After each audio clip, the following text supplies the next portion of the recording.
Stories of Invention. Told by inventors. 1. Introduction. There is, or is supposed to be, somewhere in Norfolk County in Massachusetts, in the neighborhood of the city of Boston, a rambling old house which in its day belonged to the Oliver family. I am afraid they were most of them sad Tories in their time, and I am not sure but these very windows could tell the story of one or another brickbat thrown through them, as one or another committee of the people requested one or another Oliver, of the old times, to resign one or another royal commission. But a very peaceful Roland has taken the place of those rebellious old Olivers. This comfortable old house is now known to many young people as the home of a somewhat garrulous old gentleman whom they call Uncle Fritz. His real name is Frederick Ingham. He has had a checkered life, but it has evidently been a happy one. Once he was in the regular United States Navy. For a long time he was a preacher in the Sandemanian Connection, where they have no ordained ministers. In Garibaldi's time, he was a PG-10 colonel in the Patriot service in Italy. In our Civil War, he held a command in the National Volunteer Navy, and his scientific skill and passion for adventure called him at one time across the great American desert, and at another time across Siberia, in the business of constructing telegraphs. In point of fact, he is not the relation of any one of the 25 young people who call him Uncle Fritz, but he pets them, and they pet him. They like to make him a regular visit once a week, as the winter goes by, and the habit has grown up of their reading with him, quite regularly, on some subject selected at their first meeting after they return from the country. Either at Lady Oliver's house, as his winter home is called, or at Little Crasty's, where he spends his summers, those selections for reading have been made, which have been published in a form similar to that of the book which the reader holds in his hand. The reader may or may not have seen these books, so much the worse for him if he have not, but that omission of his may be easily repaired. There are 4 of them: stories of war told by soldiers, stories of the sea told by sailors, stories of adventure told by adventurers, stories of discovery told by discoverers.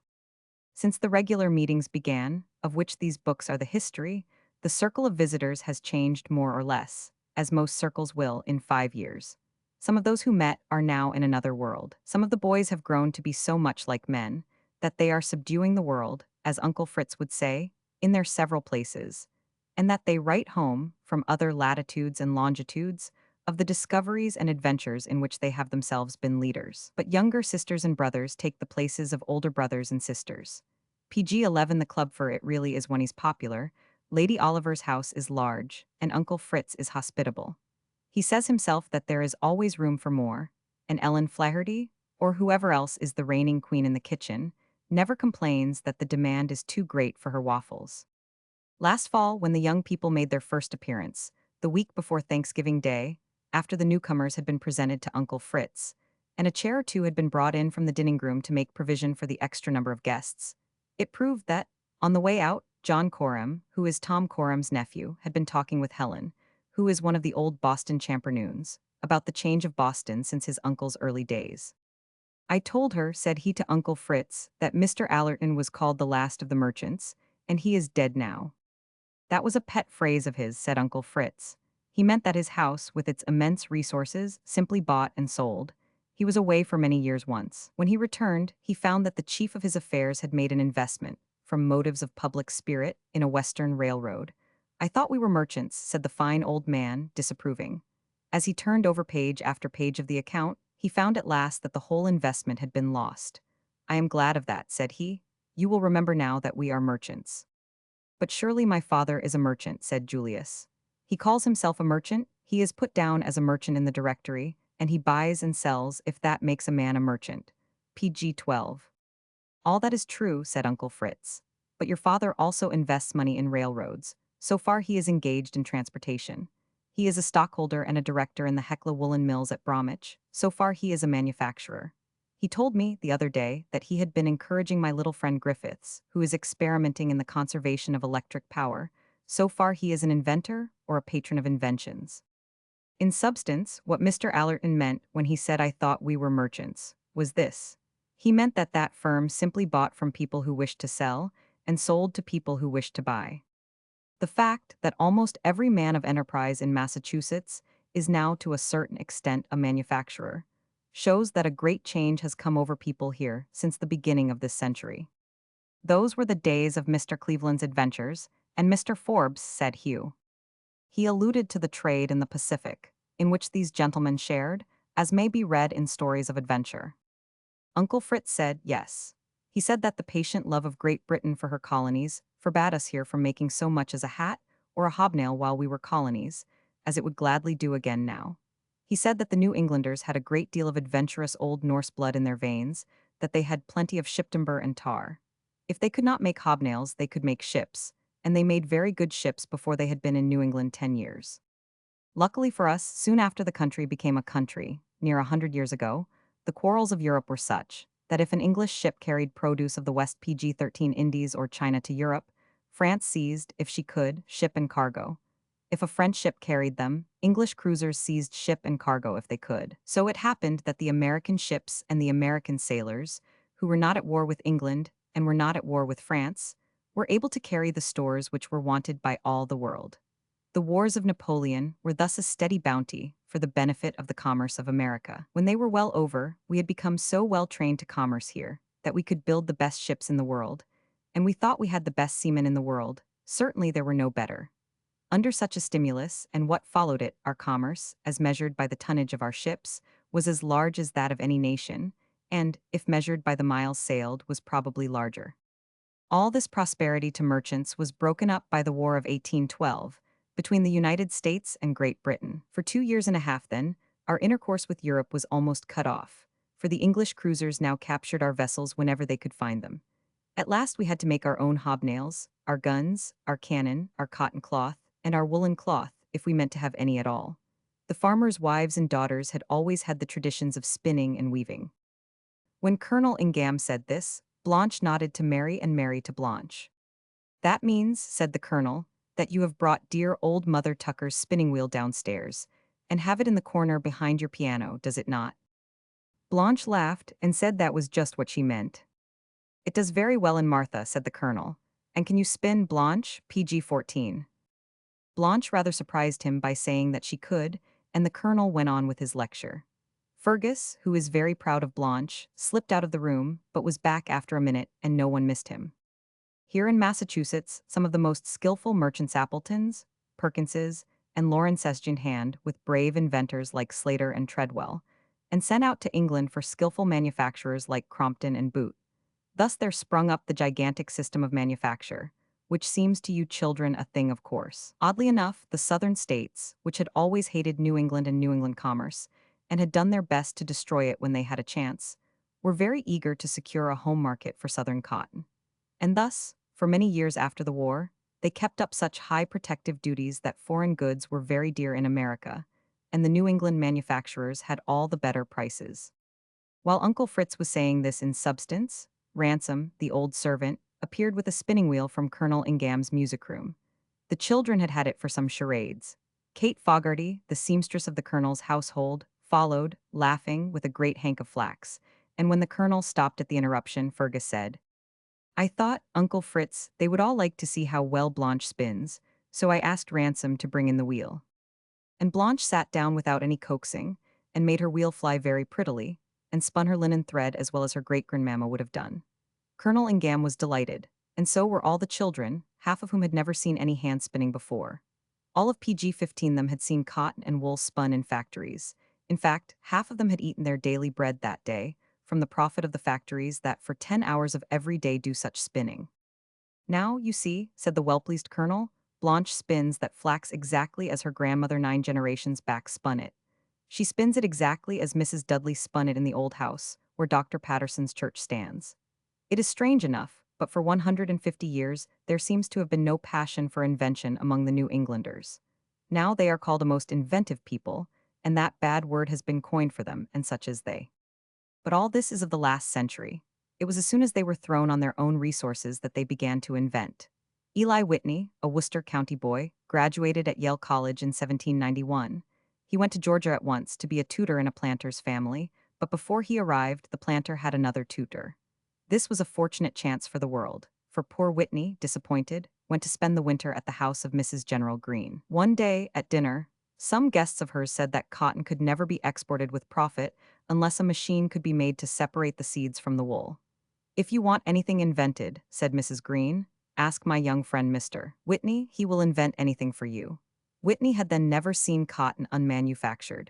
But he went to work, and before he was 1 year out of college, he had invented the cotton gin, which created an enormous product of cotton and, in fact, changed the direction of the commerce of the world. Well, you know about other inventions. Robert P.G. 16 Fulton, who built the first effective steamboat, was born in Pennsylvania, the same year Whitney was born in Massachusetts. Hector, you are fond of imaginary conversations. Write one in which Whitney and Fulton meet, when each is 21. Let Daniel Boone look in on them, and prophesy to them the future of the country, and how much it is to owe to them and to theirs.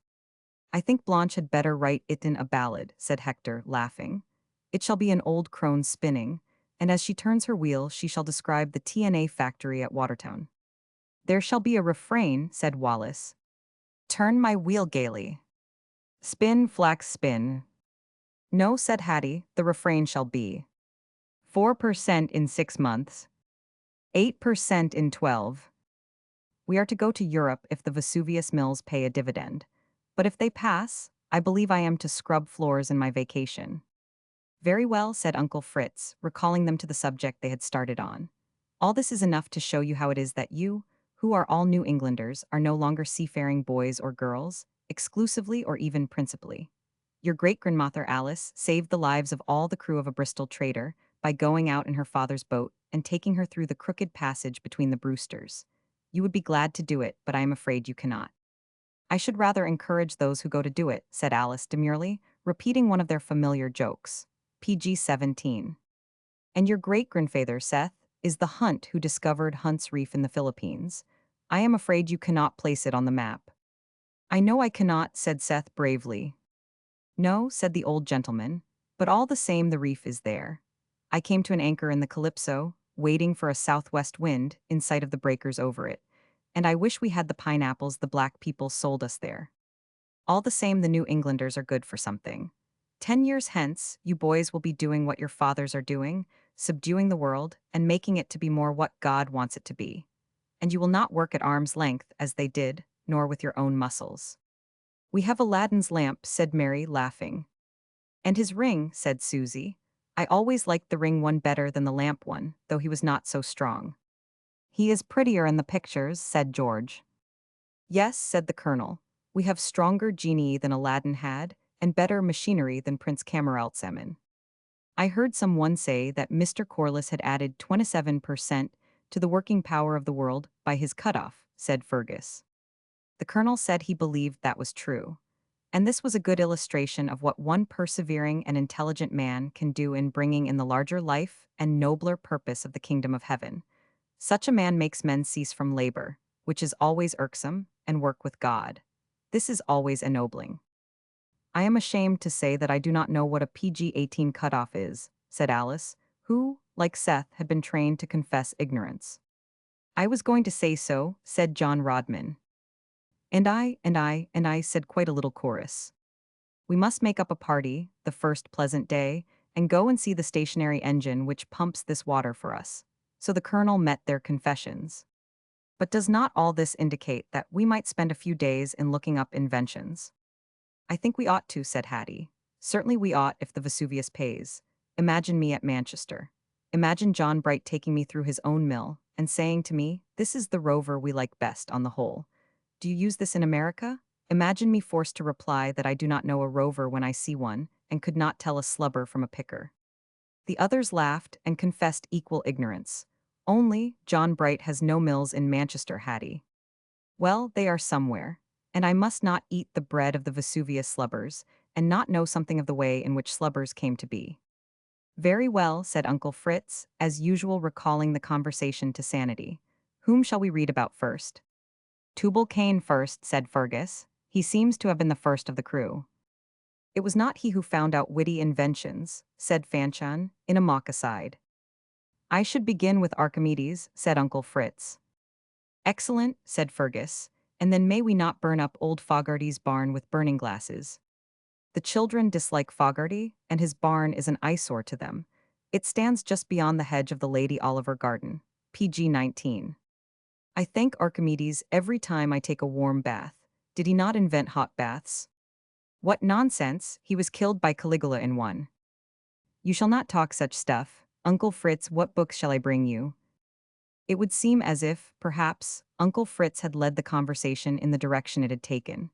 At least it proved that, altogether on the rolling book rack which Mr. Perkins gave him were the account of Archimedes in the Cyclopædia Britannica, the account in the French Universal Biography, the Life in Larouse's Cyclopædia, Plutarch's Lives, and a volume of Livy in the Latin.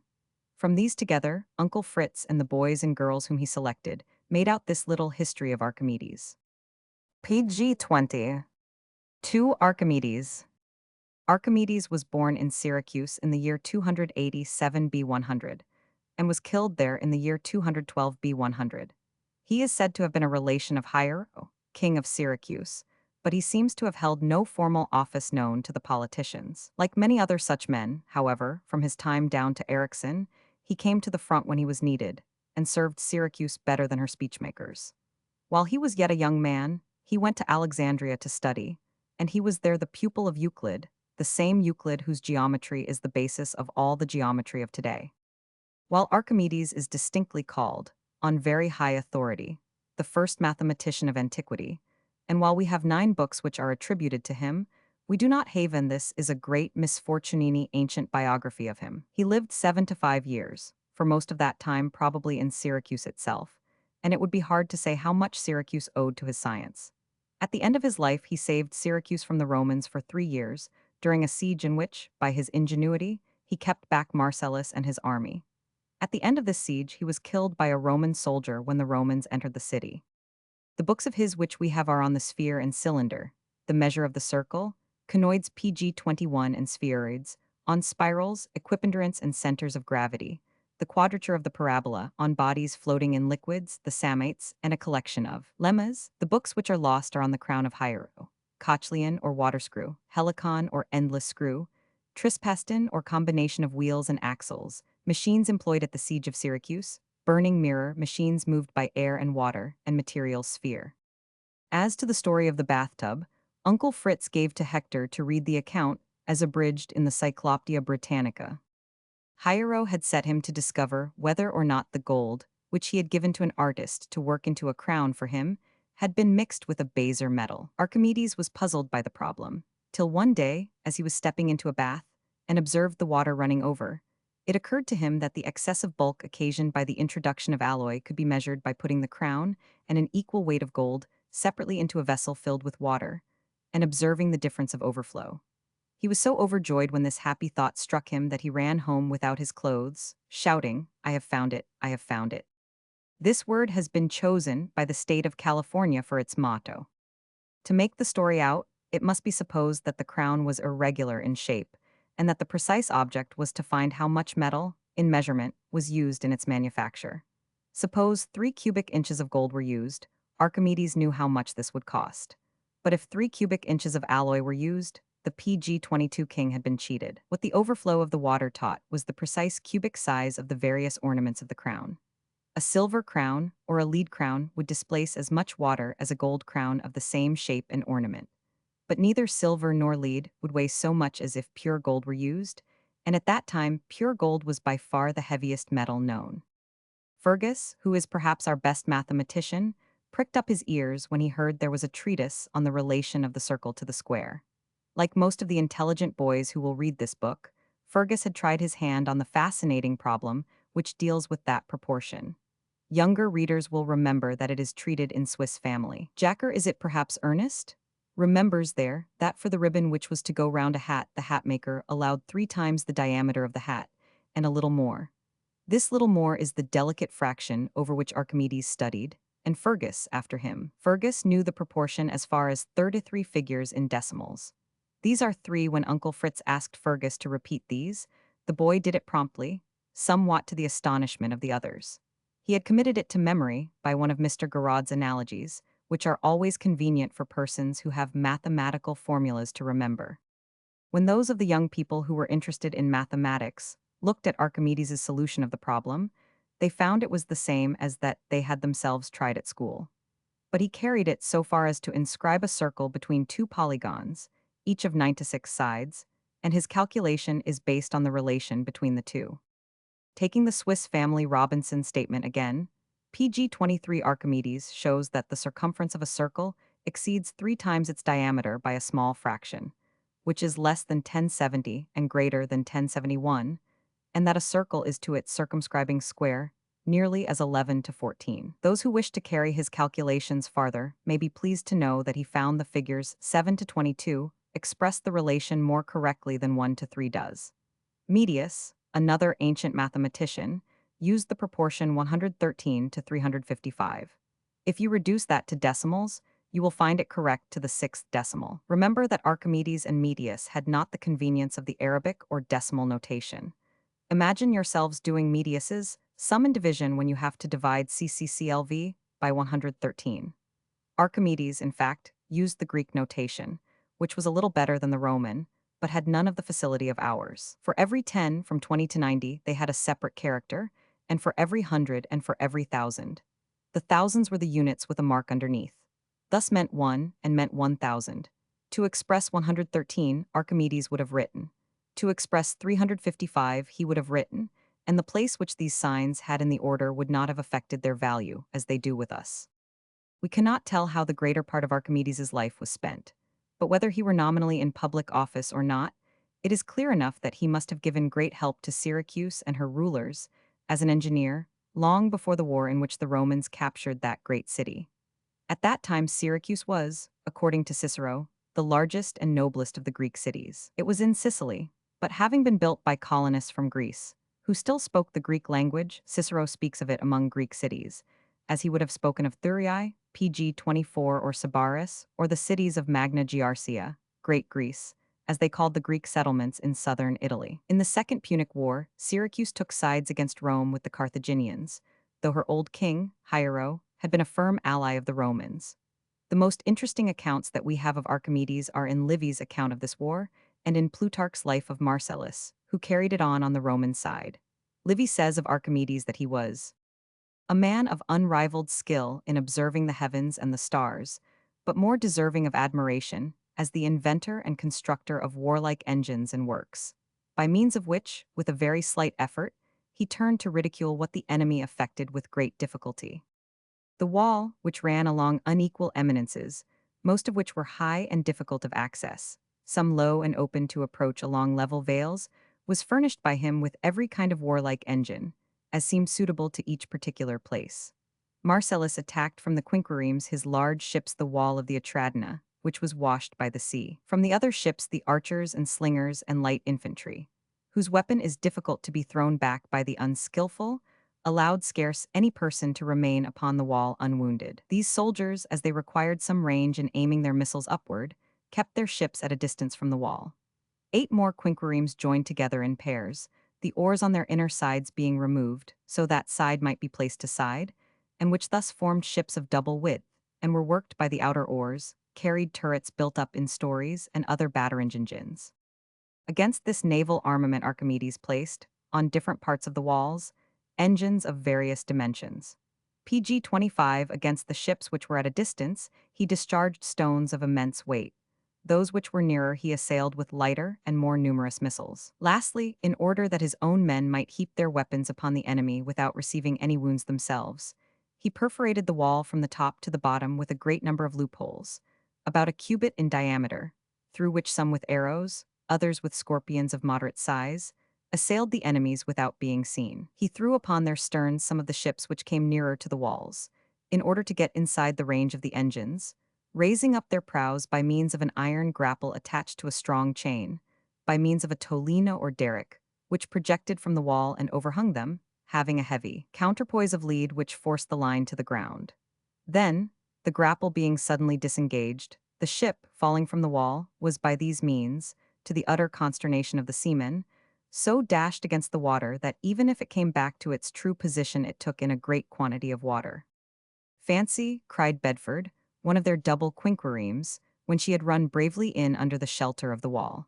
Just as the men think they can begin to work, up goes the prow, and they all are tumbled down into the steerage. Up she goes, and 50 rowers are on each other in a pile, when the old piledriver Claw lets go again, and down she comes, splash into the sea.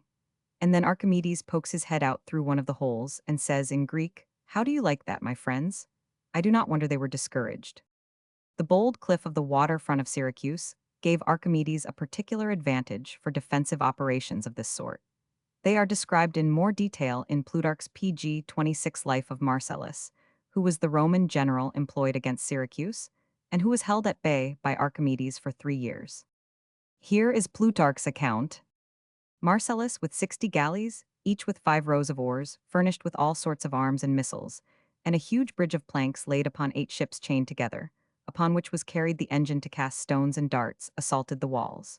He relied on the abundance and magnificence of his preparations, and on his own previous glory, all which, however, were, it would seem, but trifles for Archimedes and his machines. These machines he had designed and contrived, not as matters of any importance, but as mere amusements in geometry, in compliance with King Hiero's desire and request, some little time before, that he should reduce to practice some part of his admirable speculations in science, and by accommodating the theoretic truth to sensation and ordinary use, bring it more within the appreciation of people in general. Eudoxus and Archytas had been the first originators of this far-famed and highly prized art of mechanics, which they employed as an elegant illustration of geometrical truths, and as a means of sustaining experimentally, to the satisfaction of the senses, conclusions too intricate for proof by words and diagrams, as, for example, to solve the problem so often required in constructing geometrical figures. Given the two extremes to find the two mean lines of a proportion, both these mathematicians had recourse to the aid of instruments, adapting to their purpose certain curves and sections of lines. But what with Plato's indignation, PG 27, at it, and his invectives against it as the mere corruption and annihilation of the one good of geometry, which was thus shamefully turning its back upon the unembodied objects of pure intelligence, to recur to sensation, and to ask help not to be obtained without base subservience and deprivation from matter. So it was that mechanics came to be separated from geometry, and when repudiated and neglected by philosophers, took its place as a military art. Archimedes, however, in writing to King Hiero, whose friend and near relative he was, had stated that, given the force, any given weight might be moved, and even boasted, we are told, relying on the strength of demonstration, that if there were another earth, by going into it he could move this.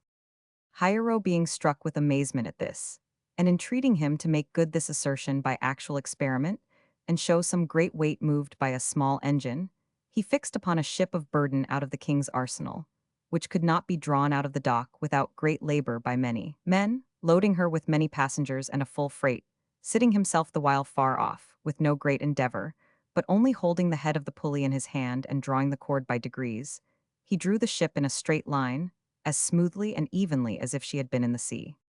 The king, astonished at this, and convinced of the power of the art, prevailed upon Archimedes to make him engines accommodated to all the purposes, offensive and defensive, of a siege. These the king himself never made use of, because he spent almost all his life in a profound quiet and the highest affluence. But the apparatus was, in a most opportune time, ready at hand for the Syracusans, and with it also the engineer himself. Pg 28. When, therefore, the Romans assaulted the walls in 2 places at once, fear and consternation stupefied the Syracusans, believing that nothing was able to resist that violence and those forces. But when Archimedes began to ply his engines, he at once shot against the land forces all sorts of missile weapons, with immense masses of stone that came down with incredible noise and violence, against which no man could stand. For they knocked down those upon whom they fell in heaps, breaking all their ranks and files. In the meantime, huge poles thrust out from the walls over the ships, these were the derricks, or tolinos, of Livy, sunk some by the great weights which they let down from on high upon them. Others they lifted up into the air by an iron hand or beak like a crane's beak, and when they had drawn them up by the prow, and set them on end upon the poop, they plunged them to the bottom of the sea. Or else the ships, drawn by engines within and whirled about, were dashed against the steep rocks that stood jutting out under the walls, with great destruction of the soldiers that were aboard them.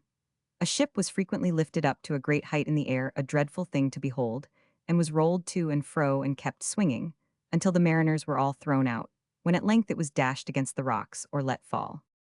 At the engine that Marcellus brought upon the bridge of ships, which was called Sambuca from some resemblance it had to an instrument of music of that name, while it was as yet approaching the wall, there was discharged a piece of a rock of 10 talents weight, then a second and a third, which, striking upon it with immense force and with a noise like thunder, broke all its PG 29 foundation to pieces, shook out all its fastenings, and completely dislodged it from the bridge. So Marcellus, doubtful what counsel to pursue, drew off his ships to a safer distance and sounded a retreat to his forces on land. They then took a resolution of coming up under the walls, if it were possible, in the night, thinking that as Archimedes used ropes stretched at length in playing his engines, the soldiers would now be under the shot, and the darts would, for want of sufficient distance to throw them, fly over their heads without effect. But he, it appeared, had long before framed for such occasion engines accommodated to any distance, and shorter weapons, and had made numerous small openings in the walls, through which, with engines of a shorter range, unexpected blows were inflicted on the assailants. Thus, when they, who thought to deceive the defenders, came close up to the walls, instantly a shower of darts and other missile weapons was again cast upon them. And when stones came tumbling down perpendicularly upon their heads, and, as it were, the whole wall shot out arrows against them, they retired. And now, again, as they were going off, arrows and darts of a longer range inflicted a great slaughter among them, and their ships were driven one against another, while they themselves were not able to retaliate in any way. For Archimedes had provided and fixed most of his engines immediately under the wall, whence the Romans, seeing that infinite mischiefs overwhelmed them from no visible means, began to think they were fighting with the gods. Yet Marcellus escaped unhurt, and, deriding his own artificers and engineers, what, said he, must we give up fighting with this geometrical Briareus, who plays PG-30 pitch and toss with our ships, and with the multitude of darts which he showers at a single moment upon us, really outdoes the hundred-handed giants of mythology? And doubtless the rest of the Syracusans were but the body of Archimedes's designs, one soul moving and governing all.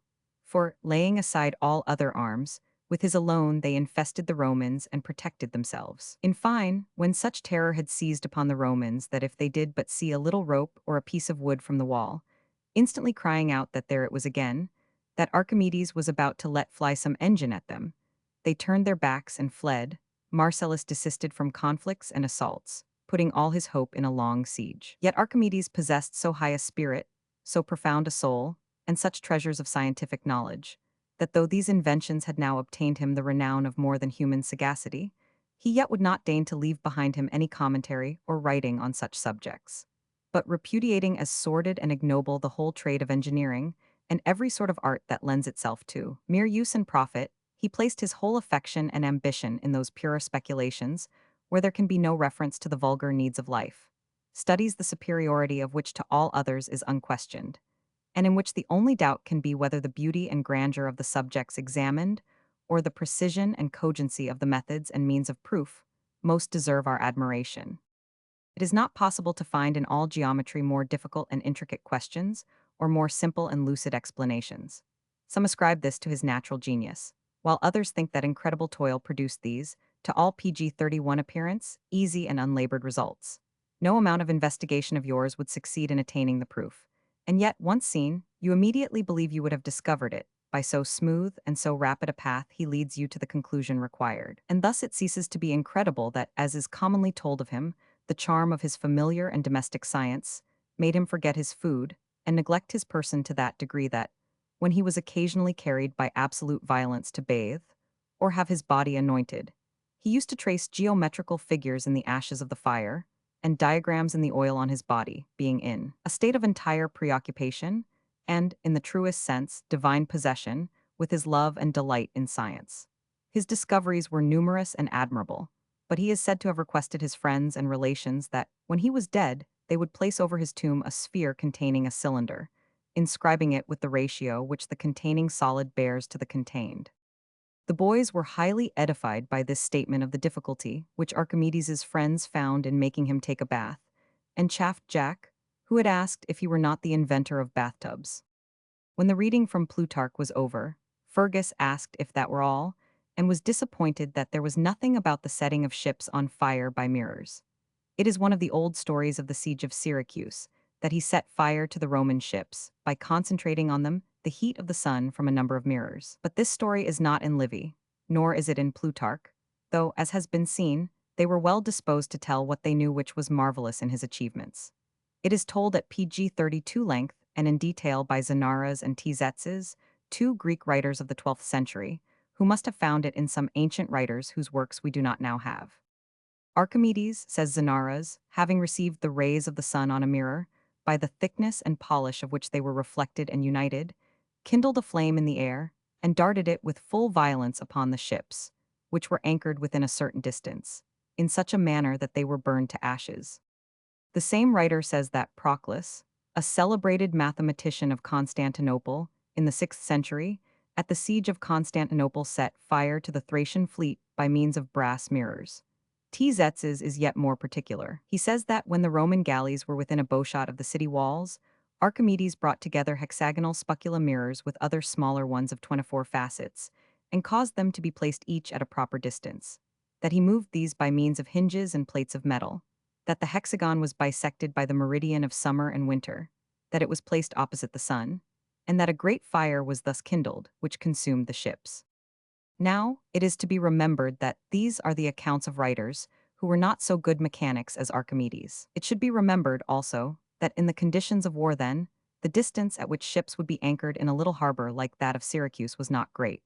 By bowshot would be meant the distance at which a bow would do serious damage. Doubtful as the story of Xanaras and Treatises seems, it received unexpected confirmation in the year 1747 from a celebrated experiment tried by the naturalist Buffon. PG 33.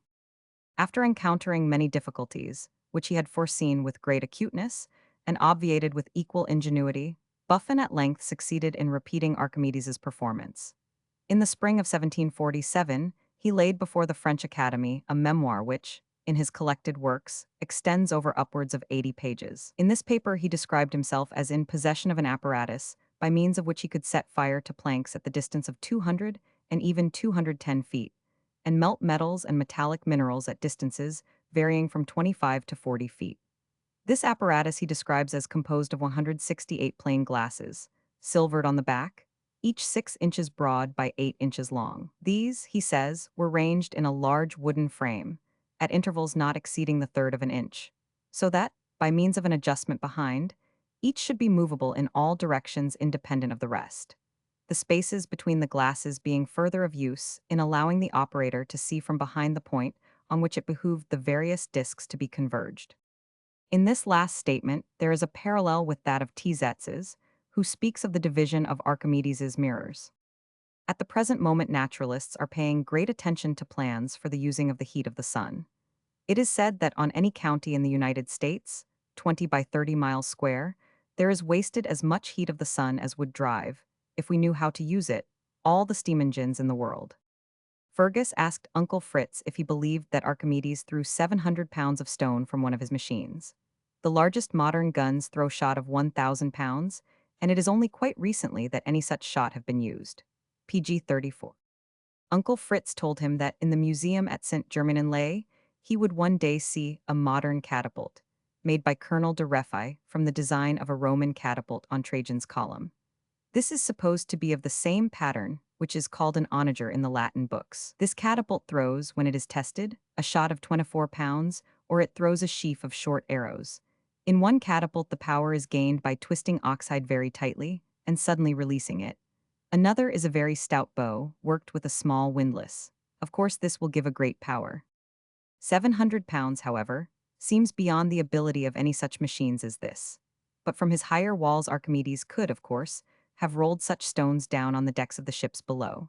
And if he were throwing other stones or leaden balls to a greater distance with his onagers, it may well be that Plutarch or Livy did not take very accurate account of the particular engine which threw one stone or another. Archimedes was killed by a Roman soldier, to the great grief of Marcellus, when the Romans finally took Syracuse. The city fell through drunkenness, which was, and is, the cause of more failure in the world than anything else which can be named. Marcellus, in some conversations about the exchange or redemption of a prisoner, observed a tower somewhat detached from the wall, which was, as he thought, carelessly guarded. Choosing the night of a feast of Diana, when the Syracusans were wholly given up to wine and sport, he took the tower by surprise, and from the tower seized the wall and made his way into the city. In the sack of the city by the soldiers which followed, Archimedes was killed. The story is told in different ways. Plutarch says that he was working PG 35 out some problem by a diagram, and never noticed the incursion of the Romans, nor that the city was taken. A soldier, unexpectedly coming up to him in this transport of study and meditation, commanded him to follow him to Marcellus. which he declining to do before he had worked out his problem to a demonstration, the soldier, enraged, drew his sword and ran him through. Others write that a Roman soldier, running upon him with a drawn sword, offered to kill him, and that Archimedes, looking back, earnestly besought him to hold his hand a little while, that he might not leave what he was then at work upon inconsequent and imperfect. But the soldier, not moved by his entreaty, instantly killed him.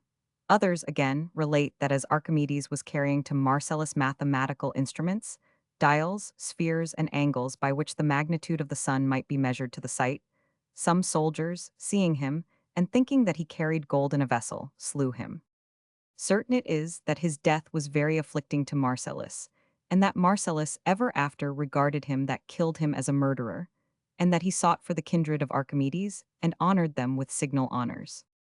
Archimedes, as has been said, had asked that his monument might be a cylinder bearing a sphere, in commemoration of his discovery of the proportion between a cylinder and a sphere of the same diameter. A century and a half after, when Cicero was quaestor of Sicily, he found this monument neglected, forgotten, and covered with a rank growth of thistles and other weeds. It was left, he says, for one who came from Arpanas, to show to the men of Syracuse where their greatest countryman lay buried. PG 36. 3. Friar Bacon. All the world seems to have known of Columbus's discoveries as soon as he came home, but all the world did not know at once of Archimedes's inventions. Indeed, I should think the world did not know now what all of them are. Hester Van Brunt was saying this in the hall, as the girls laid off their waterproofs, when they next met the colonel. I think that may often be said of what we call inventions, and what we call discoveries, he said, till quite recent times. When a man invented a new process, it was supposed that if he could keep the secret, it might be to him a very valuable secret. But when one discovered an island or a continent, it was almost impossible to keep the secret. They tried it sometimes, as you know, but there must be a whole ship's crew who know something of the newfound land, and from some of them the secret would leak out. But there has been many a process in the arts lost, because the man who discovered the new quality in nature, or invented the new method in manufacture, kept it secret, so that he might do better work than his competitors. This went so far that boys were apprenticed to masters to learn the secrets of their trades. PG 37. Fergus said that in old times inventors were not always treated very kindly. If people thought they were sorcerers, or in league with the devil, they did not care much for the invention. Uncle Fritz said they would find plenty of instances of the persecution of inventors, even to quite a late date. It is impossible, of course, to say how many good things were lost to the world by the pig-headedness which discouraged new inventions. It is marvelous to think what progress single men made, who had to begin almost at the beginning, and learn for themselves what every intelligent boy or girl now finds ready for him in the Cyclopedia. It is very clear that the same beginnings were made again and again by some of the early inventors. Then, what they learned had been almost forgotten. There was no careful record of their experiments, or, if any, it was in one manuscript, and that was not accessible to people trying to follow in their steps. I have laid out for you, said Uncle Fritz, some of the early accounts of Friar Bacon, Roger Bacon. He is one of the most distinguished of the early students of what we now call natural philosophy in England. It was in one of the darkest centuries of the Dark Ages. But see what he 999. There are to be found in his writings new and ingenious views of optics, as on the refraction of light, on the apparent magnitude of objects, on the magnified appearance of the sun and moon when on the horizon. He describes very exactly the nature and effects of concave and convex lenses, and speaks of their application to the purposes of reading and of viewing distant objects, both terrestrial and celestial. And it is easy to prove from his writings that he was either the inventor or the improver of PG 38 the telescope. He also gives descriptions of the camera obscura and of the burning glass. He made, too, several chemical discoveries. In one place he speaks of an inextinguishable fire, which was probably a kind of phosphorus. In another he says that an artificial fire could be prepared with saltpeter and other ingredients which would burn at the greatest distance, and by means of which thunder and lightning could be imitated. He says that a portion of this mixture of the size of an inch, properly prepared, would destroy a whole army, and even a city, with a tremendous explosion accompanied by a brilliant light. In another place, he says distinctly that thunder and lightning could be imitated by means of saltpeter, sulfur, and charcoal. As these are the ingredients of gunpowder, it is clear that he had an adequate idea of its composition and its power. He was intimately acquainted with geography and astronomy. He had discovered the errors of the calendar and their causes, and in his proposals for correcting them, he approached very nearly to the truth. He made a corrected calendar, of which there is a copy in the Bodleian Library in Oxford. In moral philosophy, also, Roger Bacon has laid down some excellent precepts for the conduct of life. Now, if you had such a biography of such a man now, you would know that without much difficulty you could find all his more important observations in print.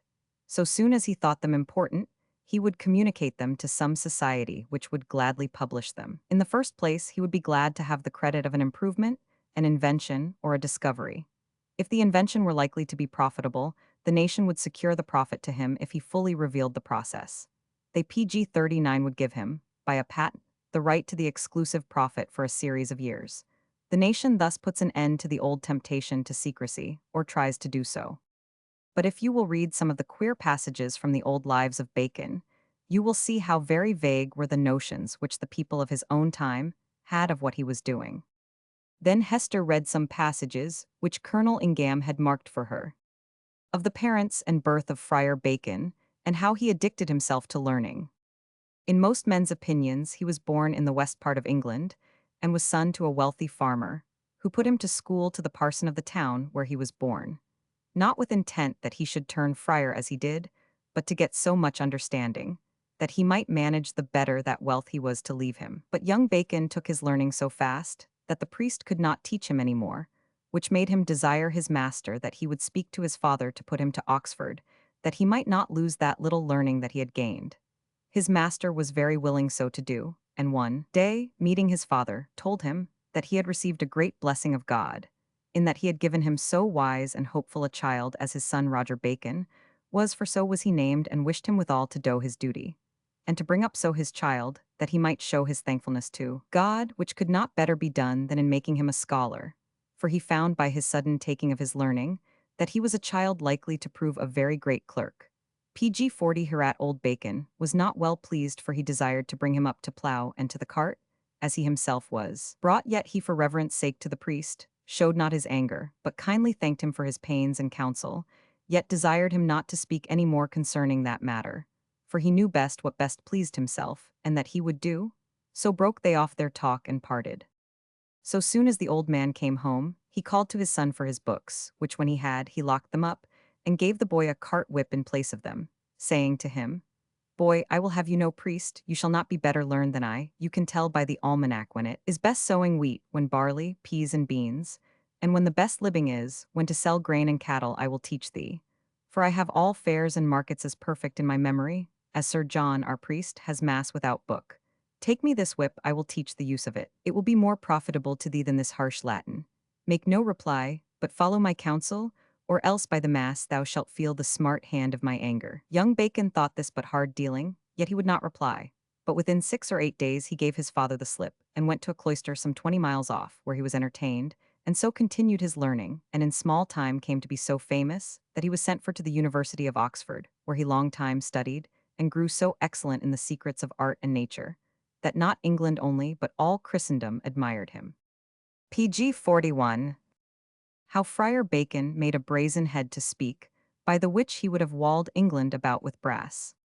Friar Bacon, reading one day of the many conquests of England, bethought himself how he might keep it hereafter from the like conquests, and so make himself famous hereafter to all posterity.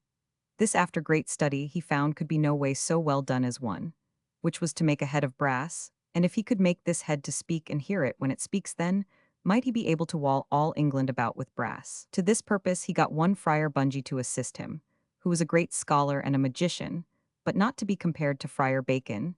These two with great study and pains so framed a head of brass, that in the inward parts thereof there was all things like as in a natural man's head. This being done, they were as far from perfection of the work as they were before, for they knew not how to give those parts that they had made motion, without which it was impossible that it should speak. Many books they read, but yet could not find out any hope of what they sought, that at the last they concluded to raise a spirit, and to know of him that which they could not attain to by their own studies. To do this they prepared all things ready, and went one evening to a wood thereby, and after many ceremonies used, they spake the words of conjuration, which the devil straight obeyed and appeared unto them, asking what they would.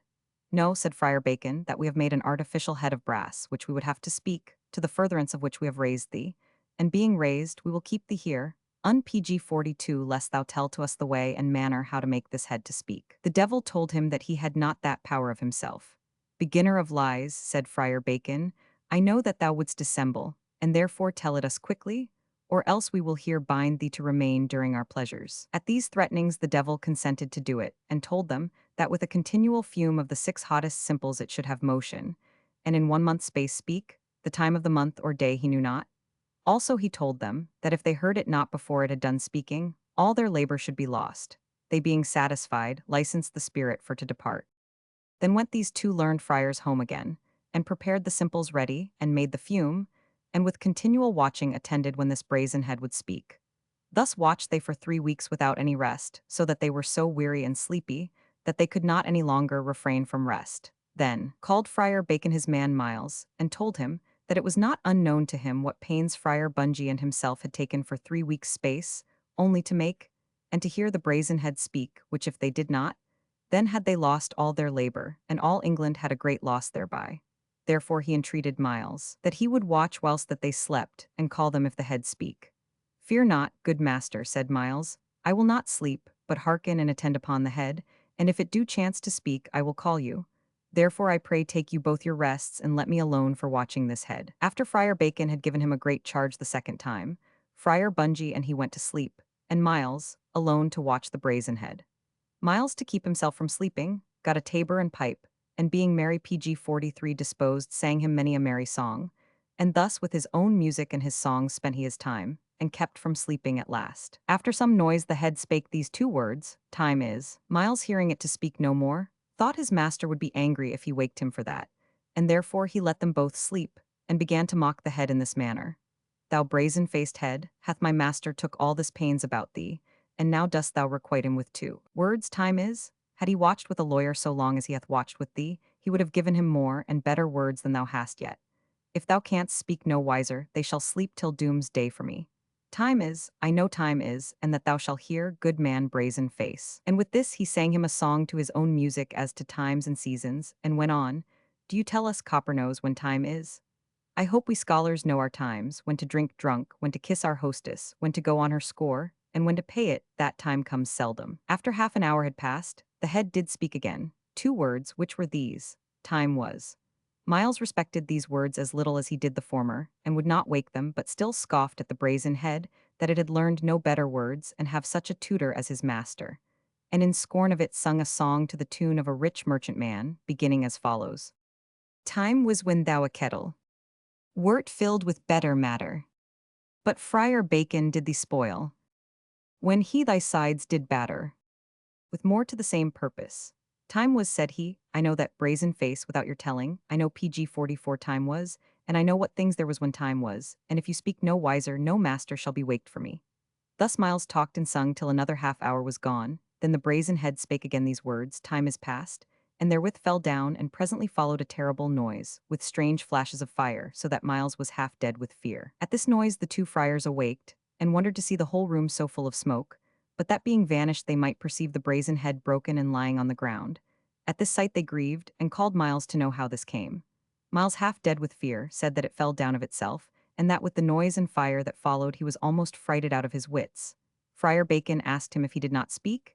Yes, quoth Miles, it spake, but to no purpose. I will have a parrot speak better in that time than you have been teaching this brazen head. Out on thee, villain, said Friar Bacon, thou hast undone us both, hadst thou but called us when it did speak. All England had been walled round about with brass, to its glory and our eternal fames. What were the words it spake? Very few, said Miles, and those none of the wisest that I have heard neither. First he said, time is. Hadst thou called us then, said Friar Bacon, we had been made for ever. Then, said Miles, half an hour after it spake again and said time was. And wouldst thou not call us then? Said Bungay. Alas, said Miles, I thought he would have told me some long tale, and then I purposed to have called you. Then half an hour after he cried time is past, and made such a noise that he hath waked you himself, methinks. At this Friar Bacon was in such a rage, that he would have beaten his man, but he was PG 45 strained by Bungay. But nevertheless for his punishment, he with his art struck him dumb for 1 whole month's space. Thus that great work of these learned friars was overthrown to their great griefs by this simple fellow. How Friar Bacon by his art took a town, when the king had lain before it 3 months, without doing it any hurt.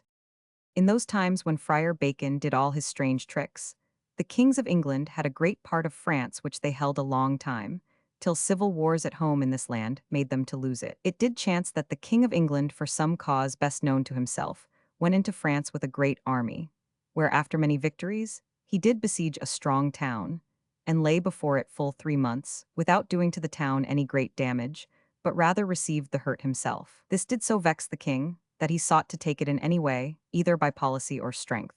To this intent he made proclamation, that whosoever could deliver this town into his hand, he should have for his pains 10,000 crowns truly paid. This was proclaimed, but there was none found that would undertake it.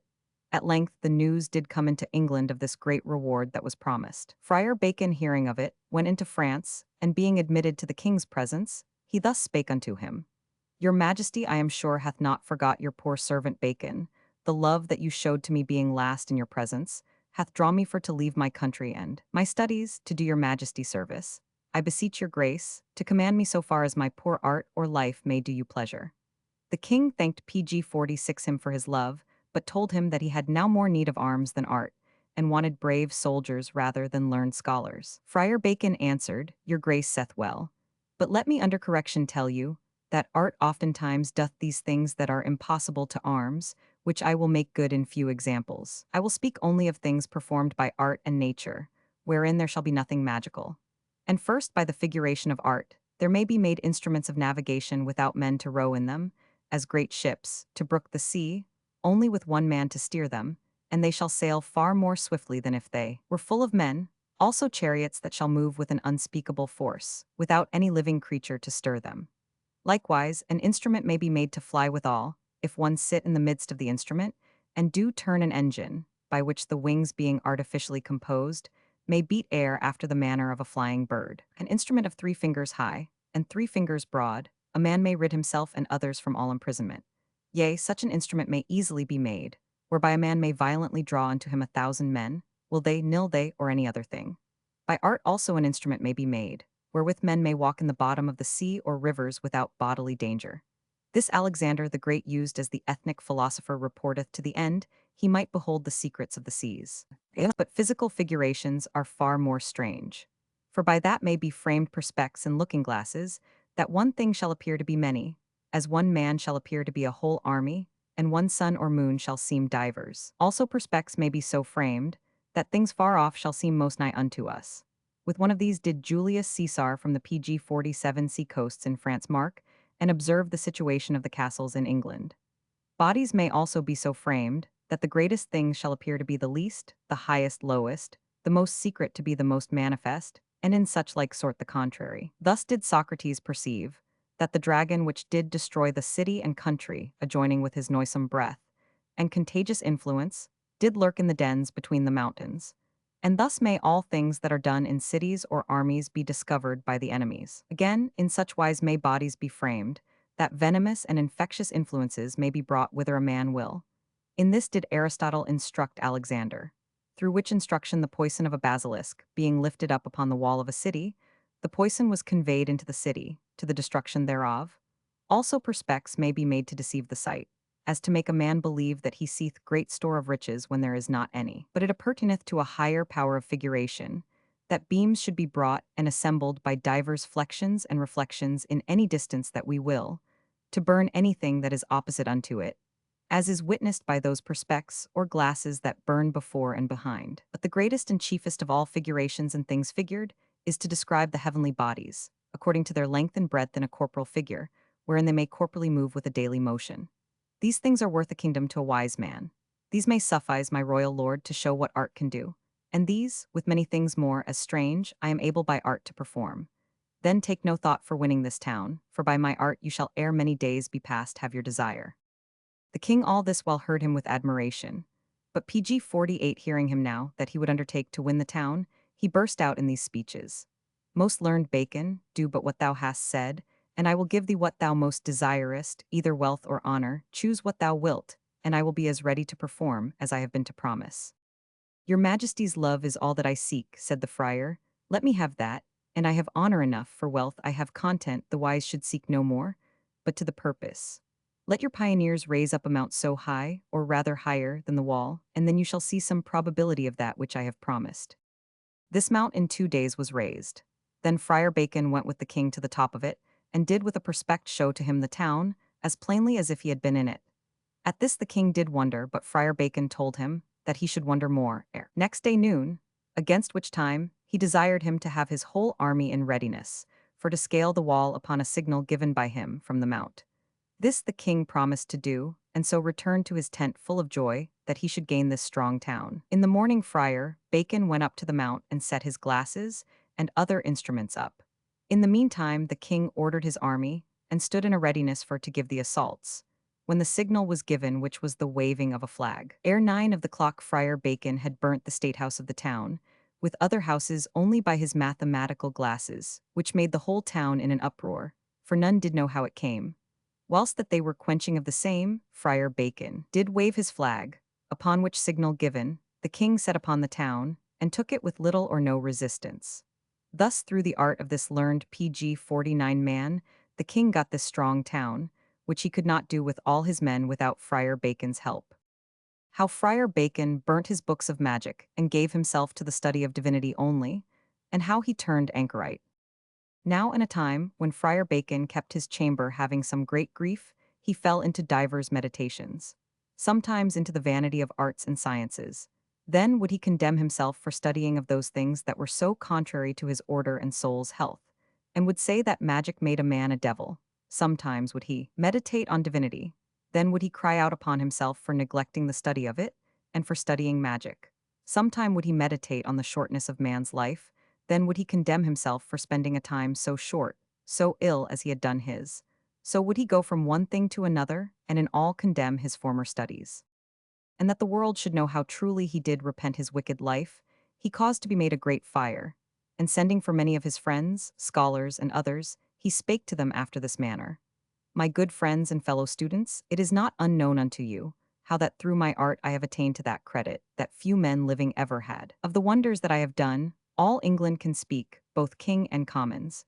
I have unlocked the secret of art and nature, and let the world see those things that have lain hid since the death of Hermes, that rare and profound philosopher. My studies have found the secrets of the stars. The books that I have made of them do serve for precedents to our greatest PG 50 doctors, so excellent hath my judgment been therein. I likewise have found out the secrets of trees, plants, and stones with their several uses. Yet all this knowledge of mine I esteem so lightly, that I wish that I were ignorant and knew nothing. For the knowledge of these things, as I have truly found, serveth not to better a man in goodness, but only to make him proud and think too well of himself. What hath all my knowledge of nature's secrets gained me? Only this, the loss of a better knowledge, the loss of divine studies, which makes the immortal part of man his soul blessed. I have found that my knowledge has been a heavy burden, and has kept down my good thoughts. But I will remove the cause, which are these books, which I do purpose here before you all to burn. They all entreated him to spare the books, because in them there were those things that afterwards might receive great benefit by. He would not hearken unto them, but threw them all into the fire, and in that flame burnt the greatest learning in the world. Then did he dispose of all his goods. Some part he gave to poor scholars, and some he gave to other poor folks. Nothing he left for himself. Then caused he to be made in the church wall a cell, where he locked himself in, and there remained till his death. His time he spent in prayer, meditation, and such divine exercises, and did seek by all means to persuade men from the study of magic. Thus lived he some 2 years' space in that cell, never coming forth. His meat and drink he received in at a window, and at that window he did discourse with those that came to him. His grave he digged with his own nails, and was laid there when he died. Thus was the life and death of this famous friar, who lived the most part of his life a magician, and died a true penitent sinner and an anchorite. PG 51. When Hester had finished reading, one of the boys said that if people believed such things as that, he thought the wonder was that they made any progress at all. Uncle Fritz said that in matters which make up what we call science, they did not make much progress. The arts of the world do not seem to have advanced much between the days of Solomon and those of William the Conqueror. As you see, said Uncle Fritz, an inventor was set down as a magician. I think you can remember more instances. Yes, almost all the young people remember that in Marco Polo's day, there was a distinguished Venetian engineer with the armies of Genghis Khan, whose wonderful successes gave rise, perhaps, to the story of Aladdin. The scene of his successes was Pekin, and it is to be remembered that the story of Aladdin is not properly one of the Arabian Nights, and that the scene is laid in China. This led them to trying to match the wonders of Aladdin and of the Arabian Nights by the wonders of modern invention. And they pleased themselves by thinking of marvels they could show to unlearned nations if they had the resources of Mr. Edison's laboratory. Aladdin rubbed his lamp, said Blanche. You see, the lamp was his electrical machine, and when he rubbed it, the lightnings went flying hither and thither and said, Here we are.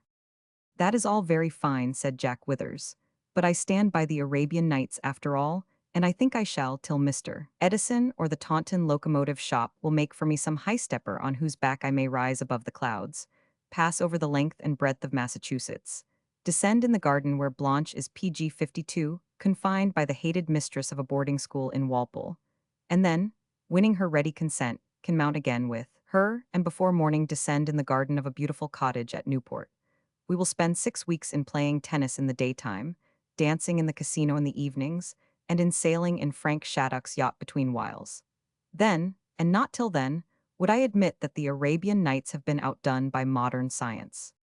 They all laughed at Jack's extravaganza, which is of a kind to which they are beginning to be accustomed. But Mabel stuck to her text, and said seriously that Uncle Fred had said that what people now called science sprung from the workshops of these very magicians.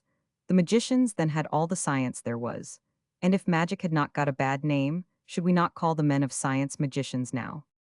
Uncle Fritz said yes to all her questions, but he said that they did not cover the whole matter.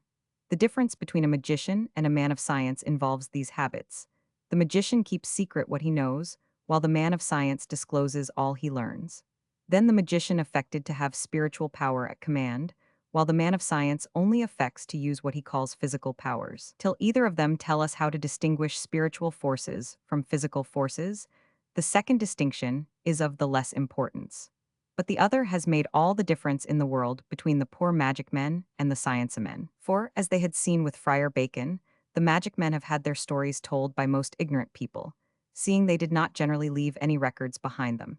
But the men of modern science, having chosen to tell their own stories, PG 53 have had them told, on the whole, reasonably well, though generally stupidly. What a pity we have not Solomon's books of science, said John Tallman. It is one of the greatest of pities that such books as those were not kept. It seems as if people would have built on such foundations, and that science would have marched from step to step, instead of beginning over and over again. But we do have Pliny's natural history, as he chose to call it. Far from building on that as a foundation, the Dark Ages simply accepted it.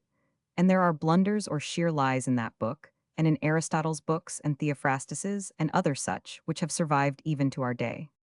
The children were peeping into the collection from which the Friar Bacon stories had been read, and they lighted on these scraps about the supposed life of Virgil.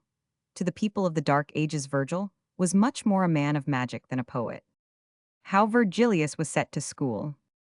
As Virgilius was born, then the town of Rome quaked and trembled. And in his youth he was wise and subtle, and was put to school at Tolentine, where he studied diligently, for he was of great understanding. Upon a time, the scholars had license to go to play and sport them in the fields after the usance of the old time. And there was also Virgilius thereby, also walking among the hills all about. It fortuned he spied a great hole in the side of a great hill, wherein he went so deep that he could not see no more light, and then he went a little further therein, PG 54, and then he saw some light again, and then went he forth straight. And within a little while after, he heard a voice that called, Virgilius, Virgilius, and he looked about, and he could not see no body. Then Virgilius spake and asked, Who calleth me? Then heard he the voice again, but he saw nobody. Then said he, Virgilius, see ye not that little board lying beside you there, marked with that word? Then answered Virgilius, I see that board well enough. The voice said, Do away that board, and let me out thereat. Then answered Virgilius to the voice that was under the little board, and said, Who art thou that talkest me so? Then answered the devil, I am a devil, conjured out of the body of a certain man, and banished till the day of judgment, without I be delivered by the hands of men. Thus, Virgilius, I pray you to deliver me out of this pain, and I shall show unto thee many books of necromancy, and how thou shalt come by it lightly and know the practice therein, that no man in the science of necromancy shall pass thee. And moreover I shall show and inform you so that thou shalt have all thy desire, whereby methinks it is a great gift for so little a-doing, for ye may also thus all your friends helpen, and make your enemies unmighty. Through that great promise was Virgil tempted. He had the fiend show the books to him that he might have and occupy them at his will. And so the fiend showed him, and then Virgilius pulled open a board, and there was a little hole, and thereat crawled the devil out like an eel, and came and stood before Virgilius like a big man. Thereat Virgilius was astonished and marveled greatly thereof that so great a man might come out at so little a hole. Then said Virgilius, should ye well pass into the hole that ye came out of? Yea, I shall well, said the PG-55 devil. I hold the best pledge that I have, ye shall not do it. Well, said the devil, thereto I consent. And then the devil crawled into the little hole again, and as he was therein, Virgilius covered the hole again, and so was the devil beguiled, and might not there come out again, but there abideth still therein. Then called the devil dreadfully to Virgilius and said, what have ye done? Virgilius answered, abide there still to your day appointed, and from thenceforth abideth he there. And so Virgilius became very cunning in the practice of the black science. How the emperor asked counsel of Virgilius, how the night runners and ill-doers might be rid out of the streets. The emperor had many complaints of the night runners and thieves, and also of the great murdering of people in the night, insomuch that the emperor asked counsel of Virgilius, and said, that he hath great complaints of the thieves that runneth by night, for they kill many men. What counsel, Virgilius, is best to be done? Then answered Virgilius to the emperor, ye shall make a horse of copper and a copper man upon his back, having in his hands a flail of iron, and that horse ye shall so bring afore the town house, and ye shall let cry that a man from henceforth at 10 of the clock should ring a bell, and he that after the bell was rung in the streets should be slain, no work thereof should be done. And when this cry was made, the ruffians set not a point, but kept the streets as they did afore, and would not let therefore. And as soon as the bell was rung at 10 of the clock, then leaped the horse of copper with the copper PG-56 man through the streets of Rome, insomuch that he left not one street in Rome unsought. And as soon as he found any man or woman in the street, he slew them stock dead, insomuch that he slew above 200 persons or more. And this seeing, the thieves and night runners how they might find a remedy therefore, thought in their minds to make a drag with a ladder thereon. And as they would go out by night, they took their ladders with them. And when they heard the horse come, then cast they the drag upon the houses, and so went up upon their ladders to the top of the houses, so that the copper man might not touch them. And so abide they still in their wicked doing. Then came they again to the emperor and complained, and then the emperor asked counsel of Virgilius. And Virgilius answered and said, that then he must get 2 copper hounds and set them of either side of the copper horse, and let cry again that no body after the bell is rung should depart out of their house that would live. But the night walkers cared not a point for that cry. But when they heard the horse coming, with their ladders climbed upon the houses, but the dogs leaped after and tore them all in pieces. And thus the noise went through Rome, insomuch that nobody durst in the night go in the street, and thus all the night walkers were destroyed. How Virgilius made a lamp that at all times burned. For profit of the common people, Virgilius on a great mighty marble pillar did make a bridge that came up to the palace, and so went Virgilius well up the pillar out of the palace.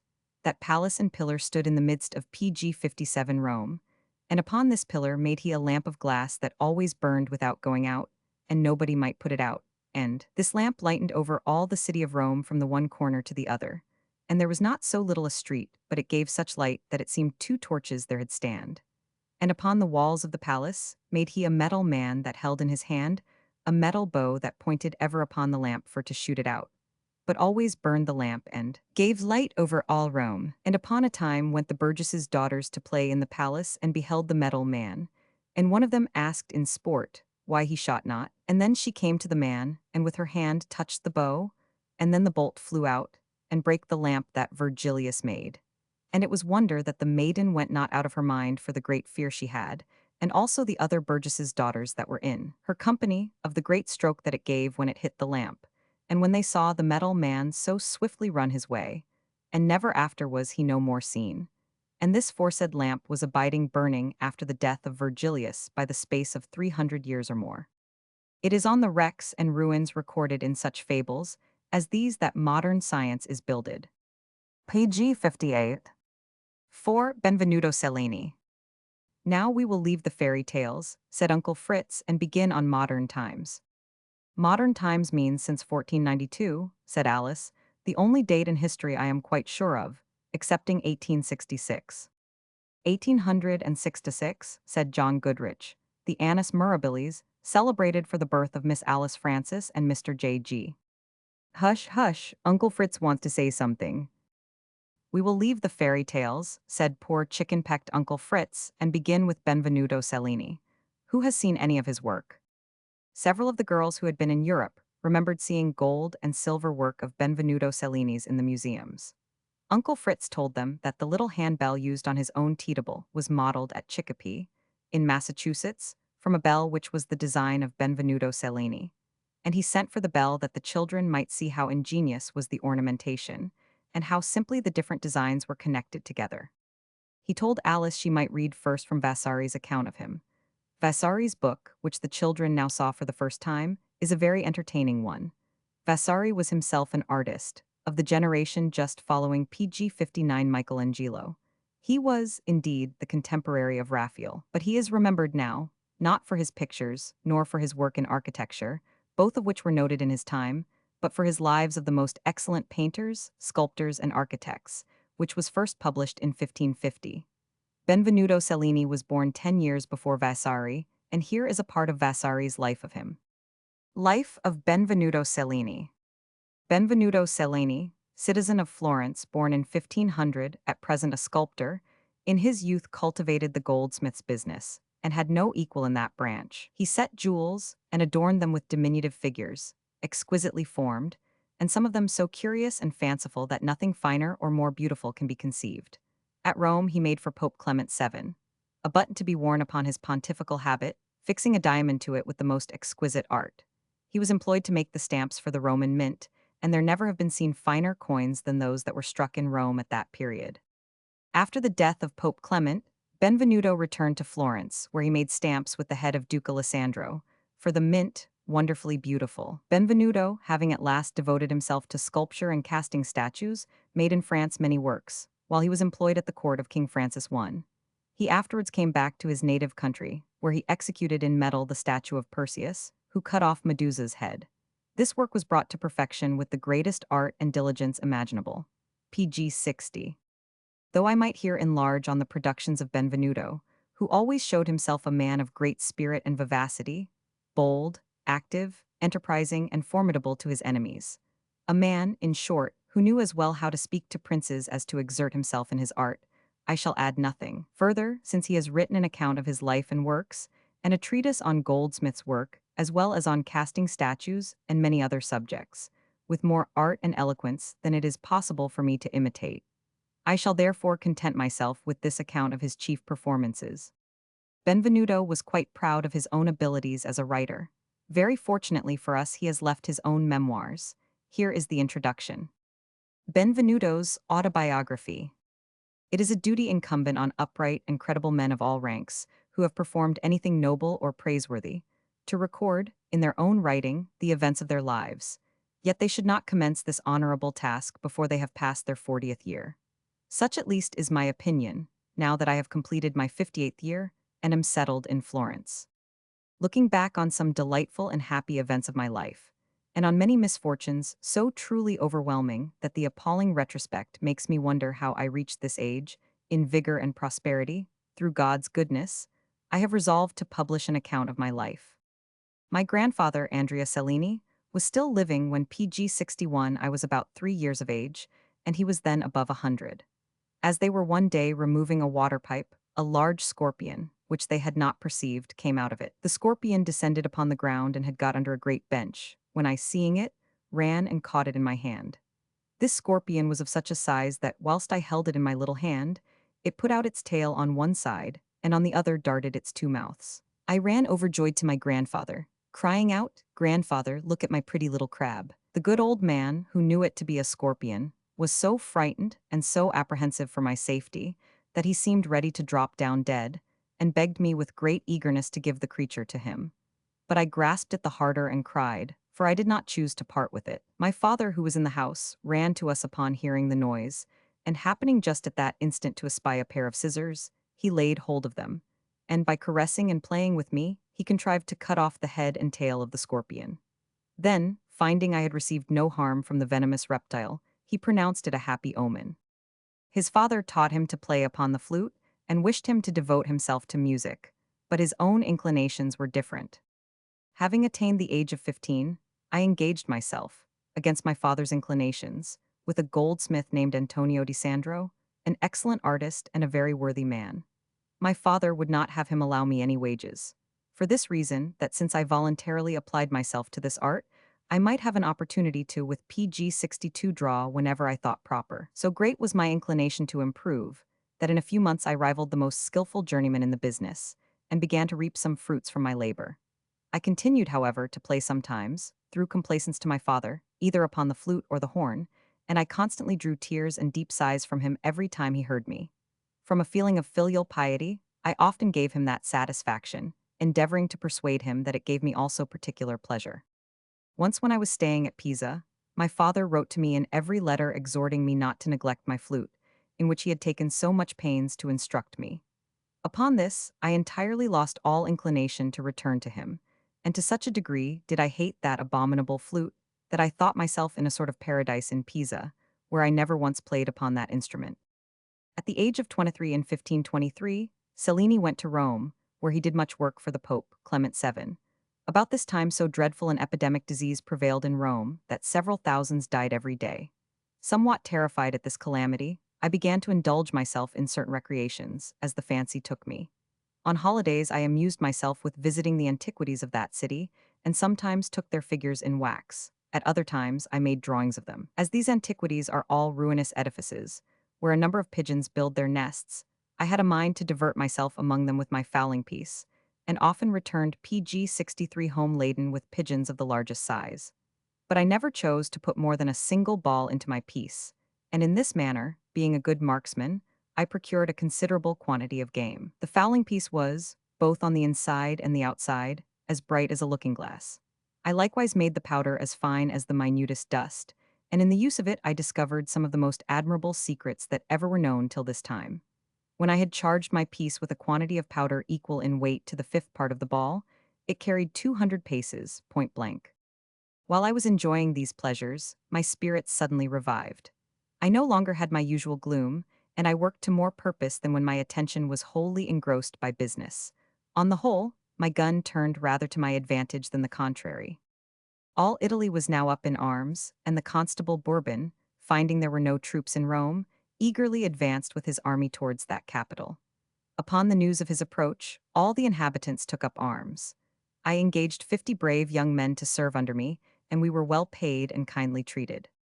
The army of the Duke of Bourbon having already appeared before the walls of Rome, Alessandro del Beni requested that I would go with him to oppose the enemy. I complied, and taking one of the stoutest youths with us, we were afterwards joined by another. We came up to the walls of Campo Santo, and there descried that great army which was employing every effort to enter the town at that part of the wall to which we had approached.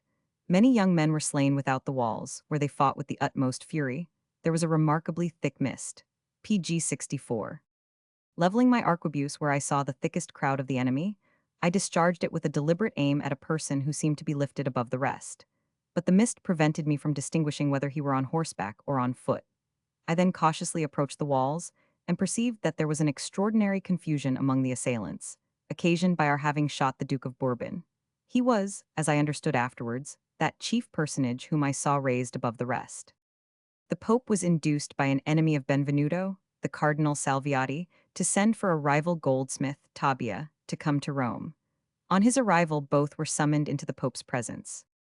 He then commanded each of us to draw a design for setting a unicorn's horn, the most beautiful that ever was seen, which had cost 17,000 ducats. As the Pope proposed making a present of it to King Francis, he chose to have it first richly adorned with gold, so he employed us to draw the designs. When we had finished them, we carried them to the Pope. Tabbia's design was in the form of a candlestick. The horn was to enter it like a candle, and at the bottom of the candlestick he had represented 4 little unicorns' heads, a most simple invention. As soon as I saw it, I could not contain myself so as to avoid smiling at the oddity of the conceit. The Pope, perceiving this, said, "Let me see that design of yours." It was the single head of a unicorn, fitted to receive the horn. I had made the most beautiful sort of head conceivable, for I drew it partly in the form of a horse's head, PG 65, and partly in that of a hart's, adorned with the finest sort of wreaths and other devices, so that no sooner was my design seen, but the whole court gave it the preference. Benvenuto continued to make many beautiful things for Pope Clement VII, up to the time of his death. That pope was succeeded in the papal chair by Cardinal Farnese Paul III on the 13th of October, 1534. I had formed a resolution to set out for France, as well because I perceived that the Pope's favor was withdrawn from me by means of slanderers who misrepresented my services, as for fear that those of my enemies who had most influence might still do me some greater injury. For these reasons I was desirous to remove to some other country, and see whether fortune would there prove more favorable to me. Leaving Rome, I bent my course to Florence, whence I traveled on to Bologna, Venice, and Padua. He reached Paris with two workmen whom he took with him from Rome, without meeting any ill accident, and traveling on an uninterrupted mirth. But being dissatisfied with his reception there, he returned instantly to Rome, where his fears were realized. For he was arrested by order of the Pope and made a prisoner in the castle of St. Angelo. This was the first time I ever knew the inside of a prison, and I was then in my 35th year. The constable of the castle of St. Angelo was a countryman of mine, a Florentine, named Signor Giorgio Ugolini. This worthy gentleman behaved to me with the greatest politeness, permitting me to walk freely about the castle on my PG 66 parole of honor, and for no other reason but because he saw the severity and injustice of my treatment. Finding I had been treated with so much rigor in the affair, I began to think seriously about my escape. I got my servants to bring me new thick sheets and did not send back the dirty ones. Upon their asking me for them, I answered that I had given them away to some of the poor soldiers. I pulled all the straw out of the tick of my bed and burned it, for I had a chimney in the room where I lay. I then cut those sheets into a number of slips each about 1/3 of a cubit in width. And when I thought I had made a sufficient quantity to reach from the top to the bottom of the lofty tower of the castle of St. Angelo, I told my servants that I had given away as much of my linen as I thought proper, and desired they would take care to bring me clean sheets, adding that I would constantly return the dirty ones. The constable of the castle had annually a certain disorder which totally deprived him of his senses, and when the fit came upon him, he was talkative to excess. Every year he had some different whim. One time he fancied himself metamorphosed into a pitcher of oil. Another time he thought himself a frog, and began to leap as such. Another time he imagined he was dead, and it was found necessary to humor his conceit by making a show of burying him. Thus he had every year some new frenzy. This year he fancied himself a bat, and when he went to take a walk, he sometimes made just such a noise as bats do. He likewise used gestures with his hands and body, as if he were going to fly. His physicians and his old servants, who knew his disorder, procured him all the pleasures and amusements they could think of. And as they found he delighted greatly in my conversation, they PG 67 frequently came to me to conduct me to his apartment, where the poor man often detained me 3 or 4 hours chatting with him. He asked me whether I had ever had a fancy to fly. I answered that I had always been very ready to attempt such things as men found most difficult, and that, with regard to flying, as God had given me a body admirably well calculated for running, I had even resolution enough to attempt to fly. He then proposed to me to explain how I could contrive it. I replied that, when I attentively considered the several creatures that fly, and thought of effecting by art what they do by the force of nature, I did not find one so fit to imitate as the bat. As soon as the poor man heard mention made of a bat, he cried out aloud, "It is very true. A bat is the thing." He then addressed himself to me, and said, "Benvenuto, if you had the opportunity, would you have the heart to make an attempt to fly?" I answered that if he would give me leave, I had courage enough to attempt to fly by means of a pair of wings waxed over. He said thereupon, "I should like to see you fly, but as the Pope has enjoined me to watch over you with the utmost care, I am resolved to keep you locked up with 100 keys, that you may not slip out of my hands." I said, before all present, "Confine me as close as you please, I will contrive to make my escape, notwithstanding." At night, with a pair of pincers which he had secured, he removed the nails which fastened the plates of iron fixed upon the door, imitating with wax the heads of the nails he took out, so that their absence need not be seen. One holiday evening, the constable being very much disordered, he scarce said anything else but that he was become a bat, and desired his people that if Benvenuto PG 68 should happen to escape, they should take no notice of it, for he must soon catch me, as he should doubtless be better able to fly by night than I. Adding, "Benvenuto is only a counterfeit bat, but I am a bat in real earnest." As I had formed a resolution to attempt my escape that night, I began by praying fervently to Almighty God that it would please him to assist me in the enterprise. 2 hours before daybreak, I took the iron plates from the door with great trouble. I at last forced the door, and having taken with me my slips of linen, which I had rolled up in bundles with the utmost care, I went out and got upon the right side of the tower, and leaped upon two tiles of the roof with the greatest ease. I was in a white doublet, and had on a pair of white half-hose, over which I wore a pair of little light boots, that reached halfway up my legs, and in one of these I put my dagger. I then took the end of one of my bundles of long slips, which I had made out of the sheets of my bed, and fastened it to one of the tiles of the roof that happened to jut out. Then letting myself down gently, the whole weight of my body being sustained by my arm, I reached the ground. It was not a moonlight night, but the stars shone with resplendent luster. When I had touched the ground, I first contemplated the great height which I had descended with so much courage, and then walked away in high joy, thinking I had recovered my liberty. But I soon found myself mistaken, for the constable had caused two pretty high walls to be erected on that side. I managed to fix a long pole against the first wall, and by the strength of my arms to climb to the top of it. I then fastened my other string of slips and descended down the steep wall. There was still another one, and in letting myself down, being unable to hold out any longer, I fell, and, striking PG-69 my head, became quite insensible. I continued in that state about an hour and a half, as nearly as I can guess. The day beginning to break, the cool breeze that precedes the rising of the sun brought me to my senses, but I conceived a strange notion that I had been beheaded, and was then in purgatory. I recovered by degrees my strength and powers, and perceiving that I had got out of the castle, I soon recollected all that had befallen me. Upon attempting to rise from the ground, I found that my right leg was broken, 3 inches above the heel, which threw me into a terrible consternation. Cutting with my dagger the part of my string of slips I had left, I bandaged my leg as well as I could. I then crept on my hands and knees towards the gate with my dagger in my hand, and effected my egress. It was about 500 paces from the place where I had had my fall to the gate by which I entered the city. It was then broad daylight. As I happened to meet with a water carrier, who had loaded his ass, and filled his vessels with water, I called to him, and begged he would put me upon the beast's back, and carry me to the landing place of the steps of St. Peter's Church. I offered to give him a gold crown, and so saying, I clapped my hand upon my purse, which was very well lined. The honest waterman instantly took me upon his back, and carried me to the steps before St. Peter's Church, where I desired him to leave me and run back to his ass.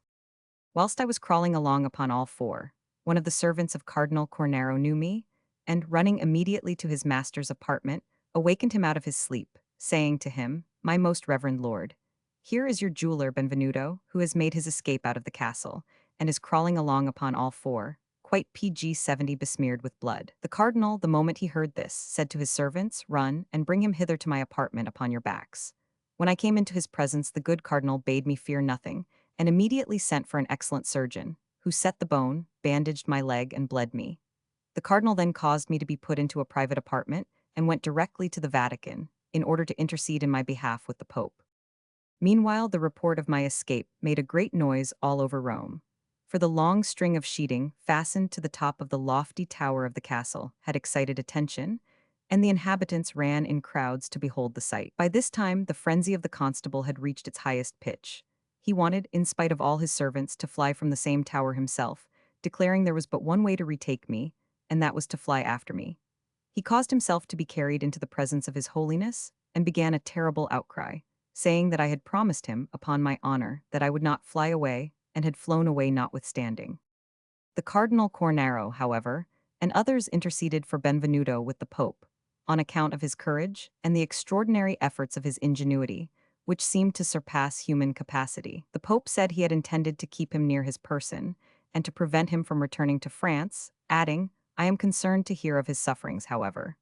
Bid him take care of his health, and when he is thoroughly recovered, it shall be my study to make him some amends for his past troubles."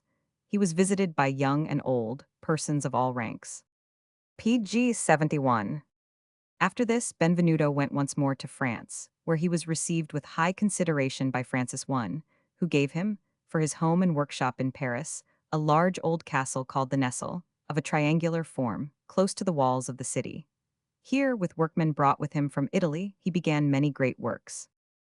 Being thus become a favorite of the king, I was universally admired.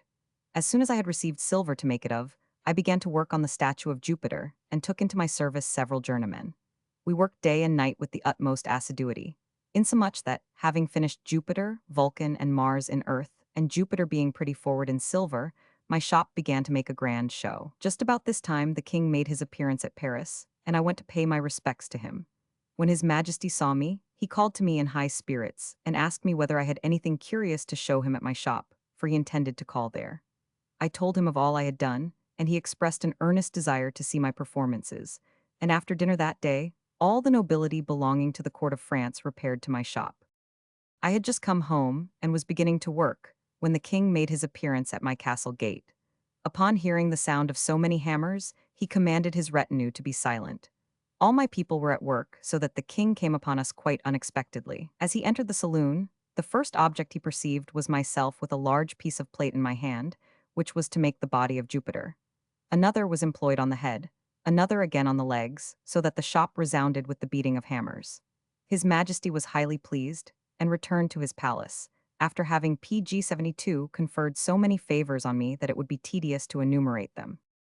Having with the utmost diligence finished the beautiful statue of Jupiter, with its gilt pedestal, I placed it upon a wooden socle, which scarce made any appearance, and within that socle I fixed 4 little globes of wood, which were more than half hidden in their sockets, and so contrived that a little child could with the utmost ease move this statue of Jupiter backwards and forwards, and turn it about. I took it with me to Fontainebleau, where the king then resided. I was told to put it in the gallery, a place which might be called a corridor, about 200 paces long, adorned and enriched with pictures and pieces of sculpture, amongst them some of the finest imitations of the antique statues of Rome. Here also I introduced my Jupiter, and when I saw this great display of the wonders of art, I said to myself, "This is like passing between the pikes of the enemy. Heaven protect me from all danger." This figure of Jupiter had a thunderbolt in his right hand, and by his attitude seemed to be just going to throw it. In his left I had placed a globe, and amongst the flames I had with great dexterity put a piece of white torch. On the approach of night I lighted the torch in the hand of Jupiter, and as it was raised somewhat above his head, the light fell upon the statue, and caused it to appear to much greater advantage than it would otherwise have done. When I saw His Majesty enter with several great lords and noblemen, I ordered my boy to push the statue before him, and this motion, being made with admirable contrivance, caused it to appear alive. Thus the other figures in the gallery were left somewhat behind, and the eyes of all the beholders were first struck with my performance. PG-73. The king immediately cried out, "This is one of the finest productions of art that ever was beheld. I, who take pleasure in such things and understand them, could never have conceived a piece of work the 100th part so beautiful." Cellini, however, who was exacting and sensitive, became dissatisfied with the treatment of the King of France, and, leaving his workmen at his Tower of the Nesle, he returned to Italy and engaged in the service of Cosmo de' Medici, Grand Duke of Tuscany, who assigned him a house to work in. His chief performance here was a bronze statue of Perseus for the fine square before the Palazzo Vecchio. After many drawbacks, doubts, and difficulties, I now took courage, resolving to depend on myself, and banished all those thoughts which from time to time occasioned me great inquietude, and made me sorely repent my ever having quitted France. I still flattered myself that if I could but finish my statue of Perseus, all my labors would be converted to delight, and meet with a glorious and happy reward. This statue was intended to be of bronze, 5 ells in height, of one piece and hollow. I first formed my model of clay, more slender than the statue was intended to be.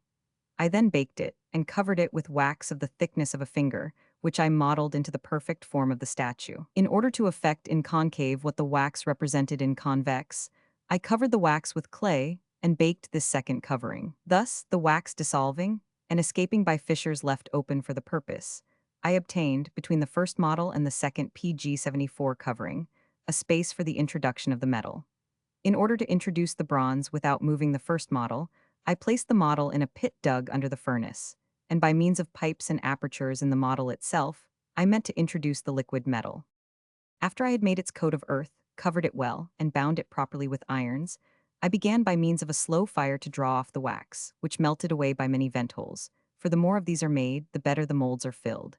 And when I had entirely stripped off the wax, I made a sort of fence round my Perseus, that is, round the mold of bricks, piling them one upon another, and leaving several vacuities for the fire to exhale at. I next began gradually to put on the wood, and kept a constant fire for 2 days and 2 nights, till, the wax being quite off and the mold well baked, I began to dig a hole to bury my mold in, and observed all those fine methods of proceeding that are proscribed by our art. When I had completely dug my hole, I took my mold, and by means of levers and strong cables directed it with care, and suspended it a cubit above the level of the furnace, so that it hung exactly in the middle of the hole. I then let it gently down to the very bottom of the furnace, and placed it with all the care and exactness I possibly could.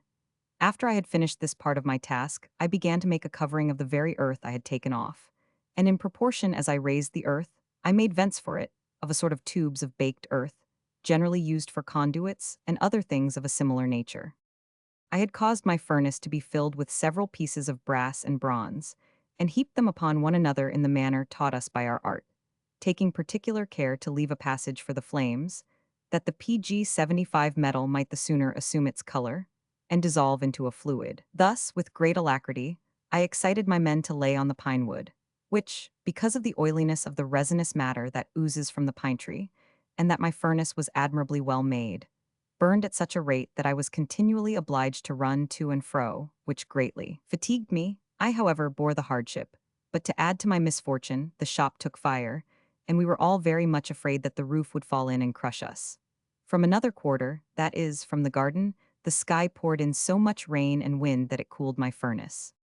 Thus did I continue to struggle with these cross accidents for several hours, and exerted myself to such a degree that my constitution, though robust, could no longer bear such severe hardship, and I was suddenly attacked by a most violent intermitting fever.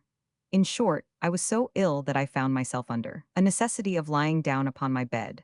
This gave me great concern, but it was unavoidable. I thereupon addressed myself to my assistants, who were about 10 in number, saying to them, "Be careful to observe the method which I have shown you, and use all possible expedition, for the metal will soon be ready. You cannot mistake. These two worthy men here will quickly make the orifices.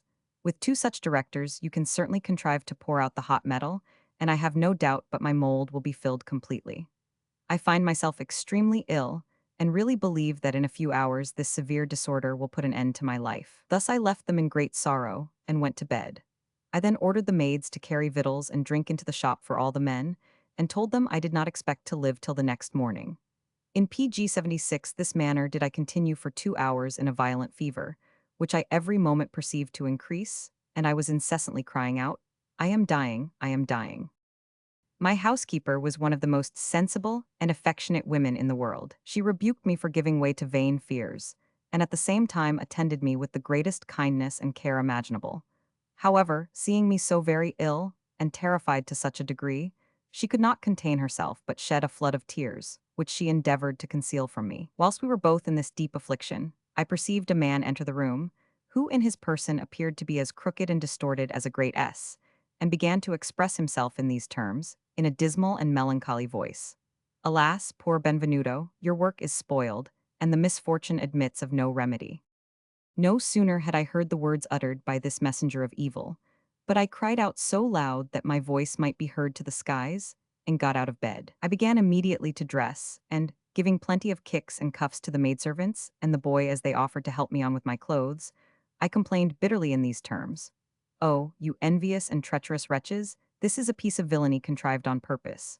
But I will sift it to the bottom, and before I die give such proofs who I am as shall not fail to astonish the whole world." Having huddled on my clothes, I went, with a mind boding evil, to the shop, where I found all those whom I had left so alert and in such high spirits, standing in the utmost confusion and astonishment. I thereupon addressed them thus: "Listen, all of you, to what I am going to say, and since you either would not or could not follow the method I pointed out, obey me now PG77 that I am present. My work is before us, and let none of you offer to oppose or contradict me, for such cases as this require activity and not counsel."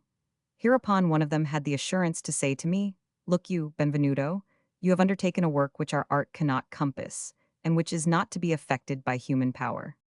Hearing these words, I turned round in such a passion, and seemed so bent upon mischief, that both he and all the rest unanimously cried out to me, "Give your orders, and we will all second you in whatever you command.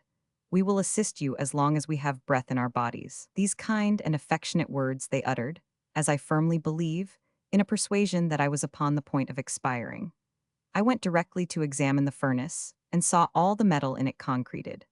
I thereupon ordered two of the helpers to step over the way to a butcher for a load of young oak which had been above a year drying, which had been already offered to me. Upon his bringing me the first bundles of it, I began to fill the grate. This sort of oak makes a brisker fire than any other wood whatever, but the wood of elder trees and pine trees is used in casting artillery because it makes a mild and gentle fire.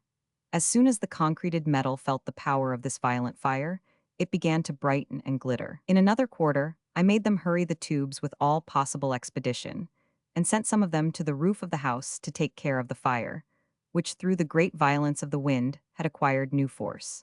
And towards the garden I had caused some tables with pieces of tapestry and old clothes to be placed in order to shelter me from the rain. As soon as I had applied the proper remedy to each evil, I with a PG-78 loud voice cried out to my men to bestir themselves and lend a helping hand, so that when they saw that the concreted metal began to melt again, the whole body obeyed me with such zeal and alacrity that every man did the work of three. Then I caused a mass of pewter weighing about 60 pounds to be thrown upon the metal in the furnace, which, with the other helps, as the brisk wood fire, and stirring it sometimes with iron and sometimes with long poles, soon became completely dissolved. Finding that, contrary to the opinion of my ignorant assistants, I had effected what seemed as difficult to raise as the dead, I recovered my vigor to such a degree that I no longer perceived whether I had any fever, nor had I the least apprehension of death.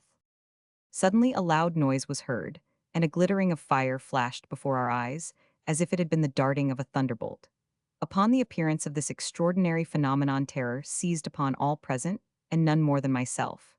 This tremendous noise being over, we began to stare at each other, and perceived that the cover of the furnace had burst and flown off, so that the bronze began to run. I immediately caused the mouths of my mold to be opened, but, finding that the metal did not run with its usual velocity, and apprehending that the cause of it was that the fusibility of the metal was injured by the violence of the fire, I ordered all my dishes and porringers, which were in number about 200, to be placed one by one before my tubes, and part of them to be thrown into the furnace. Upon which all present perceived that my mold was filling. They now with joy and alacrity assisted and obeyed me. I, for my part, was sometimes in one place, sometimes in another, giving PG-79 my directions and assisting my men, before whom I offered up this prayer. O God, I address myself to thee. I acknowledge in gratitude this mercy, that my mold has been filled. I fall prostrate before thee, and with my whole heart return thanks to thy divine majesty. My prayer being over, I took a plate of meat which stood upon a little bench, and ate with a great appetite. I then drank with all my journeymen and assistants, and went joyful and in good health to bed, for there were still 2 hours of night, and I rested as well as if I had been troubled with no disorder. My good housekeeper, without my having given any orders, had provided a good capon for my dinner. When I arose, which was not till about noon, she accosted me in high spirits, and said merrily, "Is this the man that thought himself dying? It is my firm belief that the cuffs and kicks you gave us last night when you were quite frantic and possessed, frightened away your fever, which, apprehending you should fall upon it in the same manner, took to flight. So my whole poor family, having got over such panics and hardships, without delay procured earthen vessels to supply the place of the pewter dishes and porringers, and we all dined together very cheerfully. Indeed, I do not remember having ever in my life eaten a meal with greater satisfaction or a better appetite. After dinner, all those who had assisted me in my work came and congratulated me upon what had happened, returned thanks to the divine being for having interposed so mercifully in our behalf, and declared that they had in theory and practice learnt such things as were judged impossible by other masters. I thereupon thought it allowable to boast a little of my knowledge and skill in this fine art, and pulling out my purse, satisfied all my workmen for their labor. PG 80. Having left my work to cool during 2 days after it was cast, I began gradually to uncover it. I first of all found the Medusa's head, which had come out admirably by the assistance of the vents. I proceeded to uncover the rest, and found that the other head, I mean that of Perseus, was likewise come out perfectly well. I went on uncovering it with great success, and found every part turn out to admiration, till I reached the foot of the right leg which supports the figure.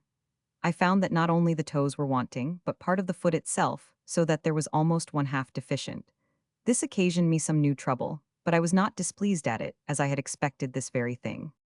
It pleased God that as soon as ever my work, although still unfinished, was seen by the populace, they set up so loud a shout of applause that I began to be somewhat comforted for the mortifications I had undergone, and there were sonnets in my praise every day upon the gate, the language of which was extremely elegant and poetical. The very day on which I exhibited my work, there were above 20 sonnets set up, containing the most hyperbolical praises of it. Even after I had covered it again, every day a number of verses, with Latin odes and Greek poems, were published on the occasion. for it was then vacation at the University of Pisa, and all the learned men and scholars belonging to that place vied with each other in writing encomiums on my performance. But what gave me the highest satisfaction was that even those of the profession I mean statuaries and painter simulated each other in commending me. In fact, I was so highly praised, and in so elegant a style, that it afforded me some alleviation for my past mortification and troubles, and I made all the haste I could to put the last hand to my statue. PG 81. At last, as it pleased the Almighty, I completely finished my work, and on a Thursday morning exhibited it fully. Just before the break of day, so great a crowd gathered about it, that it is almost impossible for me to give the reader an idea of their number, and they all seemed to vie with each other who should praise it most. The Duke stood at a lower window of the palace, just over the gate, and being half concealed within side, heard all that was said concerning the work. After he had listened several hours, he left the window highly pleased, and sent me this message: "Go to Benvenuto, and tell him from me that he has given me higher satisfaction than I ever expected. Let him know at the same time that I shall reward him in such a manner as will excite his surprise." The manuscript of Benvenuto's life is not carried much farther. The narrative breaks off abruptly in 1562, when Cellini was in the sixtisecond year of his age. He does not appear from this time to have been engaged in any work of much importance. After the execution of his grand achievement of the Perseus, the narrative of his life seems to have been the most successful of all the labors of his declining years. On the 15th day of February, 1570, this extraordinary man died. He was buried by his own direction, with great funeral pomp. A monk who had been charged to compose the funeral sermon, in praise both of his life and works, and of his excellent moral qualities, mounted the pulpit and delivered a discourse which was highly approved by the whole academy and by the people. They struggled to enter the chapter, as well to see the body of Benvenuto as to hear the commendation of his good qualities. PG 82. 5. Bernard Palissy. 2 or 3 of the girls had dabbled a little in painting on porcelain, and several of them had become interested in various sorts of pottery. Mabel had been at Newburyport, on a visit with some friends who had a potter's wheel of their own, and she had turned for herself, and had baked, some vases and dishes which she had brought home with her. This tempted them all to make a party, in which several of the boys joined, to go to the art museum and see the exquisite pottery there of different sorts, ancient and modern. There they met one of the gentlemen of a large firm of dealers in ceramics, and he asked them to go through their magnificent establishment and see the collection, which is one of great beauty. It shows several of the finest styles of manufacture in very choice specimens. This prepared them to see Japanese work, and when Uncle Fritz heard of this, he asked Professor Morse, of Salem, if he would show them his marvelous collection of Japanese pottery. Professor Morse lived in Japan under very favorable auspices, and he made there a wonderful collection of the work of the very best artists. So 5 or 6 of the young people went down to Salem, at his very kind invitation, and saw there what is one of the finest collections in the world. PG 83. All this interested them in what now receives a great deal of attention, the manufacture and ornament of pottery. The word ceramics is a word recently added to the English language to express the art of making pottery and of ornamenting it. When Uncle Fritz found that they really wanted to know about such things, he arranged that for one afternoon they should read about Bernard Palissy the potter. Bernard Palissy was born, about 1510, in the little town of Bayern in Perigord, France. He became not only a great artist but a learned physician and a writer of merit. Born of poor parents of the working class, he had to learn some trade, and early applied himself to working glass, not as a glazier, but staining it and cutting it up in little bits, to be joined together with lead for the colored windows so much used in churches. This was purely mechanical work, but Bernard's ambition led him to study drawing and color, that he might himself design and execute, in glass, scenes from the Bible and lives of the saints, such as he saw done by his superiors. When he was old enough, curious to see the world and learn new things, he took a journey on foot through several provinces of France, by observation thus supplying the defects of his early education, and reaping a rich harvest of facts and ideas, which developed the qualities of his intelligence. It was at this time that the Renaissance in art was making itself felt throughout Europe. Francis I of France encouraged all forms of good work by his patronage. PG 84, and wherever he went the young Palissy was animated and inspired by the sight of beautiful things. Faience, an elegant kind of pottery, attracted his attention. This appeared first in the 14th century. The Arabs had long known the art of making tiles of clay, enameled and richly ornamented. they brought it into Spain, as is shown in the decorations of the Alhambra at Seville and elsewhere. Luca della Robbia in Italy first brought the art to perfection by making figures and groups of figures in high relief, of baked clay covered with shining enamel, white, tinted with various colors. The kind of work called majolica differed from the earlier faience by some changes in the material used for the enamel. In the middle of the 16th century, remarkable historical paintings were executed in faience, upon huge plaques. All the cities of Italy vied with each other in producing wonders in this sort of work. It is from one of them, Faenza, that it takes its name. The method of making the enamel was a deep secret, but Bernard Palissy, with long patience and after many failures, succeeded in discovering it, or rather, in inventing for himself a new method, which in some respects excelled the old. Palissy was the author of several essays or discourses, and from one of these, written in quaint old French, we have his own account of his invention. He married and settled down in the year 1539 with a good income from his intelligent industry. He had a pleasant little house in the country, where, as he says, I could rejoice in the sight of green hills, where were feeding and gambolling lambs, sheep, and goats. An incident, apparently slight, disturbed this placid domestic happiness. He came across a cup of enameled PG 85 pottery, doubtless from Italy. This cup, he says, was of such beauty that, from the moment I saw it, I entered into a dispute with myself as to how it could have been made. Enamel is nothing more than a kind of glaze colored with metallic acids and rendered opaque by the mixture of a certain quantity of tin. It is usually spread upon metal, when only it is properly called enamel, but this glaze can also be put upon earthenware. It makes vessels watertight and gives them brilliancy of surface. To find out how to do this was to make a revolution in the ceramic art. In France, in the 16th century, the only vessels, such as jugs or vases, were made either of metal, wood, or coarse porous pottery, through which water could penetrate, like the goulets of the Arabs or the kantaras of the Moors, which are still used for fresh water to advantage, since the evaporation of the drops keeps the water cold. Many attempts had been made to imitate the beautiful and costly vases of China, but no one succeeded until the potters of Italy found out how to make faience. The discovery was hailed as a most valuable one. The princes who owned the works guarded their secret with jealous care. To betray it would have been punished by death, so that Bernard Palissy had no hope of being taught how it was done, even if he should go to the places in Italy where the work was carried on. But, he says, what others had found out, I might also discover, and if I could once make myself master of the art of glazing, I felt sure I could elevate pottery to a degree of perfection as yet unknown. What a glory for my name, what a benefit to France, if I could establish this industry here in my own land. PG 86. He turned and turned the cup in his fingers, admiring the brilliant surface. Yes, he said at last, it shall be so, for I choose. I have already studied the subject. I will work still harder and reach my aim at last. Exceptional determination of character was needed for such an object. Palissy knew nothing about the component parts of enamels. He had never even seen the process of baking clay, and he had to begin with the very simplest investigations. To study the different kinds of earth and clay, to acquire the arts of molding and turning, and to gain some knowledge of chemistry, all these were necessary. But he did not flinch and pursued his idea with indomitable perseverance. Moving only by chance, he says, like a man groping in the dark, I made a collection of all the different substances which seemed at all likely to make enamel, and I pounded them up fine. Then I bought earthen pots, broke them into small bits, numbered these pieces, and spread over each of them a different combination of materials. Now I had to have a furnace in which to bake my experiments. I had no idea how furnaces were usually made, so I invented one of my own and set it up. But I had no idea how much heat was required to melt enamels. Perhaps I heated my furnace too much, perhaps not enough.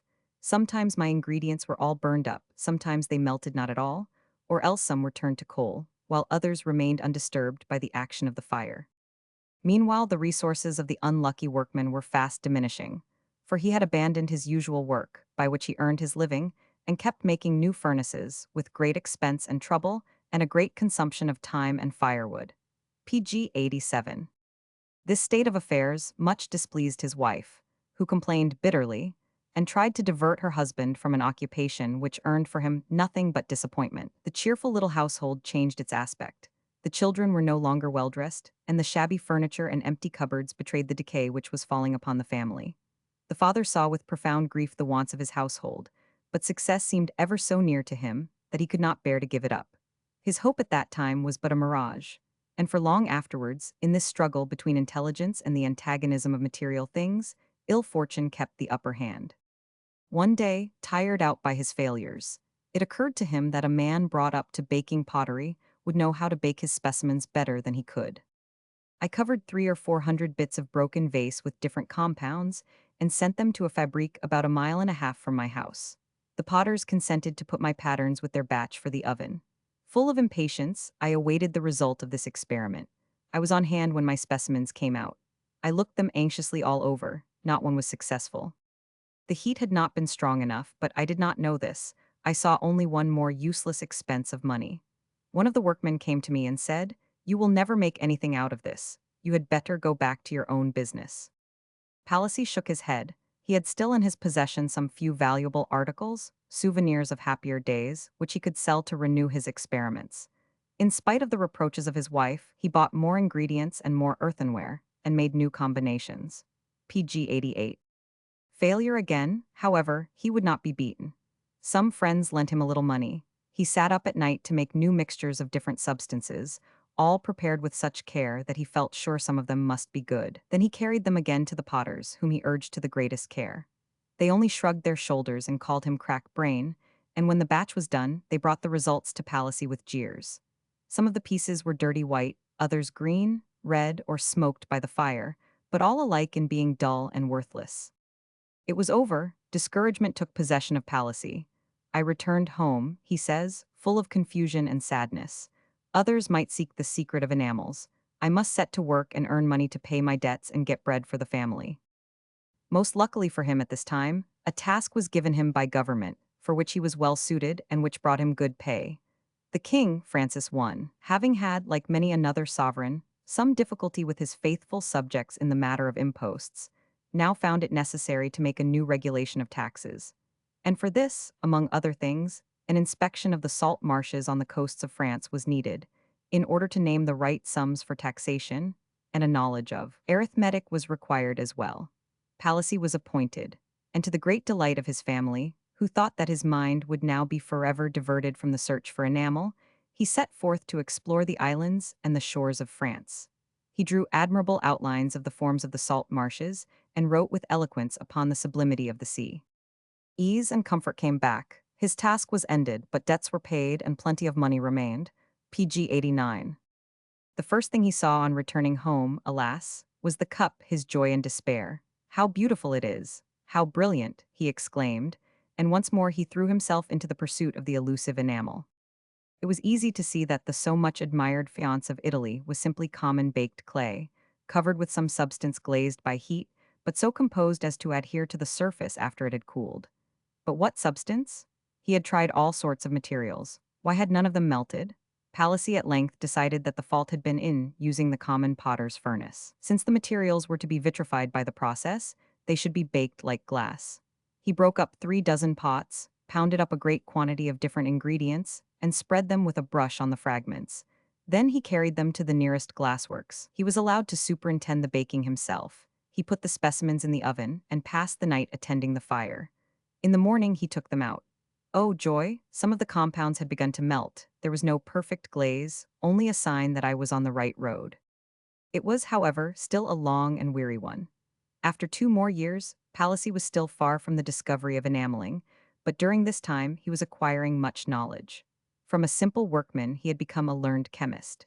He says himself, "The mistakes I made in combining my enamels taught me more than the things which came right of themselves."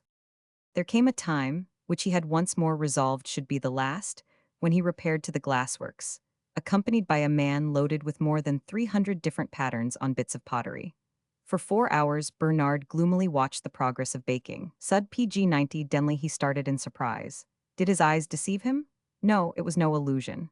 One of the pieces in the furnace was covered with a brilliant glazing, white, polished, excellent. Palissy's joy was immense. "I thought I had become a new creature," he says. The enamel was found, France enriched by a new discovery. Palissy now hastened to undertake a whole vase. For many and large pieces there was not room enough at his disposition in the ovens of the glassworks. He did not worry about that, for he was quite sure he could construct one of his own. He decided, too, at once to model and fashion his own vases, for those which he bought of the potters, made of coarse and heavy forms, no longer suited his ambition. He now designed forms, turned and modeled them himself. Thus passed 7 or 8 months. At last his vases were done, and he admired with pride the pure forms given to the clay by his hands. But his money was giving out again, and his furnace was not yet built. As he had nothing to pay for the work, he did all the work himself, went after bricks and brought them himself on his back, and then built and plastered with his own hands. The neighbors looked on in pity and ridicule. Look, they said, at Master Bernard. He might live at his ease, and yet he makes a beast of burden of himself. Palissy minded their sarcasms not at all. His furnace was finished in good time, and the first baking of the clay succeeded perfectly. Now the pottery was to be covered with his new enamel. Time pressed, for in a few days there would be no more bread in the house for his children. For a long time he had been living on credit, but now the butcher and baker refused to furnish anything more. All about him, he saw only unfriendly faces. Every PG 91 treated him as a fool. Let him die of hunger, they said, since he will not listen to reason.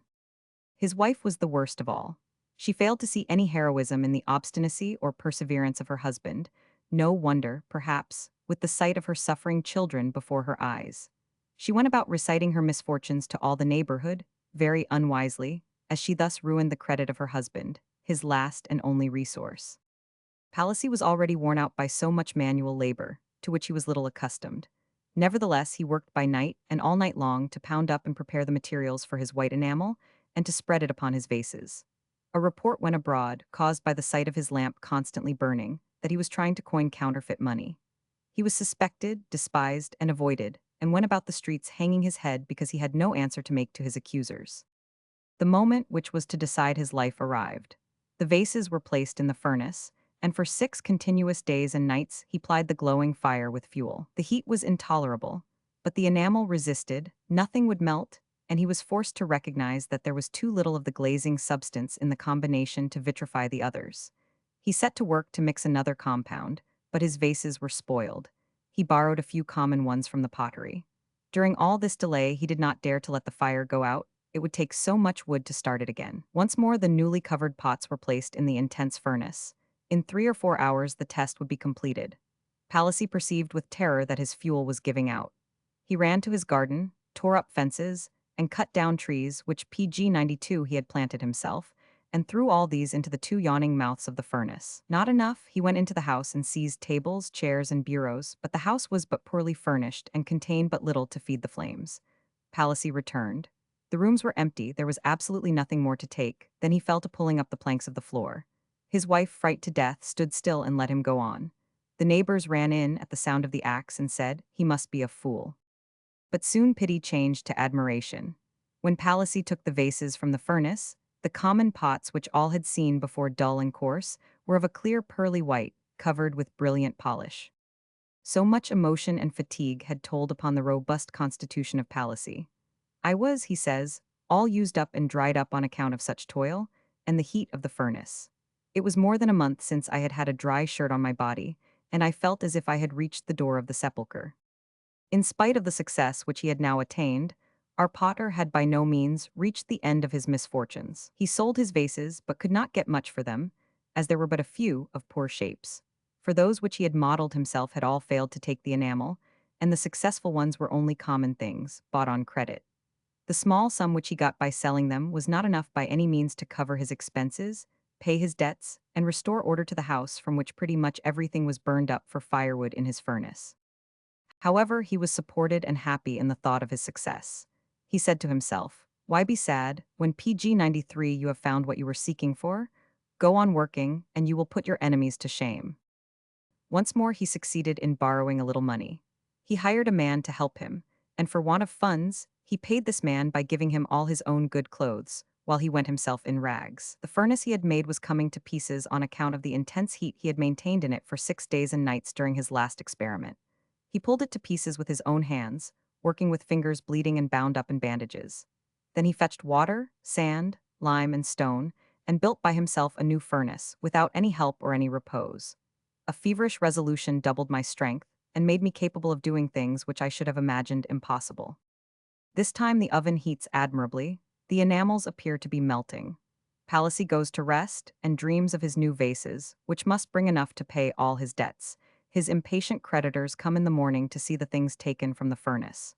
Palissy receives them joyfully. He would like to invite the whole town. When the pieces came out of the oven, they were shining and beautiful. Beautiful ways, but an accident had deprived them of all value. Little stones, which formed a part of the mortar with which the furnace was built, had burst with the heat, and spattered the enamel all over with sharp fragments cutting like a razor, entirely spoiling it, of course. Still, the vases were so lovely in form, and the glaze was so beautiful, that several people offered to buy them if they could have them cheap. This the proud potter would not bear. Seizing the vases, he dashed them to the ground. Then, utterly worn out, he went into the house and threw himself on the bed. His PG-94 wife followed him, and covered him with reproaches for thus wasting the chance of making a few francs for the family. Soon he recovered his elasticity, reflecting that a man who has tumbled into a ditch has but one duty, and that is to try to get out of it. He now set to work at his old business of painting upon glass, and after several months had earned enough to start another batch of vases. Of these, 2 or 3 were successful and sold to advantage. The rest were spoiled by ashes which fell upon the enamel in the furnace while it was soft. He therefore invented what he called a lantern of baked clay, to put over the vases to protect them in baking. This expedient proved so good that it is still used. The enamel once discovered, it would be supposed that all trouble was over. But it is not enough to invent a process. To carry it out, all sorts of little things have to be considered, the least of which, if not attended to, may spoil all the rest. These multiplied accidents, with all the privations and sufferings he had undergone, were attacking the health of Palissy. He says in his simple style, "I was so used up in my person that there was no shape or appearance of curve on my arms or legs. My so-called legs, indeed, were but a straight line, so that when I had gartered my stockings, as soon as I began to walk, they were down on my heels." His enameled pottery now began to make a living for its inventor, but so poor a living that many things were wanting. For instance, a suitable workshop. For 5 or 6 years he carried on the work in the open air. Either heat, rain, or cold spoiled many of his vases, while he himself, exposed to the weather, passed whole nights at the mercy of rain and cold, without any aid, comfort, or PG-95 companionship except that of owls screeching on one side and dogs howling on the other. Sometimes, he continues, winds and tempests blew with such violence inside and outside of my ovens that I was obliged to leave, with a total loss of all they contained. Several times when I had thus left everything, without a dry rag upon me, on account of the rain, I came in at midnight or daybreak without any light, staggering like a drunken man, all broken down at the thought of my wasted toil. And then, all wet and dirty as I was, I found in my bedroom the worst affliction of all, which makes me wonder now why I was not consumed by grief. He means the scolding and reproaches of his wife. But the time came when his perseverance was rewarded, and his pottery brought him the fame and money he deserved. He was able to make new experiments and add to the value of his discovery. Having obtained the white enamel, he had the idea of tinting it with all sorts of colors, which he did successfully. He then began to decorate his faience with objects modeled from nature, such as animals, shells, leaves, and branches. Lizards of a bright emerald color, with pointed heads and slender tails, and snakes gliding between stones or curled upon a bank of moss, crabs, frogs, and spiders, all of their natural colors, and disposed in the midst of plants equally well imitated, are the characteristic details of the work of Palissy. These perfect imitations of nature were taken actually from nature herself. Palissy prepared a group of real leaves and stones, putting the little insects or animals he wished to represent in natural attitudes amongst them. He fastened these reptiles, fishes, or insects in their places by fine threads, and then made a mold of the whole in plaster of Paris. When it was done, he removed the little PG-96 animals from the mold so carefully that he could use them over and over again. Thus, after 16 years passed in untiring energy, 16 years of anxiety and privation, the artist triumphed over all the obstacles opposed to his genius. The humble potter, despised of all, became the most important man in his town. His productions were sought for eagerly, and his reputation established forever. His life henceforth was not free from events, but these were not connected with his invention. His fame came to the knowledge of the Queen Mother Catherine de Medicis, for Francis I was no longer living and Charles IX had succeeded Francis II upon the throne. He was summoned to court and employed to build grottos decorated with his designs by personages of distinction, one especially for the Queen herself, which he describes in his Discourse of the Jardin Delectable. He was in Paris at the time of the terrible massacre of Saint Bartholomew, where, as he was a Huguenot, he would doubtless have perished but for the protection of the Queen, who helped him to escape with his family. Later, however, in the midst of the troubles and terrors of the time, he was thrown into the Bastille. And there he died, an old man of 80 years. PG 97. 6. Benjamin Franklin. We call the Americans a nation of inventors, said Fergus. How long has this been true? That is a very curious question, said Uncle Fritz. You remember we were talking of it before. When I go back to think of the 150 years before Bunker Hill, I think there must have been a great many inglorious Miltons hidden away in the New England towns. Really, the arts advanced very little between 1630 and 1775. Flintlocks had come in instead of matchlocks. But actually, the men at Bunker Hill rested over the rail fence old muskets which had been used in Queen Anne's time, and to this day a queen's arm is a provincial phrase, in New England, for one of these old weapons not yet forgotten. That inability to improve its own condition comes to a people which lets another nation do its manufacturing for it. You see much the same thing in Turkey and French Canada. Just as soon as they were thrown on their own resources here, they began to invent. But, said Fergus, there was certainly one great American inventor before that time. You mean Franklin, the greatest American yet, I suppose, if you mean to measure greatness by intellectual power and intellectual achievement. Yes, Franklin's great discovery, and the inventions which followed on it, PG 98, were made 25 years and more before Bunker Hill. What is the association between Franklin and Robinson Crusoe? Asked Alice. I never read of one, but I think of the other. Uncle Fritz's whole face beamed with approbation. You have started me upon one of my hobbies, said he, but I must not ride it too far. Franklin says himself that Defoe's essay on projects and Cotton Mather's essay to do good were two books which perhaps gave him a turn of thinking, which had an influence on some of the events in his afterlife. And you may notice how an essay on projects might start his passion for having things done better than in the ways he saw. The books that he was brought up on, and with were books of Defoe's own time, none of them more popular among reading people of Boston than Defoe's own books, for Defoe was a great light among their friends in England.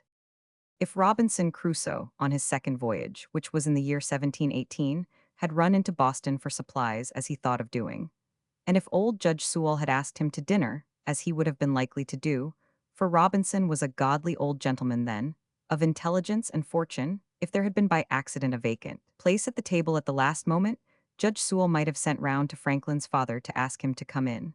For the elder Franklin, though only a tallow chandler, and only Goodman Franklin, not Mr. Franklin, was a member of the church, well esteemed. He led the singing at the Old South after Judge Sewell's voice broke down. Nay, when one remembers how much Sewell had to do with printing, one might imagine that the boy Ben PG 99 Franklin should wait at the door with a proof sheet, and even take off his boy's hat as Robinson Crusoe came in.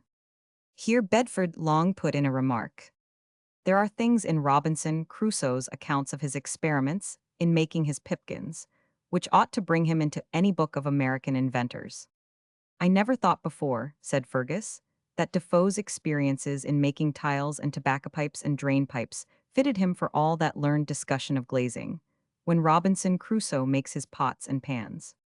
Good, said Uncle Fritz, that must be so. Well, as you say, Alice, there are whole sentences in that narrative which you could suppose Franklin wrote, and in his works whole sentences which would fit in closely with Defoe's writing. The style of the younger man very closely resembles that of the older. And Franklin would have been very much pleased to hear you say so. He was forever inventing, said Uncle Fritz. As I said, he was worried unless things could be better done. If he was in a storm, he wanted to still the waves. If the chimney smoked, he wanted to make a better fireplace. If he heard a girl play the musical glasses, he must have and make a better set. And if the house was struck by lightning, he went out and put up a lightning rod. He had a little book by which people should make themselves better, for he rightly considered that unless a man could do this, he could make no other improvement of much account. And when Uncle Fritz had said this, he found the passage, which he bade John read to them. PG 100. Franklin's Method of Growing Better. I made a little book in which I allotted a page for each of the virtues. He had classified the virtues and made a list of 13, which will be named below. I ruled each page with red ink so as to have 7 columns, one for each day of the week, marking each column with a letter for the day. I crossed these columns with 13 red lines, marking the beginning of each line with the first letter of one of the virtues, on which line and in its proper column I might mark, by a little black spot, every fault I found upon examination to have been committed respecting that virtue upon that day. The 13 virtues were 1. Temperance, 2. Silence, 3. Order, 4. Resolution, 5. Frugality, 6. Industry, 7. Sincerity, 8. Justice, 9. Moderation, 10. Cleanliness, 11. Tranquility, 12. Chastity, 13. Humility. Each of these appears by its full name or its initial on every page of the book, but the full name of one only appears on each page. My intention being to acquire the habitude of these virtues, I judged it would be well not to distract my attention by attempting the whole at once, but to fix it on one of them at a time, and when I should be master of that, then to proceed to another, and so on, till I should have gone through the 13. And as the previous acquisition might facilitate the acquisition of certain others, I arranged them. With that view, temperance first, as it tends to procure that coolness and clearness of head which is so necessary where constant vigilance has to be kept up, and a guard maintained against the unremitting attraction of ancient habits, and the force of perpetual PG 101 temptations. And so he goes on to show how temperance would prepare for silence, silence for order, order for resolution, and thus to the end. Here is the first page of the book, with the marks for the first 6 of the virtues. Temperance. Eat not to dullness. Drink not to elevation. S1000 TWTH FS.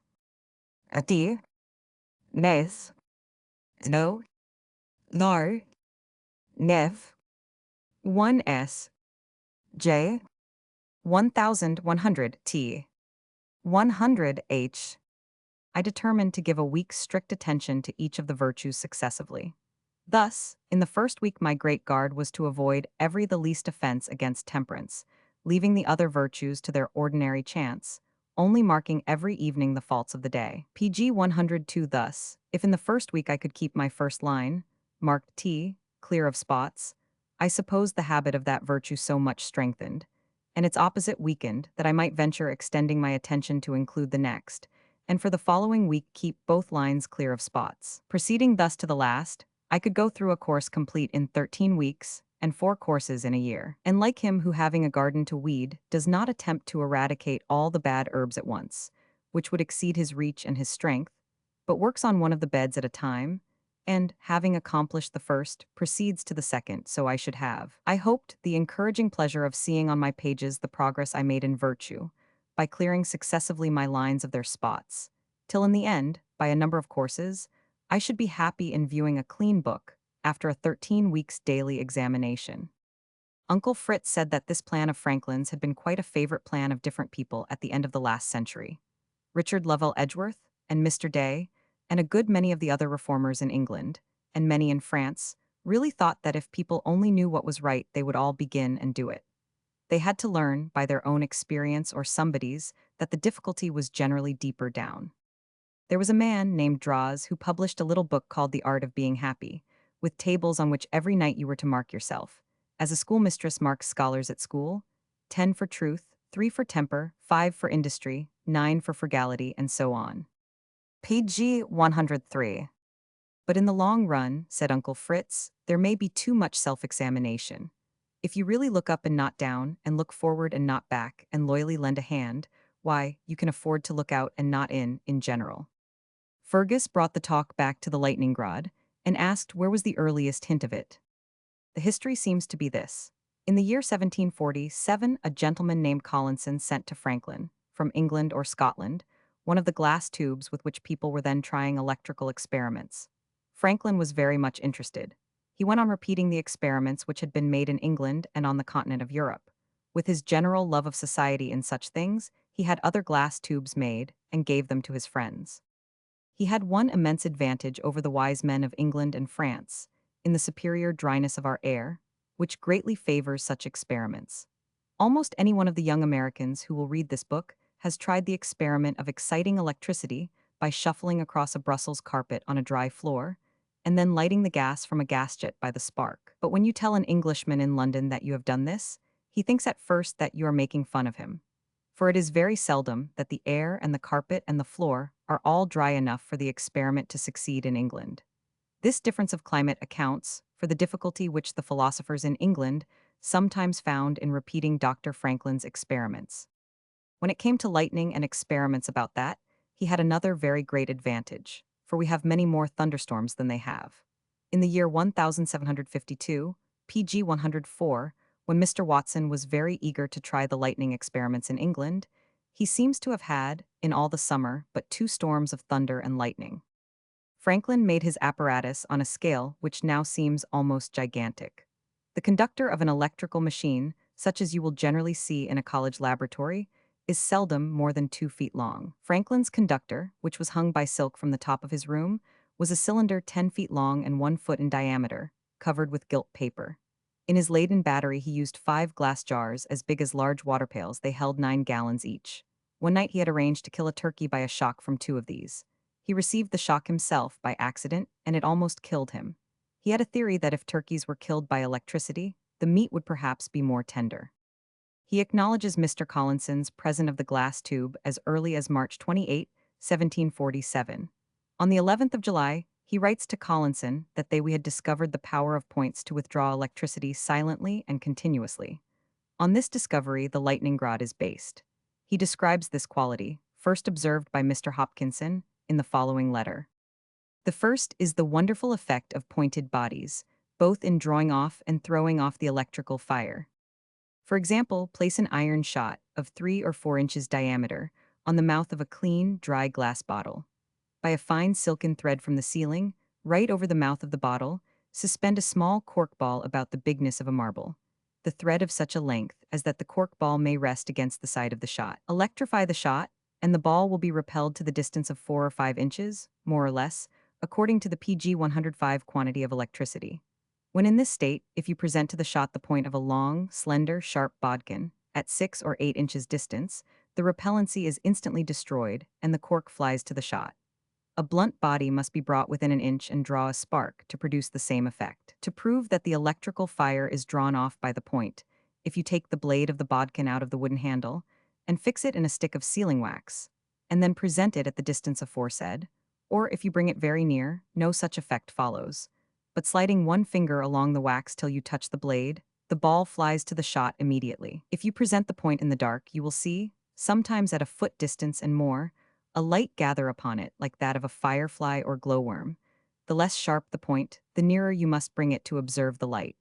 And at whatever distance you see the light, you may draw off the electrical fire and destroy the repellency. If a cork ball so suspended be repelled by the tube, and a point be presented quick to it, though at a considerable distance, it is surprising to see how suddenly it flies back to the tube. Points of wood will do near as well as those of iron, provided the wood is not dry, for perfectly dry wood will no more conduct electricity than sealing wax. To show that points will throw off as well as draw off the electrical fire, lay a long, sharp needle upon the shot, and you cannot electrize the shot so as to make it repel the cork ball, or fix a needle to the end of a suspended gun barrel or iron rod, so as to point beyond it like a little bayonet. And while it remains there, the gun barrel or rod cannot, by applying the tube to the other end, be electrized so as to give a spark, the fire continually running out silently at the point. In the dark you may see PG 106, it make the same appearance as it does in the case before mentioned. The next summer, that of 1748, the experiments went so far that in a letter of Franklin's to Collinson, he proposed the electrical dinner party, which was such a delight to Harry and Lucy. Chagrined a little that we have been hitherto able to produce nothing in this way of use to mankind, and the hot weather coming on when electrical experiments are not so agreeable, it is proposed to put an end to them for this season, somewhat humorously, in a party of pleasure on the banks of the Schuylkill. Spirits, at the same time, are to be fired by a spark sent from side to side through the river, without any other conductor than the water. An experiment which we some time since performed, to the amazement of many. A turkey is to be killed for our dinner by the electrical shock, and roasted by the electrical jack, before a fire kindled by the electrified bottle. When the healths of all the famous electricians in England, Holland, France, and Germany are to be drank in electrified bumpers, under the discharge of guns from the electrical battery. It was in a letter to Collinson of the next year, 1749 as I suppose, though it is not dated, that the project of the lightning rod first appears. It is too long to copy. The paragraphs most important in this view are the following. 42. An electrical spark, drawn from an irregular body at some distance, is scarcely ever straight, but shows crooked and waving in the air. So do the flashes of lightning, the clouds being very irregular bodies. 43. As electrified clouds pass over a country, high hills and high trees, lofty towers, spires, masts of ships, Chim PG 107 Nays 100. As so many prominences and points draw the electrical fire and the whole cloud discharges there. 44. Dangerous, therefore, is it to take shelter under a tree during a thundergust. It has been fatal to many, both men and beasts. 45. It is safer to be in the open field for another reason. When the clothes are wet, if a flash in its way to the ground should strike your head, it may run in the water over the surface of your body. Whereas, if your clothes were dry, it would go through the body, because the blood and other humors, containing so much water, are more ready conductors. Hence a wet rat cannot be killed by the exploding electrical bottle, when a dry rat may. In a letter of 1750, based upon observations made in 1749, Franklin said distinctly, after describing some artificial lightning which he had made, "If these things are so, may not the knowledge of this power of points be of use to mankind, in preserving houses, churches, ships, 100, from the stroke of lightning, by directing us to fix on the highest parts of these edifices upright rods of iron made sharp as a needle, and gilded to prevent rusting, and from the foot of those rods a wire down the outside of the building into the ground, or down, round one of the shrouds of a ship, and down her side till it reaches the water? Would not these pointed rods probably draw the electrical fire silently out of a cloud before it came nigh enough to strike, and thereby secure us from that most sudden and terrible mischief? To determine the question whether the clouds that contain lightning are electrified or not, I would propose an experiment to be tried where it may be done conveniently. On the top of some high tower or steeple, place a kind of PG 108 sentry box, big enough to contain a man and an electrical stand. From the middle of the stand, let an iron rod rise and pass bending out of the door and then upright 20 or 30 feet, pointed very sharp at the end. If the electrical stand be kept clean and dry, a man standing on it when such clouds are passing low might be electrified and afford sparks, the rod drawing fire to him from a cloud. If any danger to the man should be apprehended, though I think there would be none, let him stand on the floor of his box, and now and then bring near to the rod the loop of a wire that has one end fastened to the leads, he holding it by a wax handle. So the sparks, if the rod is electrified, will strike from the rod to the wire, and not affect him. The Royal Society did not think these papers worth printing, but happily Collinson printed them, and they went all over Europe. The demonstration of the lightning theory, which he had wrought out by his own experiments, was made in France, May 10, 1752, and in Philadelphia by Franklin with the kite in the next month, before he had heard of the success in France. Franklin's friend Dalibard tried the French experiment. Here is his account of it as he sent it to the French Academy, as Roxana translated it for the young people. I have had perfect success in following out the course indicated by Mr. Franklin. I had set up at Marly-la-Vallée, situated 6 leagues from Paris, in a fine plain at a very elevated level, a round rod of iron, about an inch in diameter, 40 feet long, and sharply pointed at its upper extremity. To secure greater fineness at the point, I had it armed with tempered steel, and then burnished, for want of gilding, so as to keep it PG 109 from rusting. Beside that, this iron rod is bent near its lower end into 2 acute but rounded angles. The first angle is 2 feet from the lower end, and the second takes a contrary direction at 3 feet from the first. Wednesday, the 10th of May, 1752, between 2 and 3 in the afternoon, a man named Coiffier, an old dragoon, whom I had entrusted with making the observations in my absence, having heard rather a loud clap of thunder, hastened at once to the machine, took the file with the wire, presented the loop of the wire to the rod, saw a small bright spark come from it, and heard it crackle. He then drew a second spark, brighter than the first and with a louder sound. He called his neighbors and sent for the prior. This gentleman hastened to the spot as fast as he could. The parishioners, seeing the haste of their priest, imagined that poor Coiffier had been killed by the thunder. The alarm was spread in the village.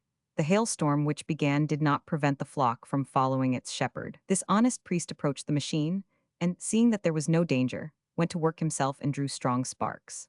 The cloud from which the storm and hail came was no more than a quarter of an hour in passing directly over our machine, and only this one thunderclap was heard.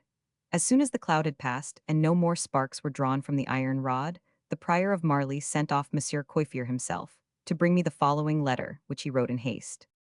I can now inform you, sir, of what you are looking for. The experiment is completely successful. Today, at 20 minutes past 2, p. 1000, The thunder rolled PG 110 directly over Marley. The clap was rather loud. The desire to oblige you and my own curiosity made me leave my armchair where I was occupied in reading.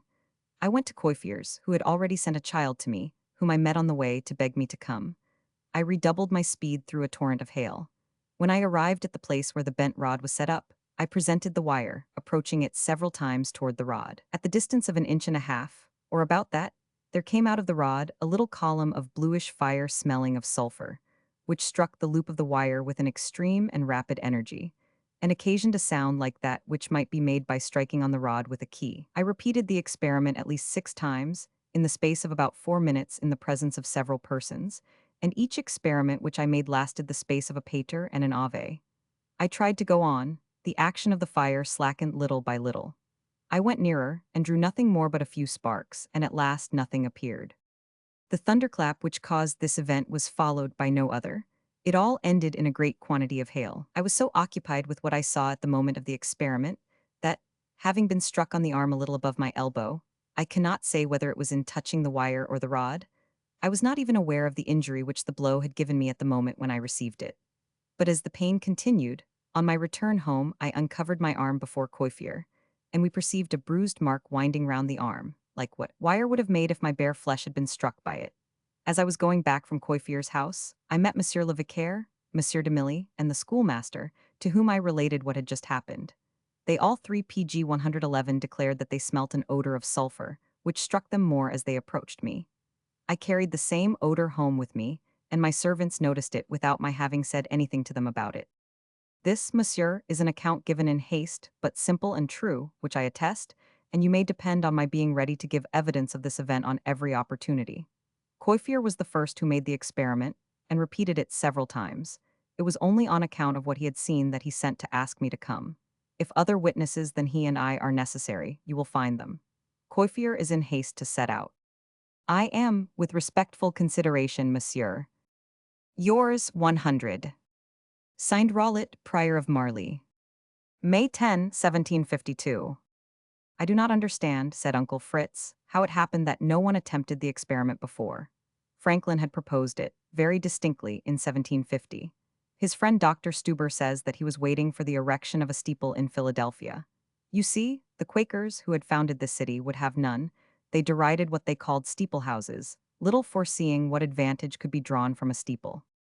Meanwhile, in 1750, in October, he did take a view of New York from the Dutch church steeple, which had been struck by lightning in the spring of that year.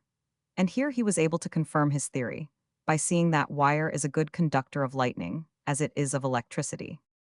PG 112. Musical glasses.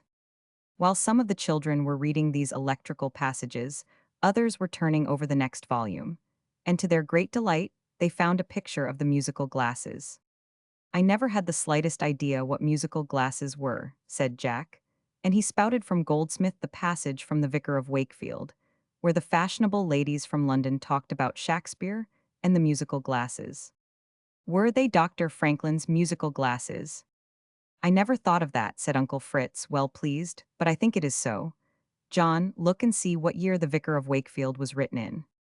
John turned to the Cyclopedia, and it proved that Goldsmith wrote that book in 1766.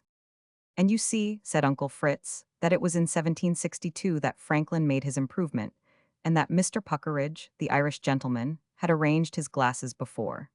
I think you would find that the instrument gradually worked its way into fashion, slowly, as such things then did in England, and that Goldsmith knew about Dr. Franklin's modification. I do not now remember any other place where Goldsmith's life and his touched, but they must have known a great many of the same people. Franklin was all mixed up with the Grub Street people. Meanwhile, John was following up the matter in the Cyclopedia, but he did not find harmonica. Uncle Fritz bade him try in the H volume, and there, sure enough, was harmonica, with quite a little history of PG 113, the Invention. Mr. Puckeridge's fascinating name is there tamed down to Pockridge, probably by some German translator. Dr. Franklin's instrument is described, and the Cyclopedia man adds, from the effect which it was supposed to have upon the nervous system, it has been suggested that the fingers should not be allowed to come in immediate contact with the glasses, but that the tones should be produced by means of keys, as with a harpsichord. Such an instrument has been made and called the harpsichord harmonica. But these experiments have not produced anything of much value. It is impossible that the delicacy, the swell, and the continuation of the tone should be carried to such perfection as in the simpler method. The harmonica, however much it excels all other instruments in the delicacy and duration of its tones, yet is confined to those of a soft and melancholy character, and to slow, solemn movements, and can hardly be combined to advantage with other instruments. In accompanying the human voice, it throws it into the shade, and in concerts the other instruments lose in effect, because so far inferior to it in tone. It is therefore best enjoyed by itself, and may produce a charming effect in certain romantic situations. Romantic situations? I should think so, said Mabel, laughing. Is not that like the dear German man that wrote this? I see myself lugging my harmonica to the edge of the Cotterskill Falls. How do you know he was a German? Said Alice. Because, where John read the simpler method, it says the before-mentioned method. No Englishman or American in his senses ever said before-mentioned if he could help himself. PG 114. Do let us see how dear Dr. Franklin made his machine. And the girls unfolded the old-fashioned picture, which is in the 6th volume of Sparks's Franklin, and read his description of it as he wrote it to Beccaria. Is it the Beccaria who did about capital punishment? Asked Fergus. No, Uncle Fritz said, though they lived at the same time. They were not brothers. The capital punishment man was the Marquis of Beccaria, and that makes a great difference in Europe. This man did electricity, as you would say, and his name is plain Beccaria without any of. Then Mabel, commanding silence, at last read the letter to Beccaria. And when she had done, Uncle Fritz said that he should think there might be many a boy or girl who could not buy a piano or what he profanely called a yang-yang, by which he meant a reed organ, who would like to make a harmonica. The letter, in a part not copied here, tells how to tune the glasses, and anyone who lived near a glass factory and was on the good-natured side of a good workman could have the glasses made without much expense. Letter of Franklin to J. B. Beccaria. London, July 13, 1762. Reverend Sir, perhaps, however, it may be agreeable to you, as you live in a musical country, to have an account of the new instrument lately added here to the great number that charming science was already possessed of, as it is an instrument that seems peculiarly adapted to Italian music, especially that of the soft and plaintive kind. I will endeavor to give you such a description of it, PG 115, and of the manner of constructing it, that you or any of your friends may be enabled to imitate it, if you incline so to do, without being at the expense and trouble I have been to bring it to its present perfection. You have doubtless heard of the sweet tone that is drawn from a drinking glass by passing a wet finger round its brim. One Mr. Puckeridge, a gentleman from Ireland, was the first who thought of playing tunes formed of these tones. He collected a number of glasses of different sizes, fixed them near each other on a table, tuned them by putting into them water more or less, as each note required. The tones were brought out by passing his finger round their brims. He was unfortunately burned here, with his instrument, in a fire which consumed the house he lived in.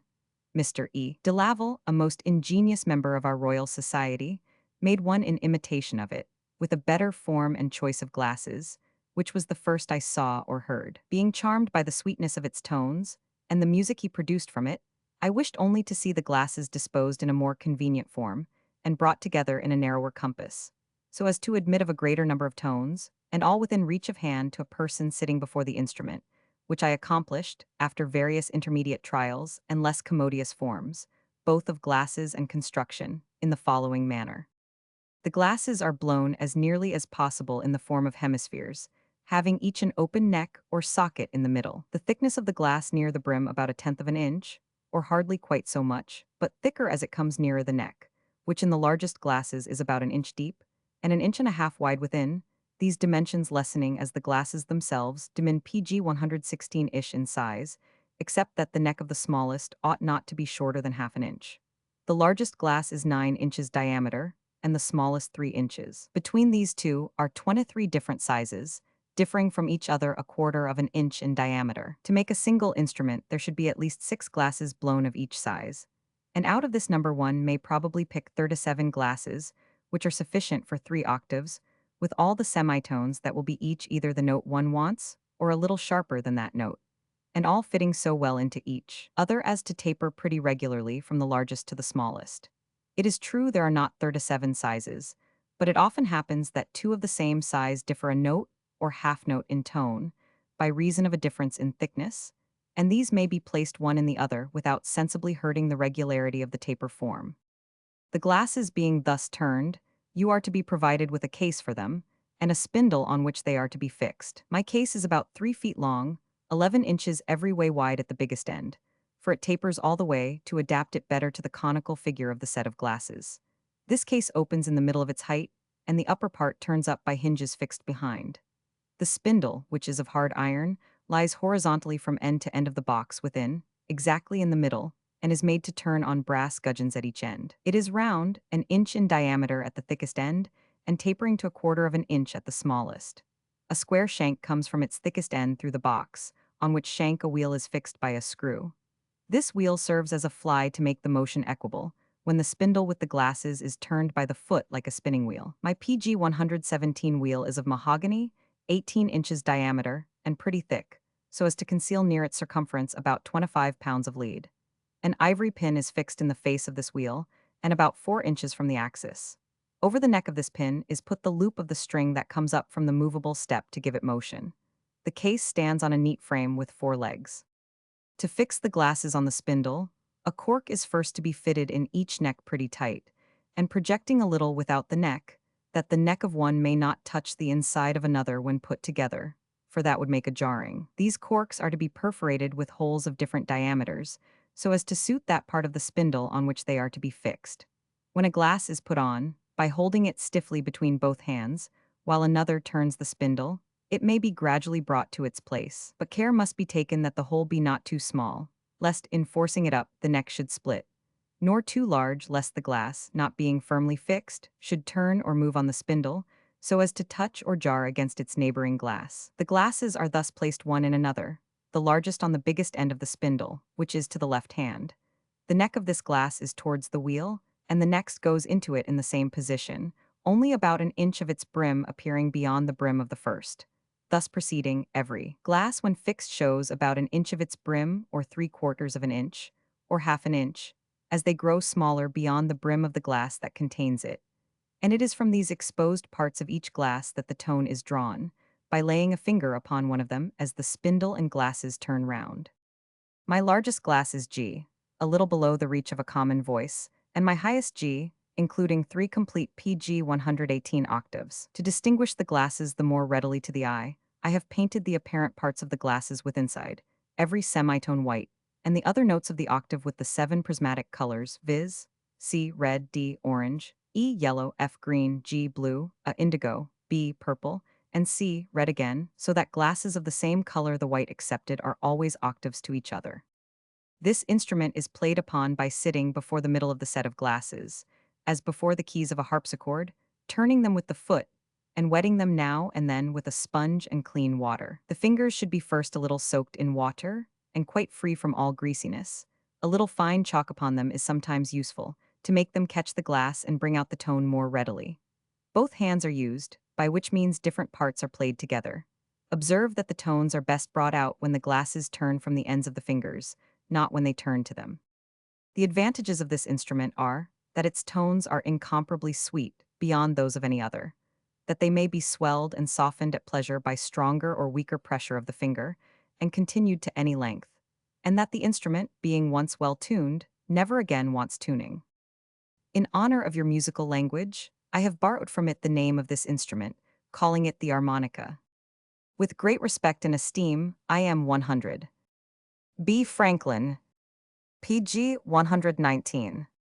7 Theorists of the 18th Century. Richard Lovell Edgeworth. At the next meeting, there was a slight deviation from the absolutely expected. Bedford and Mabel desired to dispense with the regular order of the day, and moved for permission to bring in a new inventor, invented by myself, said Mabel, entirely by myself, assisted by Bedford. Nobody that I know of ever heard of him before. He is a new discovery. Who is he? Asked Horace, somewhat piqued that there should be anyone interesting of whom he had not heard even the name. What did he invent? Asked Emma. Did he write memoirs? Asked Fergus. Did you ever read Frank? Asked Mabel, in what is known as the Socratic method. There was a slight stir at the mention of this little classic. few seemed to be able to answer in the affirmative. "I have read Rollo," said Horace. "I have read Frank," said Will Withers and Harry and Lucy, and the parent's assistant, and Sanford and Merton and Henry Milner. "In fact, there are few of those books, all kindred volumes, which I have not read. They have had an important effect upon my later life." PG 120. Hinc illi lacrimae, in a low tone from Clem Waters. For Colonel Ingham, the turn taken by the conversation had a peculiar charm. He was of the generation before the rest, and what were to them but ghostly ideals were to him glad memories of a happy past. "Good," said he. "Frank was, in a sense, the greatest book ever written. Do you remember that part where Frank lifted up the skirts of his coat when passing through the greenhouse?" he asked of Mabel. "I should think I did," said Mabel and Will. As for Bedford, he had only a vague recollection of it. The others considered the conversation to be trembling upon the verge of insanity. "Perhaps," said Florence, gently, "I might be allowed to suggest that, although you have heard of Frank and those other persons mentioned, we have not. I do not think that I ever heard of an inventor named Frank. Did he have any other name? And I am usually considered," she went on modestly, "tolerably well informed. Therefore the present conversation, though probably edifying in a high degree to those who have read Frank, or who have some interest in horticulture and greenhouses, can hardly fail to be very stupid to those of us who have not." "My dear child," said the Colonel, "you are right. Mabel and I, and Will and Bedford here, are of the generation that is passing off the stage. We look back to the things of our youth, hardly considering that there are those to whom that period suggests Noah and his ark." "But who is the inventor?" asked someone who thought that the conversation was gradually leaving the trodden path. PG 121.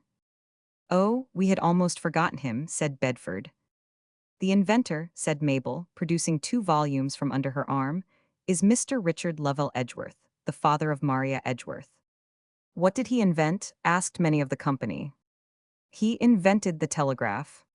"Well, I never knew that before. I thought Morse invented the telegraph." "Did not Dr. Franklin invent the telegraph?" "I thought Edison." Other remarks were also made, showing a certain amount of incredulity. "You mistake," said Bedford placidly. "You are all of you under a misapprehension. I think that you all of you allude to the electric telegraph, an invention of a later date than that of Mr. Edgeworth, and one of more value as far as practical affairs are concerned. No, Mr. Edgeworth invented, or thinks he invented, the telegraph as it was used in the 18th century and the early part of the 19th, sometimes named the semaphore. It was not a difficult invention, and I do not believe it ever came to any very practical use as constructed by Edgeworth, though French telegraphs were very useful." "What kind of a telegraph was it?" "Well, it was just the kind of a telegraph that the conductor of a railroad train is when he waves his arms to the engineer to go ahead. There's an account of it by Edgeworth in one of these books, with pictures to it. But my chief interest about Edgeworth," said Mabel, "is in his memoirs, which are written partly by himself and partly by his daughter. They are really very amusing. He was married 5 times, once with a Dorky when he was only 14. PG 122. This startling intelligence roused even Colonel Ingham to demand particulars. Was he married to all 5 at once? To all of them when he was only 14? "No," admitted Mabel with some regret. "He was married to them, all at different times, and he was divorced from the one he married at 14 with the Dorky." "They were only married for fun," said Bedford. "It was all a joke. They were at a wedding, and they thought it would be funny after the real marriage to have a mock one. So they did, and married Edgeworth to a girl who was there. It was a real marriage, for they were afterwards divorced." "Well," said Sam Edmeston, "I shall be glad to hear about this gentleman, I am sure, though I never did hear of him before. But may I ask why it was necessary to introduce him by means of an allusion to Frank and other works which we have few of us ever read, though it is very possible that we may some of us have heard of them?" "I see why Mabel spoke first of Frank," said Colonel Ingham. "And I think that she did very well to bring Edgeworth in as she has done. And Edgeworth, though I had not thought of him before, is very fit to be one of our inventors, not so much for his individual accomplishments, which were little more than curious, telegraph and all, as for being a good representative of his age. Those of you who know a little of the century between 1750 and 1850 know that it was an age to which many of the secrets of physical science were being opened for the first time. Everybody was going back to nature to see what he could learn from her. This movement swept all over France and England. Every gentleman PG 123 dabbled in the sciences and made his experiments and inventions. Voltaire in France had a great laboratory made for him in which he passed some years in chemical experiments. It was the age, too, of great inventions, of the application of physical forces to the life of man. The invention of the steam engine by Watt and the applications of it to the locomotive and the steamboat came along toward the end of this period and marked the work of the greatest men. But every one could not invent a steam engine. So, by the hundreds of country gentlemen who studied science, chemistry, and astronomy, and the rest, there were constructed hundreds of orreries, globes, carriages, model telegraphs, and such things. And it is of these men that Edgeworth is the best, or at least the most available, representative, on account of his very interesting memoirs. Such books as Harry and Lucy and Frank are the mirror of this movement. But to this is joined something more, which John Morley speaks of in saying, "An age touched by the spirit of hope turns naturally to the education of the young." Then people knew that their own times were about as worthless as times could well be. But as they learned more, they began to hope that things were improving, and that the children might see better times than those in which the fathers lived. And as physical science was to them an all-important factor in this approaching millennium, they took pains to teach these things to the young. Any of you who have read Frank or Sanford and Merton will see what I mean. It was the hope that the children might be able to take the work where the fathers left it and carry it on. And the children 999. But I do not believe that any one of these 18th century theorists had the first or vaguest PG 124 idea of the point to which his children and grandchildren would carry his work. So much for Mr. Edgeworth from my point of view, concluded the colonel. You will hear what he thought of himself from Bedford. Edgeworth's telegraph. Described by himself.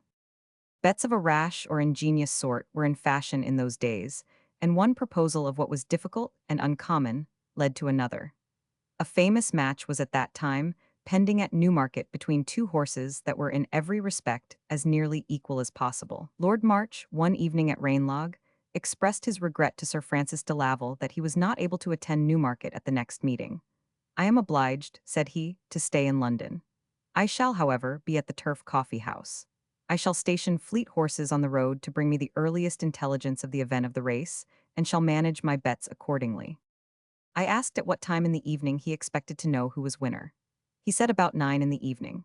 I asserted that I should be able to name the winning horse at 4 o'clock in the afternoon.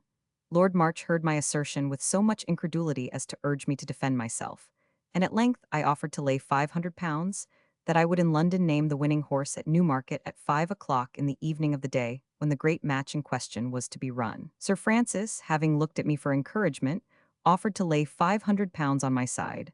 Lord PG 125 Eglintown did the same. Shafto and somebody else took up their bets.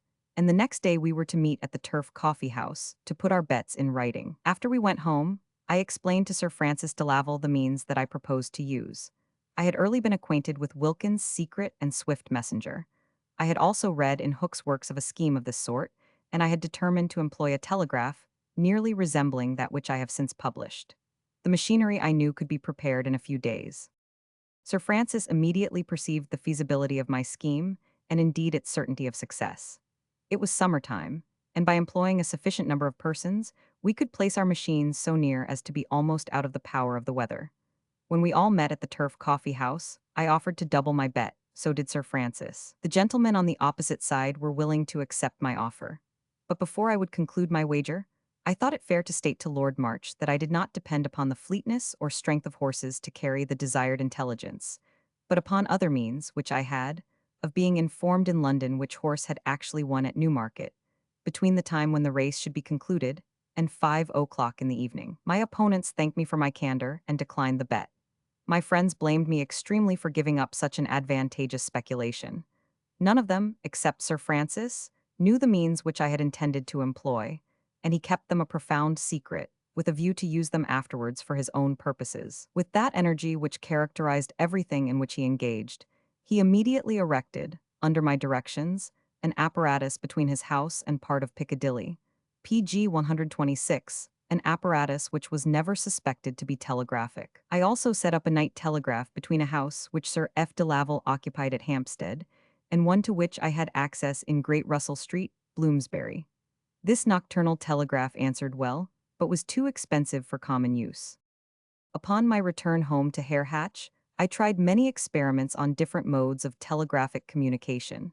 My object was to combine secrecy with expedition. For this purpose, I intended to employ windmills, which might be erected for common economical uses, and which might at the same time afford easy means of communication from place to place upon extraordinary occasions. There is a windmill at Nettled, which can be distinctly seen with a good glass from Assey Hill, between Maidenhead and Henley, the highest ground in England south of the Trent. With the assistance of Mr. Parrott, of Hare Hatch, I ascertained the practicability of my scheme between these places, which are nearly 16 miles asunder. I have had occasion to show my claim to the revival of this invention in modern times, and in particular to prove that I had practiced telegraphic communication in the year 1767, long before it was ever attempted in France. To establish these truths, I obtained from Mr. Parrott, a Berkshire gentleman, who resided in the neighborhood of Hare Hatch, and who was witness to my experiments, his testimony to the facts which I have just related. I have his letter, and before its contents were published in the Memoirs of the Irish Academy for the year 1796, I showed it to Lord Charlemont, President of the Royal Irish Academy.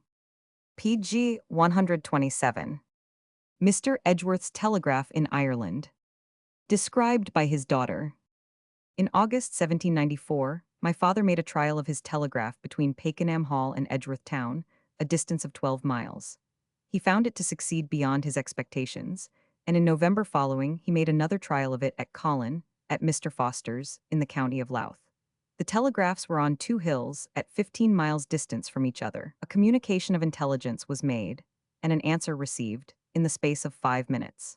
Mr. Foster, me father's friend, and the friend of everything useful to Ireland, was well convinced of the advantage and security this country would derive from a system of quick and certain communication, and, being satisfied of the sufficiency of this telegraph, advised that a memorial on the subject should be drawn up for government. Accordingly, under his auspices, a memorial was presented, in 1795, to Lord Camden, then Lord Lieutenant.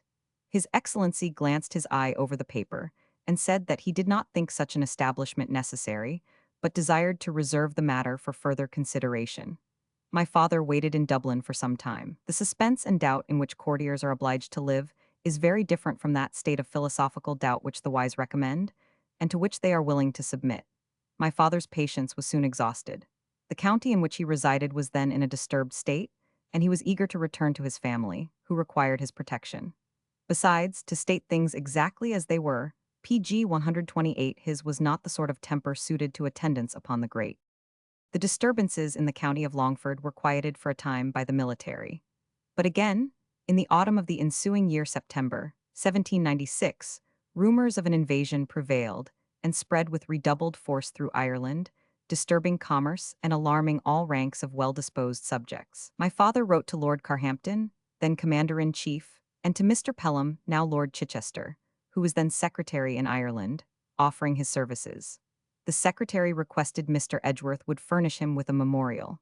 Aware of the natural antipathy that public men feel at the sight of long memorials, this was made short enough to give it a chance of being read. Presented Oct. 6, 1796. Mr. Edgeworth will undertake to convey intelligence from Dublin to Cork, and back to Dublin, by means of 14 or 15 different stations, at the rate of £100 per annum for each station, as long as government shall think proper, and from Dublin to any other place, at the same rate in proportion to the distance, provided that when government chooses to discontinue the business, they shall pay 1 year's contract over and above the current expense, as some compensation for the prime cost of the apparatus and the trouble of the first establishment.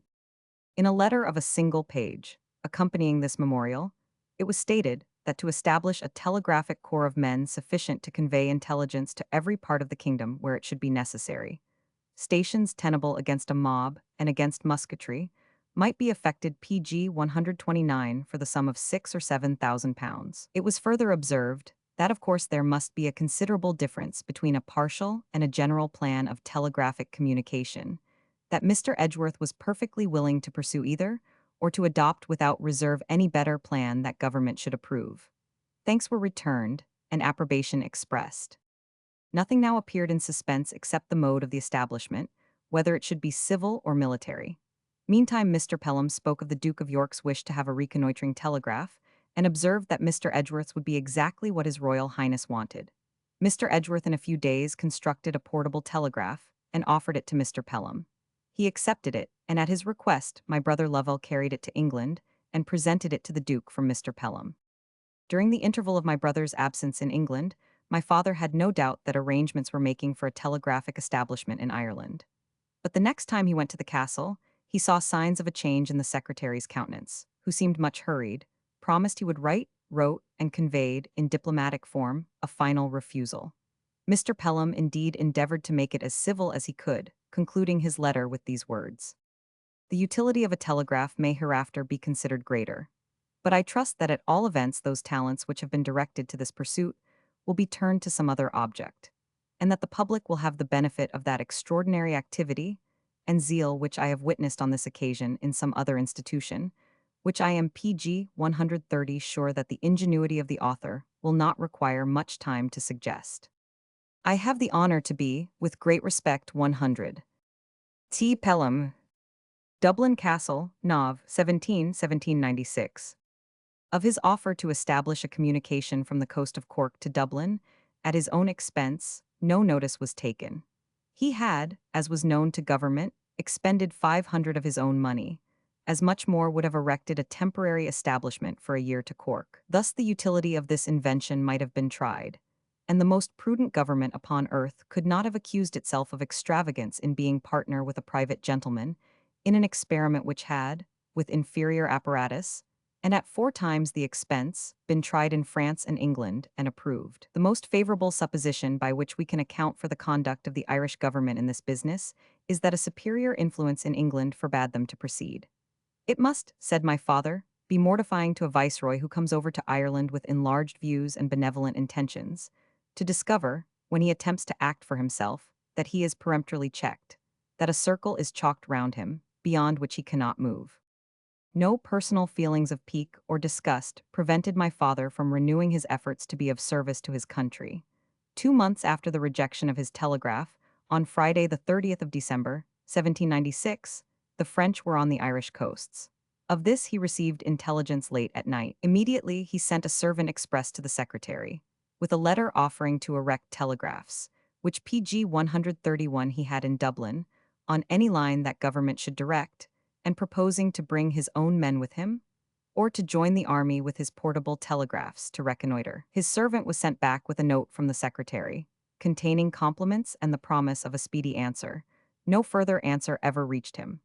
Upon this emergency he could, with the assistance of his friends, have established an immediate communication between Dublin and the coast, which should not have cost the country 1 shilling. My father showed no mortification at the neglect with which he was treated, but acknowledged that he felt much concern in losing an opportunity of saving an enormous expense to the public, and of alleviating the anxiety and distress of thousands.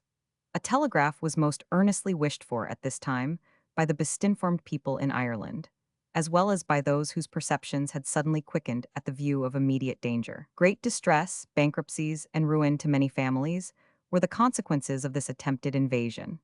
The troops were harassed with contrary orders and forced marches, for want of intelligence, and from that indecision, which must always be the consequence of insufficient information, many days were spent in terror and in fruitless wishes for the English fleet. One fact may mark the hurry and confusion of the time: the cannon and the ball sent to Bantry Bay were of different caliber. At last, Ireland was providentially saved by the change of wind, which prevented the enemy from effecting a landing on her coast. That the public will feel little interest in the danger of an invasion of Ireland, which might have happened in the last century. That it can be of little consequence to the public to hear how or why, 20 years ago, this or PG 132 that man's telegraph was not established, I am aware, and I am sensible that few will care how cheaply it might have been obtained, or will be greatly interested in hearing of generous offers which were not accepted, and patriotic exertions which were not permitted to be of any national utility. I know that as a biographer I am expected to put private feelings out of the question, and this duty, as far as human nature will permit, I hope I have performed. The facts are stated from my own knowledge, and from a more detailed account in his own letter to Lord Charlemont on the telegraph, a political pamphlet, uncommon at least for its temperate and good-humored tone. Though all his exertions to establish a telegraph in Ireland were at this time unsuccessful, yet he persevered in the belief that in future modes of telegraphic communication would be generally adopted. And instead of his hopes being depressed, they were raised and expanded by new consideration of the subject in a scientific light. In the sixth volume of the Transactions of the Royal Irish Academy, he published an essay on the art of conveying swift and secret intelligence, in which he gives a comprehensive view of the uses to which the system may be applied, and a description, with plates, of his own machinery. Accounts of his apparatus and specimens of his vocabulary have been copied into various popular publications, therefore it is sufficient here to refer to them. The peculiar advantages of his machinery consist, in the first place, in being as free from friction as possible, consequently in its being easily moved and not easily destroyed by use. In the next place, on its being simple, consequently easy to make and to repair. The PG 133 superior advantage of his vocabulary arises from its being undecipherable. This depends on his employing the numerical figures instead of the alphabet. With a power of almost infinite change, and consequently with defiance of detection, he applies the combination of numerical figures to the words of a common dictionary, or to any length of phrase in any given vocabulary. He was the first who made this application of figures to telegraphic communication. Much has been urged by various modern claimants for the honor of the invention of the telegraph. In England, the claims of Dr. Hooke and of the Marquis of Worcester to the original idea are incontestable. But the invention long lay dormant, till wakened into active service by the French. Long before the French telegraph appeared, my father had tried his first telegraphic experiments. As he mentions in his own narrative, he tried the use of windmill sails in 1767 in Berkshire, and also a nocturnal telegraph with lamps and illuminated letters between London and Hampstead. He refers for the confirmation of the facts to a letter of Mr. Parrott's, a Berkshire gentleman who was with him at the time. The original of this letter is now in my possession. It was shown in 1795 to the President of the Royal Irish Academy. The following is a copy of it. Dear Sir, I perfectly recollect having several conversations with you in 1767 on the subject of a speedy and secret conveyance of intelligence. I recollect your going up the hills to see how far and how distinctly the arms and the position of them, of nettled windmill sails, were to be discovered with ease. As to the experiments from Highgate to London by P.G. 134 means of lamps, I was not present at the time, but I remember your mentioning the circumstance to me in the same year. All these particulars were brought very strongly to my memory when the French, some years ago, conveyed intelligence by signals, and I then thought and declared that the merit of the invention undoubtedly belonged to you. I am very glad that I have it in my power to send you this confirmation, because I imagine there is no other person now living who can bear witness to your observations in Berkshire. I remain, dear sir, your affectionate friend, James 50, Parrott. Bath Deck, 9, 1795. Claims of priority of invention are always listened to with doubt, or, at best, with impatience. To those who bring the invention to perfection, who actually adapt it to use, mankind are justly most grateful, and to these, rather than to the original inventors, grant the honors of a triumph. Sensible of this, the matter is urged no farther, but left to the justice of posterity. I am happy to state, however, one plain fact, which stands independent of all controversy, that my father's was the first, and I believe the only, telegraph which ever spoke across the channel from Ireland to Scotland. He was, as he says in his essay on this subject, ambitious of being the first person who should connect the islands more closely by facilitating their mutual intercourse. And on the 24th of August, 1794, my brothers had the satisfaction of sending by my father's telegraph 4 messages across the channel, and of receiving immediate answers before a vast concourse of spectators. PG 135. Edgeworth to Dr. Darwin. Edgeworthstown, Dec. 11, 1794. I have been employed for 2 months in experiments upon a telegraph of my own invention. I tried it partially 26 years ago. It differs from the French in distinctness and expedition, as the intelligence is not conveyed alphabetically. I intended to detail my telegraphs in the plural, but I find that I have not room at present. If you think it worthwhile, you shall have the whole scheme before you, which I know you will improve for me. Suffice it that by day, at 18 or 20 miles distance, I show, by 4 pointers, isosceles triangles, 20 feet high, on 4 imaginary circles, 8 imaginary points, which correspond with the figures. 0, 1, 2, 3, 4, 5, 6, 7. So that 7,000 different combinations are formed, of 4 figures each, which refer to a dictionary of words that are referred to, of lists of the Navy, Army, militia, lords, commons, geographical and technical terms, 100, besides an alphabet, so that everything one wishes may be transmitted with expedition. By night, white lights are used. Dr. Darwin to Mr. Edgeworth. Derby, March 15, 1795. Dear Sir, I beg your pardon for not immediately answering your last favor, which was owing to the great influence the evil demon has at present in all affairs on this earth. That is, I lost your letter, and have in vain looked over some scores of papers, and cannot find it. Sec. PG 136 only, having lost your letter, I daily hope to find it again without success. The telegraph you described, I dare say, would answer the purpose. It would be like a giant wielding his long arms and talking with his fingers, and those long arms might be covered with lamps in the night. You would place 4 or 6 such gigantic figures in a line so that they should spell a whole word at once, and other such figures in sight of each other, all round the coast of Ireland, and thus fortify yourselves, instead of Friar Bacon's wall of brass round England, with the brazen head which spoke time is, time was, time is past. Mr. Edgeworth's machine. Having slightly mentioned the contrivances made use of by the ancients for conveying intelligence swiftly, and having pointed out some of the various important uses to which this art may be applied, I shall endeavor to give a clear view of my attempts on this subject. Models of the French telegraph have been so often exhibited, and the machine itself is so well known, that it is not necessary to describe it minutely in this place. It is sufficient to say that it consists of a tall pole, with 3 movable arms, which may be seen at a considerable distance through telescopes. These arms may be set in as many different positions as are requisite to express all the different letters of the alphabet. By a successive combination of letters shown in this manner, words and sentences are formed and intelligence communicated.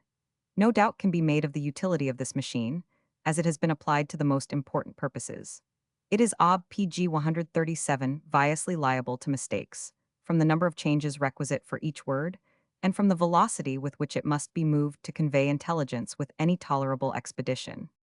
The name, however, which is well chosen, has become so familiar that I shall, with a slight alteration, adopt it for the apparatus which I am going to describe. Telegraph is a proper name for a machine which describes at a distance. Telelograph, or contractedly telegraph, is a proper name for a machine that describes words at a distance. Dr. Hooke, to whom every mechanic philosopher must recur, has written an essay upon the subject of conveying swift intelligence, in which he proposes to use large wooden letters in succession. The siege of Vienna turned his attention to the business. His method is more cumbrous than the French telegraph, but far less liable to error. I tried it before I had seen Hooke's work, in the year 1767 in London, and I could distinctly read letters illuminated with lamps in Hampstead churchyard, from the house of Mr. Ellers in Great Russell Street, Bloomsbury, to whom I refer for date and circumstance.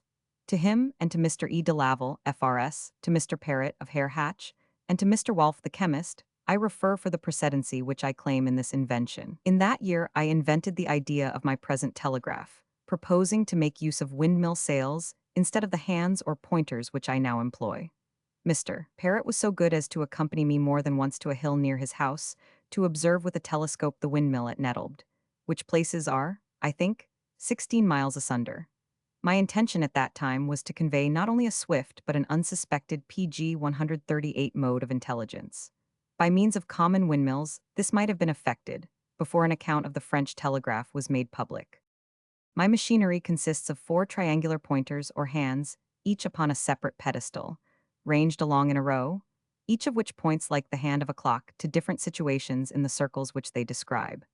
It is easy to distinguish whether a hand moving vertically points perpendicularly downwards or upwards, horizontally to the right or left, or to any of the 4 intermediate positions.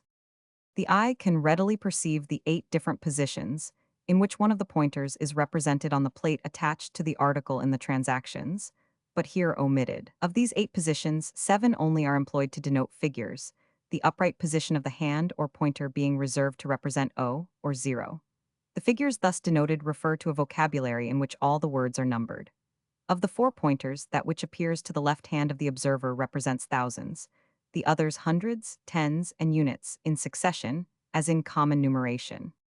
By these means, as Mr. Edgeworth showed, numbers from 1 up to 7777, omitting those having a digit above 7, could be displayed to the distant observer, who, on referring to his vocabulary, discovered that they meant such expressions as it might seem convenient to transmit by this excellent invention.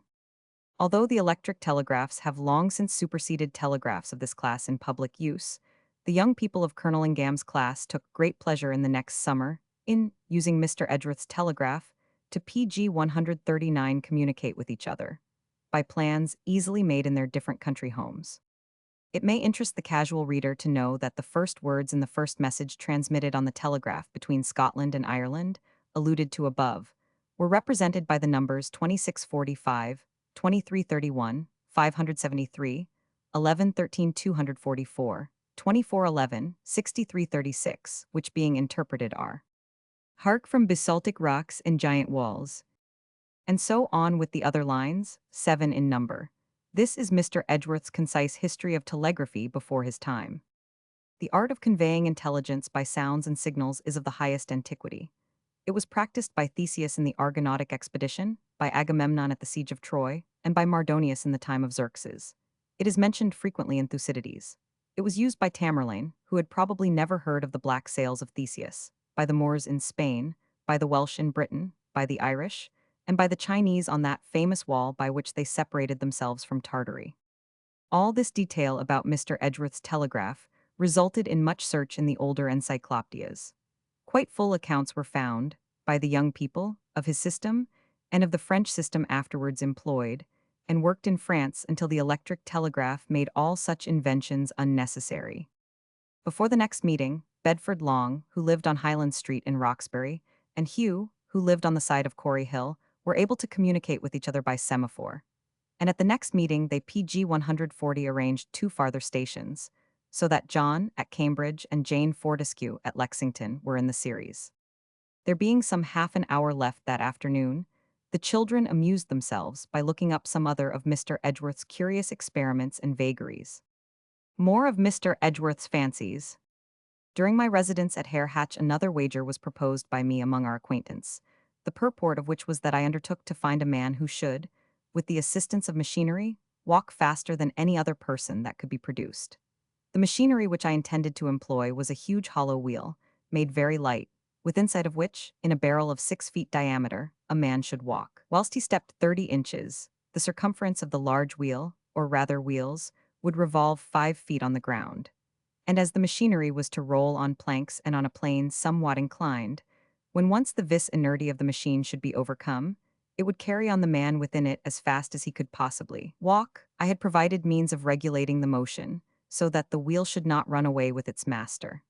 I had the wheel made, and when it was so nearly completed as to require but a few hours' work to finish it, I went to London for Lord Effingham, to whom I had promised that he should be present at the first experiment made with it. But the bulk and extraordinary appearance of my machine had attracted the notice of the country neighborhood, and, taking advantage of my absence, some idle, curious persons went to the carpenter I employed, who lived on Hare Hatchcombe PG 141 Moan. From him they obtained the great wheel which had been left by me in his care. It was not finished. I had not yet furnished it with the means of stopping or moderating its motion. A young lad got into it. His companions launched it on a path which led gently downhill towards a very steep chalk pit. This pit was at such a distance as to be out of their thoughts when they set the wheel in motion. On it ran. The lad withinside plied his legs with all his might. The spectators, who at first stood still to behold the operation, were soon alarmed by the shouts of their companion, who perceived his danger. The vehicle became quite ungovernable. The velocity increased as it ran downhill. Fortunately, the boy contrived to jump from his rolling prison before it reached the chalk pit, but the wheel went on with such velocity as to outstrip its pursuers, and, rolling over the edge of the precipice, it was dashed to pieces. The next day, when I came to look for my machine, intending to try it on some planks which had been laid for it, I found, to my no small disappointment, that the object of all my labors and my hopes was lying at the bottom of a chalk pit, broken into 1,000 pieces. I could not at that time afford to construct another wheel of this sort, and I cannot therefore determine what might have been the success of my scheme. As I am on the subject of carriages, I shall mention a sailing carriage that I tried on this common. The carriage was light, steady, and ran with amazing velocity. One day, when I was preparing for a sail in it with my friend and schoolfellow Mr. William Foster, my wheelboat escaped from its moorings just as we were going to step on board. With the utmost difficulty, I overtook it. And as I saw 3 or 4 stagecoaches on the road, and PG 142 feared that this sailing chariot might frighten their horses, I, at the hazard of my life, got into my carriage while it was under full sail. And then, at a favorable part of the road, I used the means I had of guiding it easily out of the way. But the sense of the mischief which must have ensued if I had not succeeded in getting into the machine at the proper place, and stopping it at the right moment was so strong as to deter me from trying any more experiments on this carriage in such a dangerous place. Such should never be attempted except on a large common, at a distance from a high road. It may not, however, be amiss to suggest that upon a long extent of iron railway in an open country carriages, properly constructed, might make profitable voyages from time to time, with sails instead of horses. For though a constant or regular intercourse could not be thus carried on, yet goods of a certain sort that are saleable at any time might be stored till wind and weather were favorable. When Bedford had read this passage, John Fordyce said he had traveled hundreds of miles on the Western railways, where Mr. Edgeworth's sails could have been applied without a stagecoach to be afraid of them. Jack the Darter. In one of my journeys from Hare Hatch to Birmingham, I accidentally met with a person whom I, as a mechanic, had a curiosity to see. This was a sailor who had amused London with a singular exhibition of dexterity.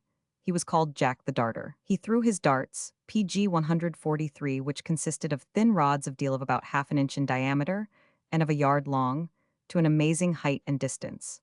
For instance, he threw them over what was then called the New Church in the Strand. Of this feat I had heard, but I entertained some doubts upon the subject. I had inquired from my friends where this man could be found, but had not been able to discover him. As I was driving towards Birmingham in an open carriage of a singular construction, I overtook a man who walked remarkably fast, but who stopped as I passed him, and eyed my equipage with uncommon curiosity. There was something in his manner that made me speak to him, and from the sort of questions he asked about my carriage, I found that he was a clever fellow. I soon learned that he had walked over the greatest part of England, and that he was perfectly acquainted with London. It came into my head to inquire whether he had ever seen the exhibition about which I was so desirous to be informed. Lord, sir, said he, I am myself Jack the Darter. He had a roll of brown paper in his hand, which he unfolded, and soon produced a bundle of the light deal sticks which he had the power of darting to such a distance. He readily consented to gratify my curiosity, and after he had thrown some of them to a prodigious height, I asked him to throw some of them horizontally. At the first trial, he threw one of them 80 yards with great ease. I observed that he coiled a small string round the stick, by which he gave it a rotary motion that preserved it from altering its course, and at the same time it allowed the arm which threw it time to exercise its whole force. If anything be simply thrown from the hand, it is clear that it can acquire no greater velocity than that of the hand that throws it. But if the body that is thrown passes PG 144 through a greater space than the hand, whilst the hand continues to communicate motion to the body to be impelled, the body will acquire a velocity nearly double to that of the hand which throws it. The ancients were aware of this, and they wrapped a thong of leather round their javelins, by which they could throw them with additional violence. This invention did not, I believe, belong to the Greeks, nor do I remember its being mentioned by Homer or Xenophon. It was in use among the Romans, but at what time it was introduced or laid aside I know not. Whoever is acquainted with the science of projectiles will perceive that this invention is well worthy of their attention. A one-wheeled chaise. After having satisfied my curiosity about Jack the Darter, I proceeded to Birmingham. I mentioned that I traveled in a carriage of a singular construction. It was a one-wheeled chaise, which I had made for the purpose of going conveniently in narrow roads. It was made fast by shafts to the horses' sides, and was furnished with 2 weights or counterpoises that hung below the shafts. The seat was not more than 8 and 20 or 30 inches from the ground, in order to bring the center of gravity of the whole as low as possible. The footboard turned upon hinges fastened to the shafts, so that when it met with any obstacle it gave way, and my legs were worn to lift themselves up. In going through water, my legs were secured by leathers, which folded up like the sides of bellows. By this means, I was pretty safe from wet. On PG 145, my road to Birmingham, I passed through Long Compton, in Warwickshire, on a Sunday. The people were returning from church, and numbers stopped to gaze at me. There is, or was, a shallow ford near the town, over which there was a very narrow bridge for horse and foot passengers, but not sufficiently wide for wagons or chaises. Towards this bridge I drove. The people, not perceiving the structure of my one-wheeled vehicle, called to me with great eagerness to warn me that the bridge was too narrow for carriages. I had an excellent horse, which went so fast as to give but little time for examination. The louder they called, the faster I drove, and when I had passed the bridge, they shouted after me with surprise. I got on to Shipstone upon Stone, but before I had dined there I found that my fame had overtaken me. My carriage was put into a coach house, so that those who came from Long Compton, not seeing it, did not recognize me. I therefore had an opportunity of hearing all the exaggerations and strange conjectures which were made by those who related my passage over the narrow bridge. There were posts on the bridge, to prevent, as I suppose, more than one horseman from passing at once. Some of the spectators asserted that my carriage had gone over these posts. Others said that it had not wheels, which was indeed literally true, but they meant to say that it was without any wheel. Some were sure that no carriage ever went so fast, and all agreed that at the end of the bridge, where the floods had laid the road for some way under water, my carriage swam on the surface of the water. PG 146. 8. James Watt. Uncle Fritz, said Mabel Liddell, the next afternoon that our friends had gathered together for a reading, would it not be well for us all to go down into the kitchen this afternoon and watch the steam come out of the kettle as Ellen makes tea for us? Why should it be well, Mabel? Said Colonel Ingham. For my part, I should prefer to remain in my own room, more especially as I consider my armchair to be more suited to the comfort of one already on the downward path in life than is the kitchen table, where we should have to sit should we invade the premises of our friends below. I was thinking, said Mabel, of the manner in which James Watt when a child invented the steam engine, from observing the motion of the top of the tea kettle. And as we are to read about Watt this afternoon, I thought we might be in a more fit condition to understand his invention, and might more fully comprehend his frame of mind while perfecting his great work, should we also fix our eyes and minds on the top of the tea kettle in Ellen's kitchen. Mabel, my child, said Uncle Fritz, you talk like a book, and a very interesting one at that. But I think, as the youngest of us would say, that you are just a little PG 147 off in your remarks. And as I observe that Clem, who is going to read this afternoon, desires to deliver a sermon of which your conversation seems to be the text, I will request all to listen to him before we consider seriously vacating this apartment, however poor it may be. And he glanced fondly around at the comfortable arrangements that everywhere pervaded the study, and seek the regions below. I only wanted to say, began Clem, that although Watt did on one occasion in his extreme youth look at a tea kettle with some interest, he was not in the habit, at the time when he devoted most thought to the steam engine, of having a tea kettle continually before him that he might gain inspiration from observing the steam issue from its nose. And, as Watt dispensed with this aid, I have no doubt that we may do so as well, contenting ourselves with the results of the experiments in the vaporization of water, which Ellen is now conducting in the form of tea. Besides all this, however, I do want to say some things. Before we read aloud this afternoon, I hope this is not really too much like a sermon, about the steam engine and the part that Watt had in perfecting it. At this point, the irrepressible Mabel was heard to whisper to Bedford, who sat next her.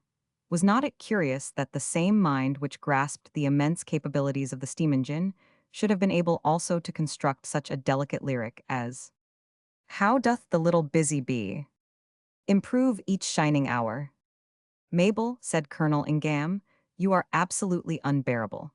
If you do not keep in better order, I shall be sorry that I dissuaded you from descending to the kitchen. PG 148. I see nothing incongruous myself in indulging in mechanical experiments, and in throwing one's thoughts into the form of verse. Here the old gentleman colored slightly, as though he recollected something of the sort, but it may be well to counteract the impression your conversation may have made by stating that Isaac Watts did not invent the steam engine, nor did James Watt write the beautiful words you have just quoted.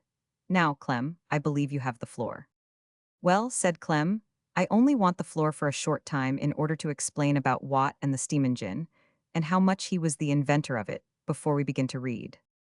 There are various points about the steam engine which are really Watt's invention, the separate condenser, for instance, but the idea of the steam engine was not original with him. That is, when he saw the steam in the tea kettle, raise the lid and drop it again, he was not the first to speculate on the power of steam. Are you going to read us that part in the book, Clem? Asked Bedford with some interest. Yes, if you like, said Clem. I guess it tells about it in Mr. Smiles's Life of Watt. So he began to overhaul the book he had brought, and shortly discovered the anecdote referred to by Mabel with such interest, and read it. On one occasion James Watt was reproved by Mrs. Muirhead, his aunt, for his indolence at the tea table. James Watt, said the worthy lady, I never saw such an idle boy as you are. Take a book, or employ yourself usefully. For the last hour you have not spoken one word, but taken off the lid of that kettle and put it on again, holding now a cup and now a silver spoon over the steam.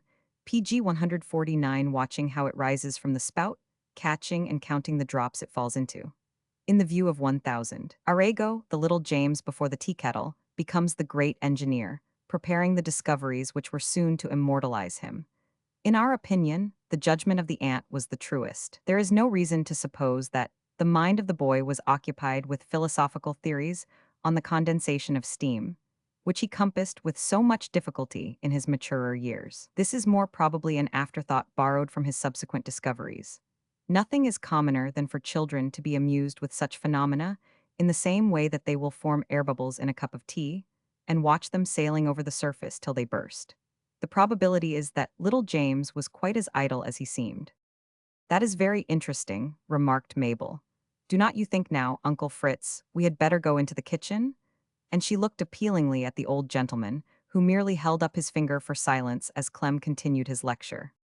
What I meant to say, Clem went on, was that other people before Watt had found out the power of steam, and had used it too. There was one hero of Alexandria, who lived about 2,000 years ago, who used steam for many interesting purposes, notably for animating various figures that took part in the idolatrous worship of his time, and thus in deceiving the common people. But his contrivances, though engines which went by steam, would hardly be called steam engines. Between Hero of Alexandria, of 160 B 100, and the Marquis of Worcester, of 1650 A 500, there does not seem to have been much doing in the way of inventing the steam engine. But the Marquis of Worcester in Charles II's time was a great 5 PG 150 philosopher, and did nobody knows exactly what with steam. But though he did great things, he did not produce a particularly capable engine, though he seems to have known more about steam than anybody else did at his time. After the Marquis of Worcester and before Watt, there were three men who did much towards inventing and improving the steam engine. Their names were Savery, Papin, and Newcomen. I do not propose to tell you about the inventions of each one, but it's well enough to remember that each one did important service in getting the steam engine to the point where Watt took hold of it. As it was on Newcomen's engine that Watt made his first serious experiments, I think we should all like to know something about it. The Newcomen engine. Newcomen's engine may be thus briefly described. The steam was generated in a separate boiler, as in Savery's engine, from which it was conveyed into a vertical cylinder underneath a piston fitting it closely, but movable upwards and downwards through its whole length. The piston was fixed to a rod, which was attached by a joint or chain to the end of a lever vibrating upon an axis, the other end being attached to a rod working a pump. When the piston in the cylinder was raised, steam was let into the vacated space through a tube fitted into the top of the boiler and mounted with a stopcock. The pump rod at the further end of the lever being thus depressed, cold water was applied to the sides of the cylinder, on which the steam within it was condensed, a vacuum was produced, and the external air, pressing PG 151 upon the top of the piston, forced it down into the empty cylinder. The pump rod was thereby raised, and the operation of depressing it being repeated, a power was thus produced which kept the pump continuously at work. Such, in a few words, was the construction and action of Newcomen's first engine. While the engine was still in its trial state, a curious accident occurred which led to a change in the mode of condensation, and proved of essential importance in establishing Newcomen's engine as a practical working power. The accident was this. In order to keep the cylinder as free from air as possible, great pains were taken to prevent it passing down by the side of the piston, which was carefully wrapped with cloth or leather. And, still further to keep the cylinder airtight, a quantity of water was kept constantly on the upper side of the piston. At one of the early trials, the inventors were surprised to see the engine make several strokes in unusually quick succession, and on searching for the cause, they found it to consist in a hole in the piston, which had let the cold water in a jet into the inside of the cylinder, and thereby produced a rapid vacuum by the condensation of the continued steam.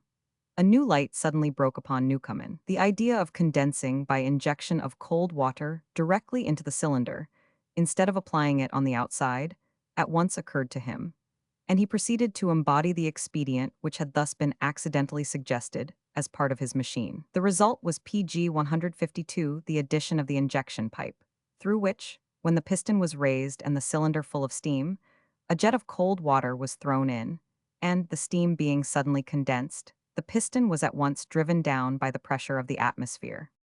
An accident of a different kind shortly after led to the improvement of Newcomen's engine in another respect. To keep it at work, one man was required to attend the fire, and another to turn alternately the two cocks, one admitting the steam into the cylinder, the other admitting the jet of cold water to condense it. The turning of these cocks was easy work, usually performed by a boy. It was, however, a very monotonous duty, though requiring constant attention. To escape the drudgery and obtain an interval for rest or perhaps for play, a boy named Humphrey Potter, who turned the cocks, set himself to discover some method of evading his task. He must have been an ingenious boy, as is clear from the arrangement he contrived with this object. Observing the alternate ascent and descent of the beam above his head, he bethought him of applying the movement to the alternate raising and lowering of the levers which governed the cocks.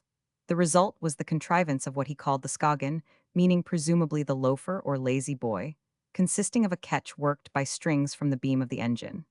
This arrangement, when tried, was found to answer the purpose intended. The action of the engine was thus made automatic, and the arrangement, though rude, not only enabled Potter to enjoy his play, but it had the effect of improving the working power of the engine itself.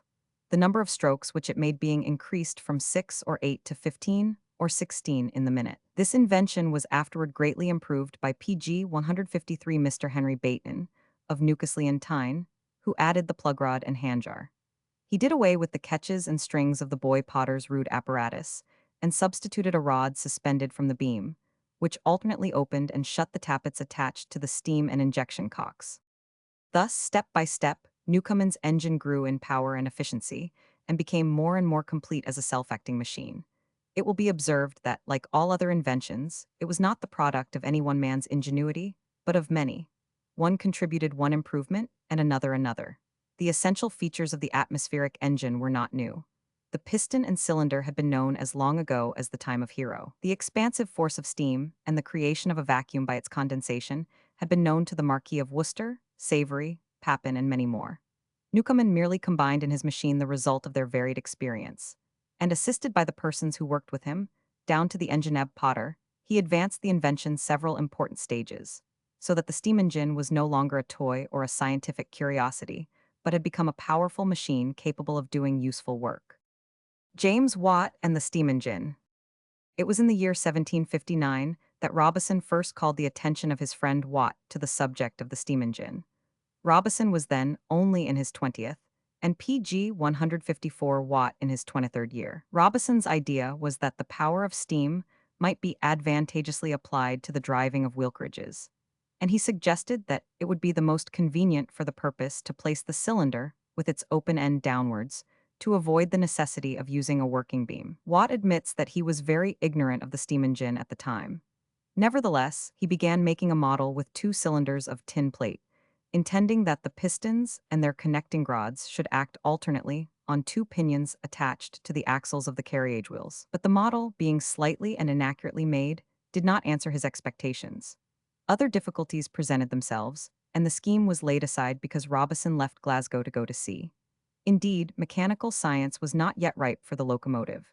Robison's idea had, however, dropped silently into the mind of his friend, where it grew from day to day, slowly and at length fruitfully. At his intervals of leisure and in the quiet of his evenings, Watt continued to prosecute his various studies. He was shortly attracted by the science of chemistry, then in its infancy. Dr. Black was at that time occupied with the investigations which led to his discovery of the theory of latent heat, and it is probable that his familiar conversations with Watt on the subject induced the latter to enter upon a series of experiments with the view of giving the theory some practical direction. His attention again and again reverted to the steam engine, though he had not yet seen even a model of one. Steam was as yet almost unknown in Scotland as a working power. The first engine was erected at Elphinstone Colliery, in Stirlingshire, about the year 1750, and the second more than 10 years later, at Govan Colliery, near Glasgow, where it was known by the PG 155 startling name of the firework. This had not, however, been set up at the time Watt had begun to inquire into the subject, but he found that the college possessed the model of a Newcomen engine for the use of the natural philosophy class, which had been sent to London for repair. On hearing of its existence, he suggested to his friend Dr. Anderson, professor of natural philosophy, the propriety of getting back the model, and a sum of money was placed by the Senatus at the professor's disposal to recover the steam engine from Mr. Sisson, instrument maker in London. In the meantime, Watt sought to learn all that had been written on the subject of the steam engine. He ascertained from de Seguliers, Switzer, and other writers what had been accomplished by Savery, Newcomen, Bateman, and others, and he went on with his own independent experiments.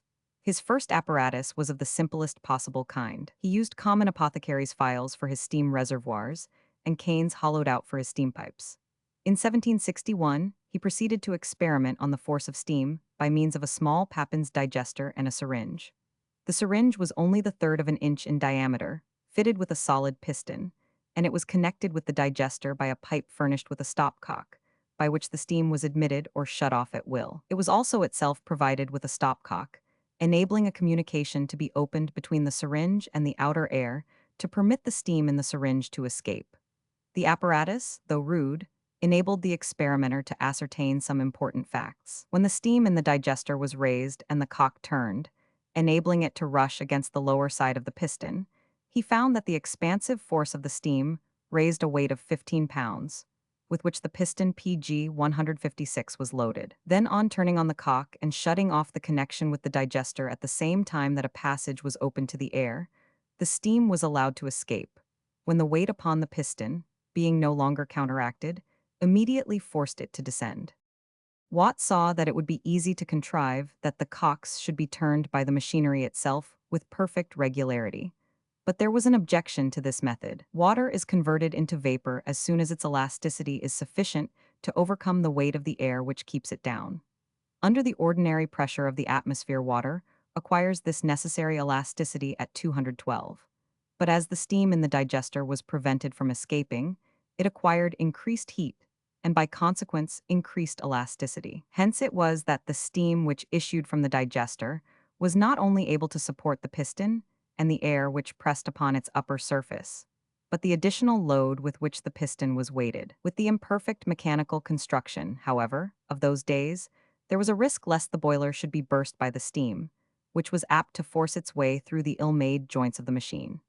This, conjoined with the great expenditure of steam on the high-pressure system, led Watt to abandon the plan, and the exigencies of his business for a time prevented him from pursuing his experiments. At length the Newcomen model arrived from London, and in 1763 the little engine, which was destined to become so famous, was put into the hands of Watt. The boiler was somewhat smaller than an ordinary tea kettle. The cylinder of the engine was only of 2 inches diameter and 6 inches stroke. Watt at first regarded it as merely a fine plaything. It was, however, enough to set him upon a track of thinking which led to the most important PG 157 results. When he had repaired the model and set it to work, he found that the boiler, though apparently large enough, could not supply steam in sufficient quantity, and only a few strokes of the piston could be obtained when the engine stopped. The fire was urged by blowing, and more steam was produced, but still it would not work properly. Exactly at the point at which another man would have abandoned the task in despair, the mind of Watt became thoroughly roused. Everything, says Professor Robison, was to him the beginning of a new and serious study, and I knew that he would not quit it till he had either discovered its insignificance or had made something of it. Thus it happened with the phenomena presented by the model of the steam engine. Watt referred to his books and endeavored to ascertain from them by what means he might remedy the defects which he found in the model, but they could tell him nothing. He then proceeded with an independent course of experiments, resolved to work out the problem for himself. In the course of his inquiries, he came upon a fact which, more than any other, led his mind into the train of thought which at last conducted him to the invention of which the results were destined to prove so stupendous. This fact was the existence of latent heat. In order to follow the track of investigation pursued by Watt, it is necessary for a moment to revert to the action of the Newcomen pumping engine. A beam, moving upon a center, had affixed to one end of it a chain attached to the piston of the pump, and at the other a chain attached to a piston that fitted into the steam cylinder. It was by driving this latter piston up and down the cylinder that the pump was worked. To communicate the necessary movement to the piston, the steam generated in a PG 158 boiler was admitted to the bottom of the cylinder, forcing out the air through a valve, where its pressure on the underside of the piston counterbalanced the pressure of the atmosphere on its upper side. The piston, thus placed between two equal forces, was drawn up to the top of the cylinder by the greater weight of the pump gear at the opposite extremity of the beam. The steam, so far, only discharged the office of the air it displaced. But if the air had been allowed to remain, the piston once at the top of the cylinder could not have returned, being pressed as much by the atmosphere underneath as by the atmosphere above it. The steam, on the contrary, which was admitted by the exclusion of air, could be condensed, and a vacuum created by injecting cold water through the bottom of the cylinder. The piston, being now unsupported, was forced down by the pressure of the atmosphere on its upper surface. When the piston reached the bottom, the steam was again let in, and the process was repeated. Such was the engine in ordinary use for pumping water at the time that Watt began his investigations. Among his other experiments, he constructed a boiler which showed by inspection the quantity of water evaporated in any given time, and the quantity of steam used in every stroke of the engine. He was astonished to discover that a small quantity of water in the form of steam heated a large quantity of cold water injected into the cylinder for the purpose of cooling it. And upon further examination, he ascertained that steam heated 6 times its weight of cold water to 212, which was the temperature of the steam itself. Being struck with this remarkable fact, says Watt, and not understanding the reason of it, I mentioned it to my friend Dr. Black, who then explained to me his doctrine of latent heat, which he had PG 159 taught for some time, before this period the summer of 1764. But having myself been occupied by the pursuits of business, if I had heard of it I had not attended to it, when I thus stumbled upon one of the material facts by which that beautiful theory is supported. When Watt found that water in its conversion into vapor became such a reservoir of heat, he was more than ever bent on economizing it. For the great waste of heat involving so heavy a consumption of fuel was felt to be the principal obstacle to the extended employment of steam as a motive power. He accordingly endeavored, with the same quantity of fuel, at once to increase the production of steam and to diminish its waste. He increased the heating surface of the boiler by making flues through it. He even made his boiler of wood, as being a worse conductor of heat than the brickwork which surrounds common furnaces, and he cased the cylinders and all the conducting pipes in materials which conducted heat very slowly. But none of these contrivances were effectual, for it turned out that the chief expenditure of steam, and consequently of fuel, in the Newcomen engine, was occasioned by the reheating of the cylinder after the steam had been condensed, and the cylinder was consequently cooled by the injection into it of the cold water. Nearly 4/5 of the whole steam employed was condensed on its first admission, before the surplus could act upon the piston. Watt therefore came to the conclusion that to make a perfect steam engine, it was necessary that the cylinder should be always as hot as the steam that entered it. But it was equally necessary that the steam should be condensed when the piston descended, nay, that it should be cooled down below 100, or a considerable amount of PG 160 vapor would be given off, which would resist the descent of the piston and diminish the power of the engine. Thus the cylinder was never to be at a less temperature than 212, and yet at each descent of the piston it was to be less than 100 conditions which, on the very face of them, seemed to be wholly incompatible. Though still occupied with his inquiries and experiments as to steam, Watt did not neglect his proper business, but was constantly on the lookout for improvements in instrument making. A machine which he invented for drawing in perspective proved a success, and he made a considerable number of them to order, for customers in London as well as abroad. He was also an indefatigable reader, and continued to extend his knowledge of chemistry and mechanics by perusal of the best books on these sciences. Above all subjects, however, the improvement of the steam engine continued to keep the fastest hold upon his mind. He still brooded over his experiments with the Newcomen model, but did not seem to make much way in introducing any practical improvement in its mode of working. His friend Robison says he struggled long to condense with sufficient rapidity without injection, trying one experiment after another, finding out what would not do, and exhibiting many beautiful specimens of ingenuity and fertility of resource. He continued, to use his own words, to grope in the dark, misled by many an ignis fatuus.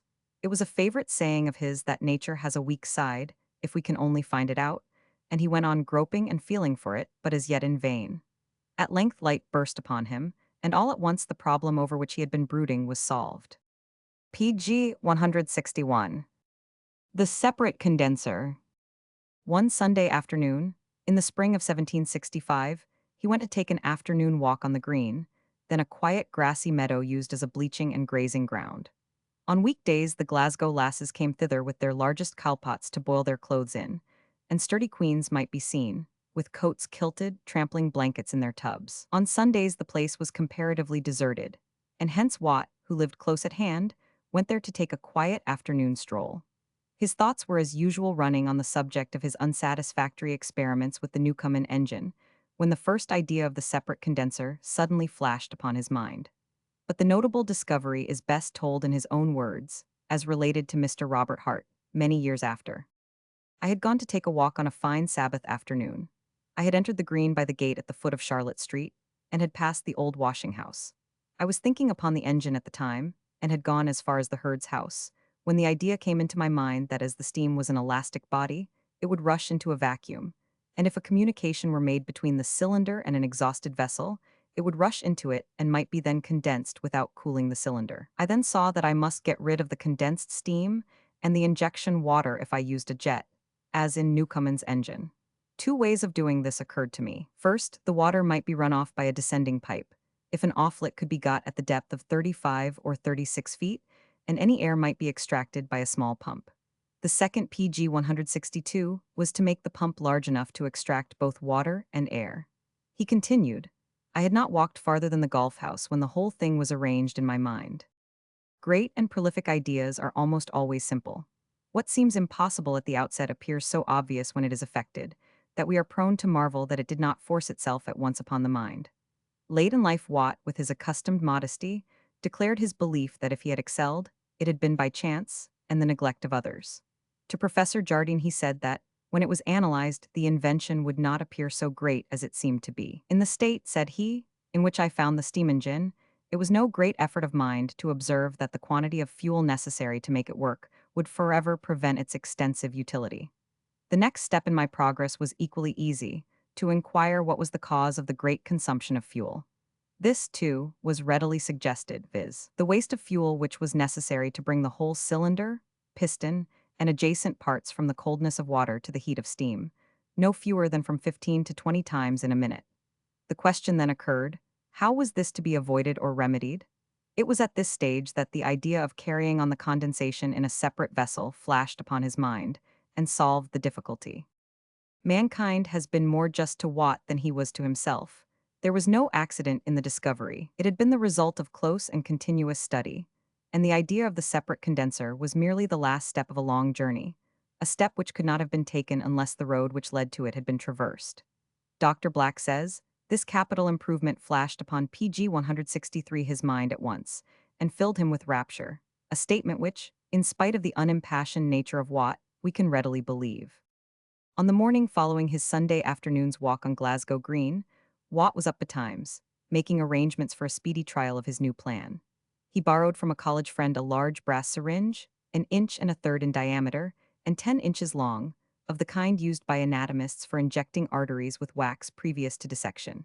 The body of the syringe served for a cylinder, the piston rod passing through a collar of leather in its cover. A pipe connected with the boiler was inserted at both ends for the admission of steam, and at the upper end was another pipe to convey the steam to the condenser. The axis of the stem of the piston was drilled with a hole, fitted with a valve at its lower end, to permit the water produced by the condensed steam on first filling the cylinder to escape.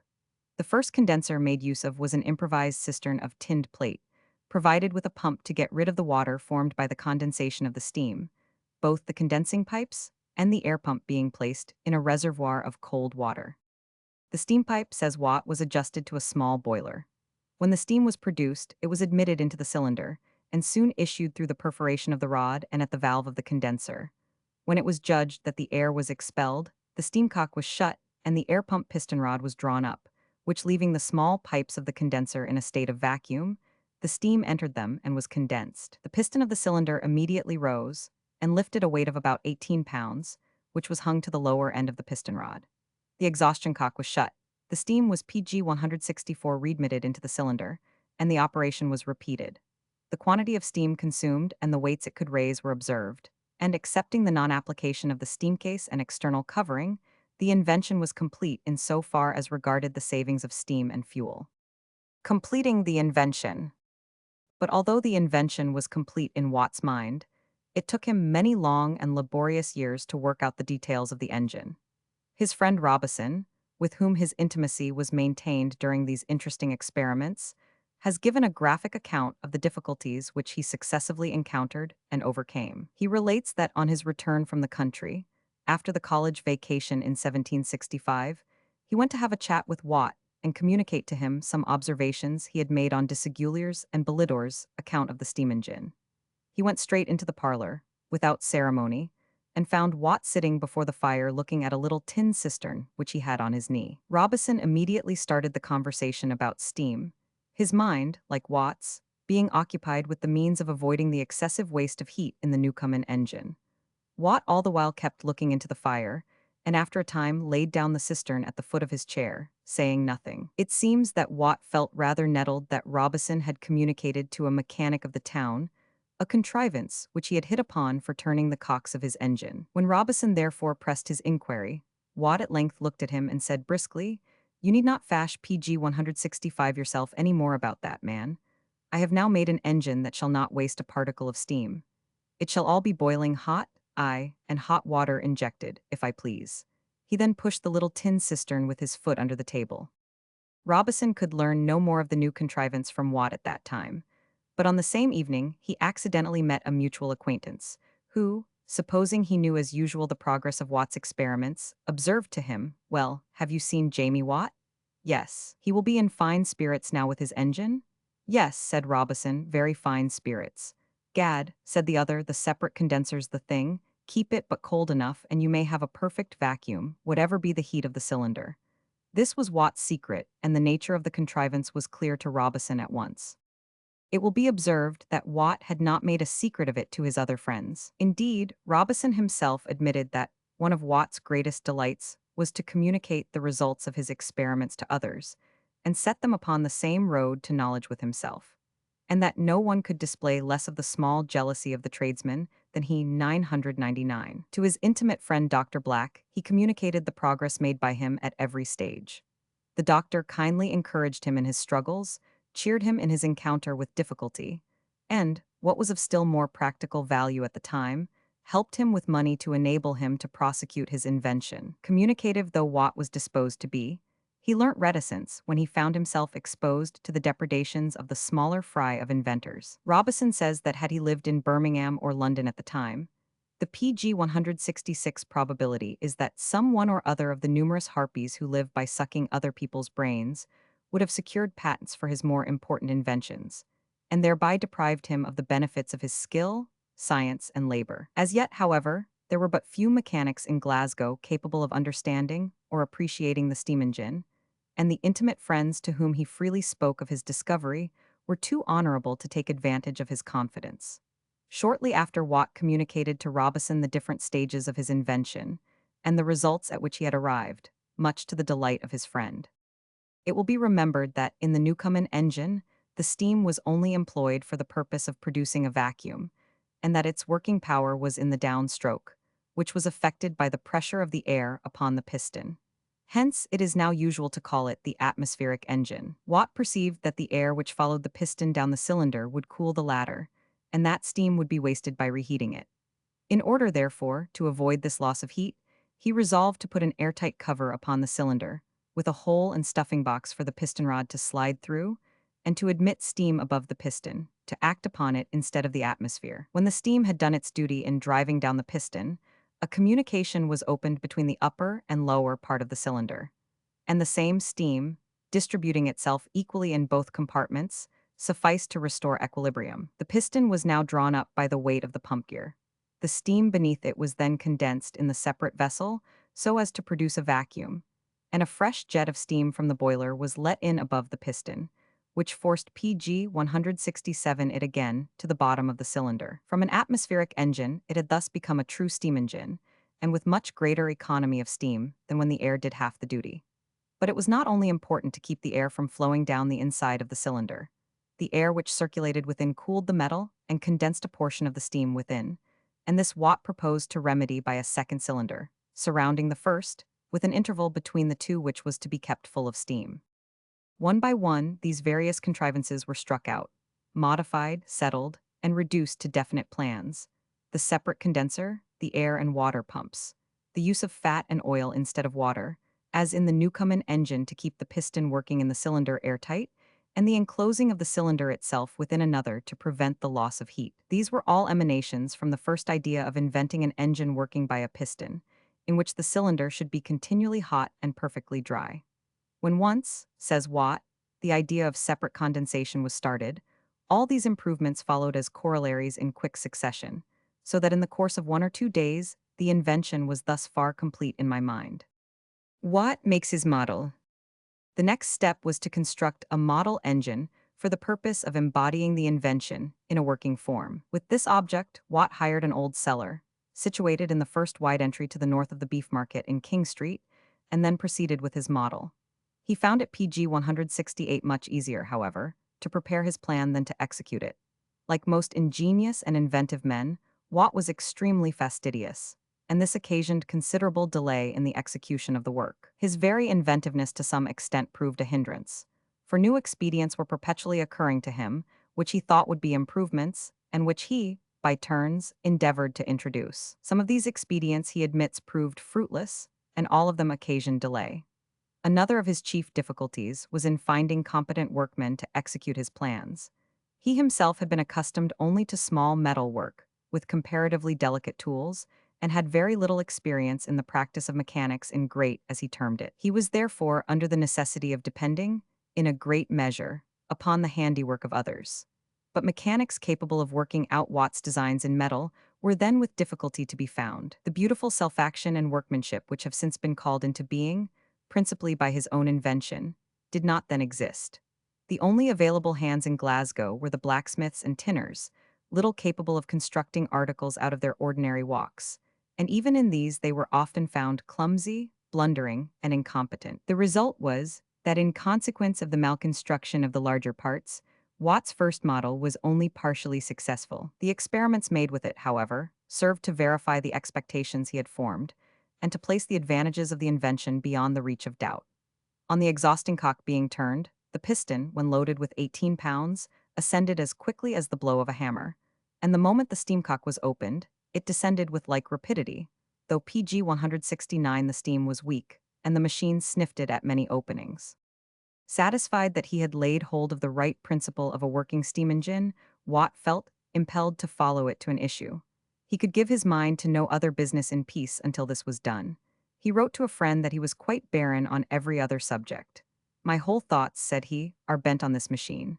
I can think of nothing else." He proceeded to make another and bigger, and, he hoped, a more satisfactory engine in the following August. And with that object he removed from the old cellar in King Street to a larger apartment in the then disused Pottery, or Delftwerk, near the Broomielaw. There he shut himself up with his assistant, John Gardiner, for the purpose of erecting his engine. The cylinder was 5 or 6 inches in diameter, with a 2 feet stroke. The inner cylinder was enclosed in a wooden steam case and placed inverted, the piston working through a hole in the bottom of the steam case.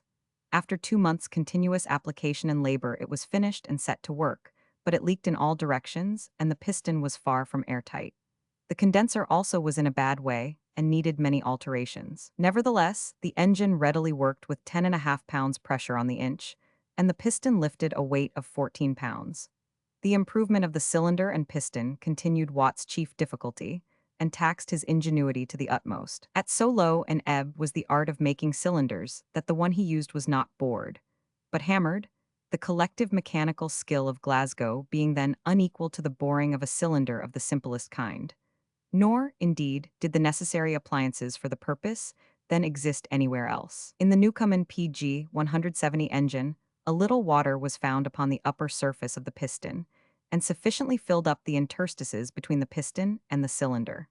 But when Watt employed steam to drive down the piston, he was deprived of this resource, for the water and steam could not coexist. Even if he had retained the agency of the air above, the drip of water from the crevices into the lower part of the cylinder would have been incompatible with keeping the cylinder hot and dry, and, by turning into vapor as it fell upon the heated metal, it would have impaired the vacuum during the descent of the piston.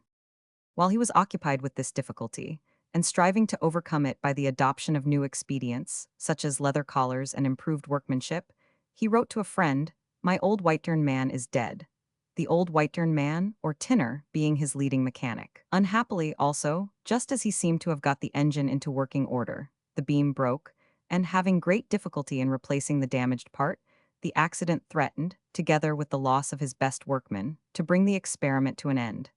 Though discouraged by these misadventures, he was far from defeated, but he went on as before, battling down difficulty inch by inch, and holding good the ground he had won, becoming every day more strongly convinced that he was in the right track, and that the important uses of the invention, could he but find time and means to perfect it, were beyond the reach of doubt. But how to find the means? Watt himself was a comparatively poor man, having no money but what he earned by his business of mechanical instrument making, which he had for some time been neglecting through his devotion to the construction of his engine. What he wanted was capital, or the help of a capitalist willing to advance PG 171, him, the necessary funds to perfect his invention. To give a fair trial to the new apparatus would involve an expenditure of several £1,000s, and who on the spot could be expected to invest so large a sum in trying a machine so entirely new, depending for its success on physical principles very imperfectly understood? There was no such help to be found in Glasgow. The tobacco lords, though rich, took no interest in steam power, and the manufacturing class, though growing in importance, had full employment for their little capital in their own concerns. How Watt succeeded in interesting Dr. Roebuck in his project, and thus obtained funds to continue his experiments. How he finally joined with Matthew Boulton in the great firm of Boulton and Watt, manufacturers of steam engines. How they pumped out all the water in the Cornish mines, and how Watt finally attained prosperity as well as success is an interesting story, but rather too long for these winter afternoons.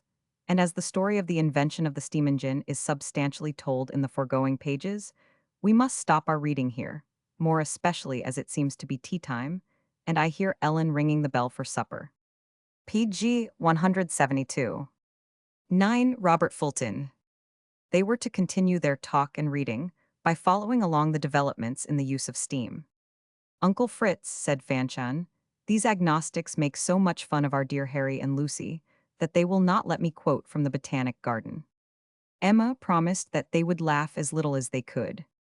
"The Botanic Garden," said Fanchon, "was a stately, and I am afraid some of you would say very pompous, poem written by Dr. Darwin." Dr. Darwin write poetry. "It is not the Dr. Charles Darwin whom you have heard of. It was his grandfather," said Uncle Fritz. And Fanchon went on, "All I ever knew of the Botanic Garden was in the quotations of our dear Harry and Lucy and Frank. But dear Uncle Fritz has taken down the book for me, and here it is, with its funny old pictures of ladies' slippers and such things." "I do not see what ladies' slippers have to do with steam engines," said Bedford Long, scornfully. "No," said Fanchon, laughing, "but I do, and that is the difference between you and me. Because, you see, I have read Harry and Lucy, and you have not." And PG 173, she opened the Botanic Garden at the place where she had put in a mark and read. "Pressed by the ponderous air, the piston falls. Resistless, sliding through its iron walls. Quick moves the balance beam of giant birth. Wields its large limbs, and nodding shakes the earth. The giant power from earth's remotest caves lifts with strong arm her dark reluctant waves. Each caverned rock and hidden depth explores, drags her dark coals and digs her shining ores." "That is rather stilted poetry," said Uncle Fritz, "but 100 years ago people were used to stilted poetry. It describes sufficiently well the original pumping engine of Watt and the lifting of coal from the shafts of the deep English mines. Now, it was not till Watt had made his improvements on the pumping engine, say in 1788, that it was possible to go any farther in the use of steam than its application to such absolutely stationary purposes. It is therefore, I think, a good deal to the credit of Dr. Darwin, that within 3 years after Watt's great improvement in the condensing engine, the doctor should have written this. "Soon shall thy arm, unconquered steam afar, drag the slow barge or drive the rapid car." It was 12 years after he wrote this that Fulton had an experimental steamboat on the river Seine in France. It was 16 years after that, with one of Watt's own engines, Fulton drove the Clermont from New York to Albany in 36 hours and revolutionized the world in doing it. Poor James Mackintosh was in virtual exile in Calcutta at that time, and he wrote this in his journal. A boat PG 174 propelled by steam has gone 150 miles upon the Hudson in 36 hours. 4 miles an hour would bring Calcutta within 100 days of London. Oh, that we had lived 100 years later. In less than 50 years after Mackintosh wrote those words, Calcutta was within 30 days of London. When Harry and Lucy read these verses in 1825, the rapid car was still in the future. Yes, said Fanchon, but Harry says the rapid car is to come, and I dare say that will be accomplished soon, Papa. Do not you think it will? I have sometimes wondered, said Uncle Fritz, whether our American word car, where the English say wagon, did not come from the rapid car of Dr. Darwin. Read on, Fanchon. And he put his finger on the lines which Fanchon read. Or on wide waving wings, expanded Bear. The flying chariot through the fields of air. Monsieur, the French gentleman, tried a light steam engine for the propulsion of a balloon in 1872, but it does not seem to have had power enough. Messrs. Renard and Krebs, in their successful flight of August last, used an electric battery. But we are getting away from Fulton, who is really the first who drove the slow barge, and indeed made it a very fast one. Did you know him? Asked Emma Fortinbras, whose ideas of chronology are very vague. Oh, no, said Uncle Fritz, he died young and before my time. But I did know a personal companion and friend, nay, a bedfellow of his, Benjamin Church, who was with him in Paris at one of the crises of his life. Fulton had PG 175, a little steamboat on the river Seine, as I said just now, and he had made interest with Napoleon to have it examined by a scientific committee. Steam power was exactly what Napoleon wanted, to take his great army across from Boulogne to England. The day came for the great experiment. Church and Fulton slept, the night before, in the same bed in their humble lodgings in Paris. At daybreak a messenger waked them. He had come from the river to say that the weight of boiler and machinery had been too much for the little boat, that her timbers had given way, and that the whole had sunk to the bottom of the river. But for this misfortune, the successful steamboat would have sailed upon the Seine, and, for aught I know, Napoleon's grandchildren would now be emperors of England. Until Watt had completed the structure of the double-acting condensing engine, the application of steam to any but the single object of pumping water had been almost impracticable. It was not enough, in order to render it applicable to general purposes, that the condensation of the water should take place in a separate vessel, and that steam itself should be used, instead of atmospheric pressure, as the moving power. But it was also necessary that the steam should act as well during the ascent as during the descent of the piston. Before steam could be used in moving paddle wheels, it was in addition necessary that a ready and convenient mode of making the motion of the piston continuous and rotary should be discovered. All these improvements upon the original form of the steam engine are due to Watt, and he did not complete their perfect combination before the year 1786. Evans, who, in this country, saw the possibility of constructing a double-acting engine, even before Watt, and PG 176 had made a model of his machine, did not succeed in obtaining funds to make an experiment upon a large scale before 1801.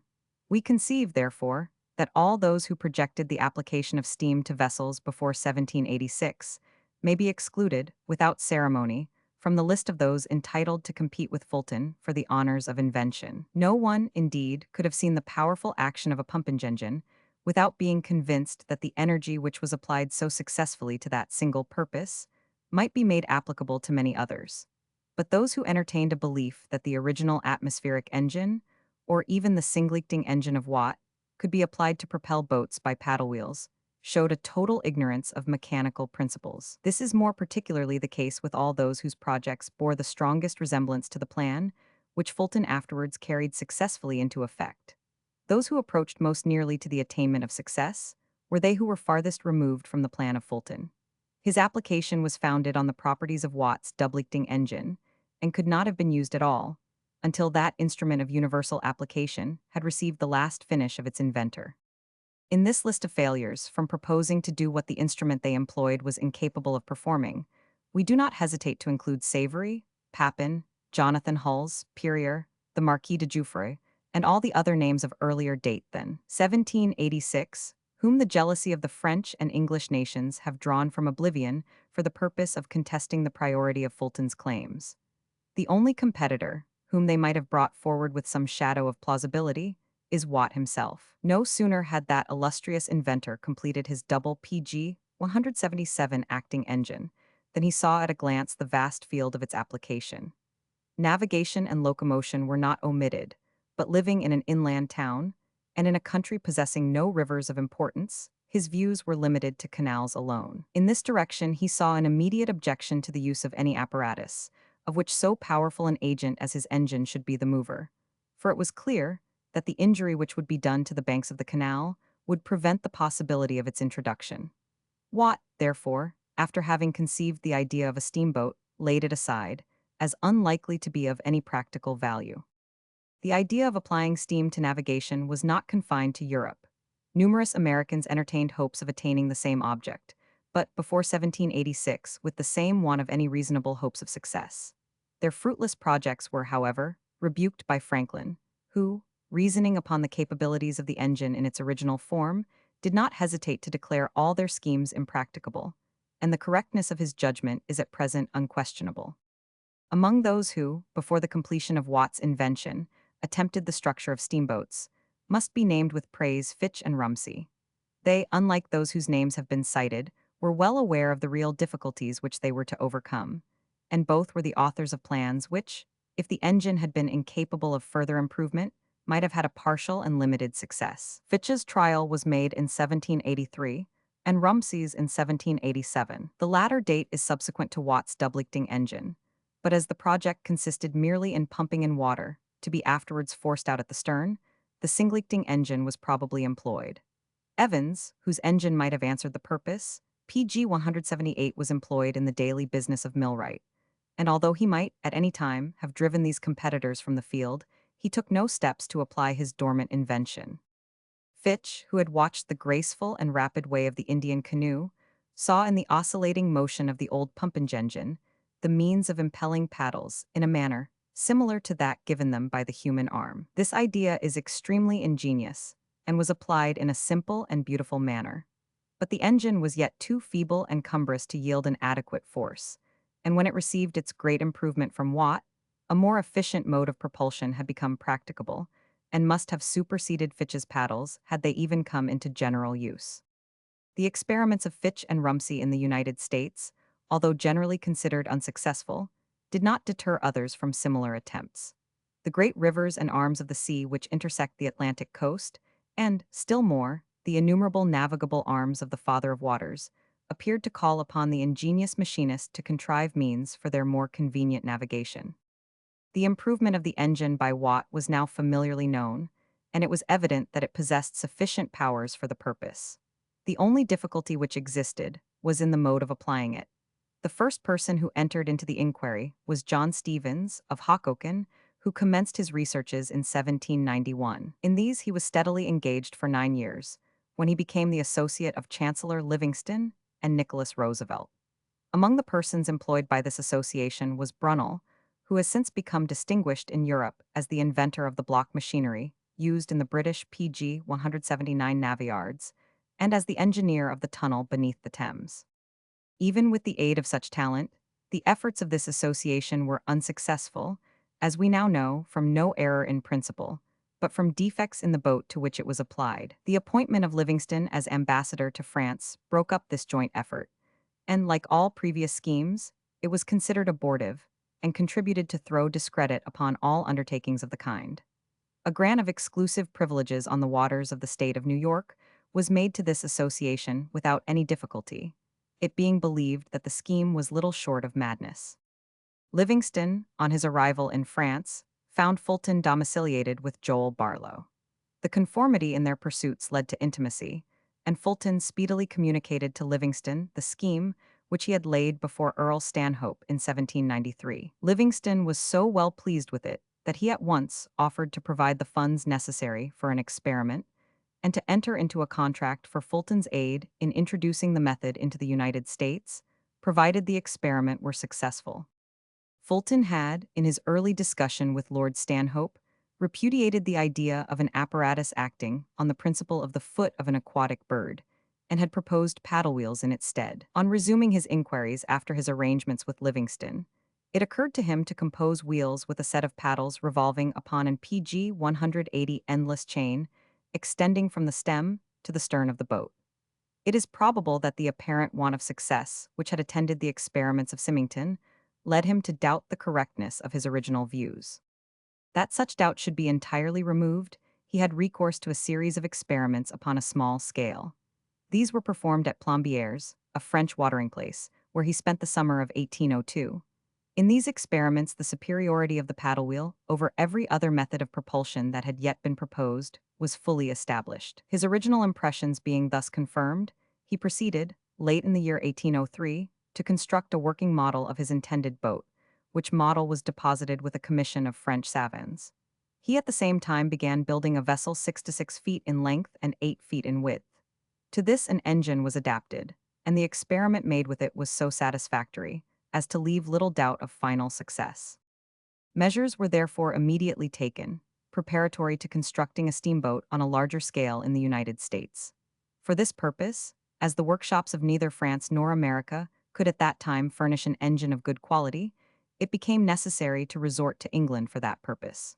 Fulton had already experienced the difficulty of being compelled to employ artists unacquainted with the subject. It is, indeed, more than probable that, had he not, during his residence in Birmingham, made himself familiar, not only with the general features, but with the most minute details of the engine of Watt, the experiment on the Seine could not have been PG 181 made. In this experiment, and in the previous investigations, it became obvious that the engine of Watt required important modifications in order to adapt it to navigation. These modifications had been planned by Fulton, but it now became important that they should be more fully tested.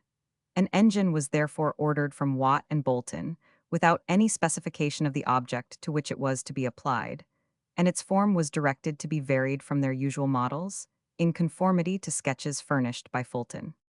The order for an engine intended to propel a vessel of large size was transmitted to Watt and Bolton in 1803. At about the same time, Chancellor Livingston, having full confidence in the success of the enterprise, caused an application to be made to the legislature of New York for an exclusive privilege of navigating the waters of that state by steam, that which was granted on a former occasion having expired. This privilege was granted with little opposition. Indeed, those who might have been inclined to object saw so much of the impracticable and even of the ridiculous in the project that they conceived the application unworthy of serious debate. The condition attached to the grant was that a vessel should be propelled by steam at the rate of 4 miles an hour, within a prescribed space of time.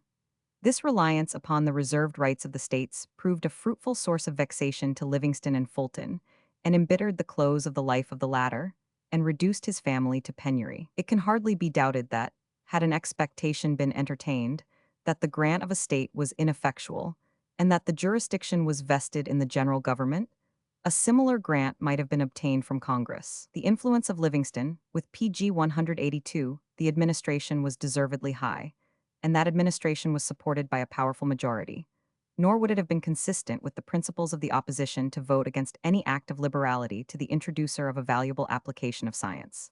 Livingston, however, confiding in his skill as a lawyer, preferred the application to the state, and was thus, by his own act, restricted to a limited field. Before the engine ordered from Watt and Bolton was completed, Fulton visited England, and thus had an opportunity of visiting Birmingham, and directing, in person, its construction. It could only have been at this time, if ever, that he saw the boat of Symington, but a view of it could have produced no effect upon his own plans, which had been matured in France, and carried, so far as the engine was concerned, to such an extent as to admit of no alteration. The engine was at last completed, and reached New York in 1806. Fulton, who returned to his native country about the same period, immediately undertook the construction of a boat in which to place it. In ordering his engine and in planning the boat, Fulton exhibited plainly how far his scientific researches and practical experiments had placed him before all his competitors. He had evidently ascertained, what each successive year's experience proves more fully, the great advantages possessed by large steamboats over those of smaller size. And thus, while all previous attempts had been made in smaller vessels, he alone resolved to make his final experiment in one of great dimensions. That a vessel, PG 183, intended to be propelled by steam, ought to have very different proportions, and lines of a character wholly distinct from those of vessels intended to be navigated by sails, was evident to him. No other theory, however, of the resistance of fluids was admitted at the time than that of Bossuet, and there were no published experiments except those of the British Society of Arts.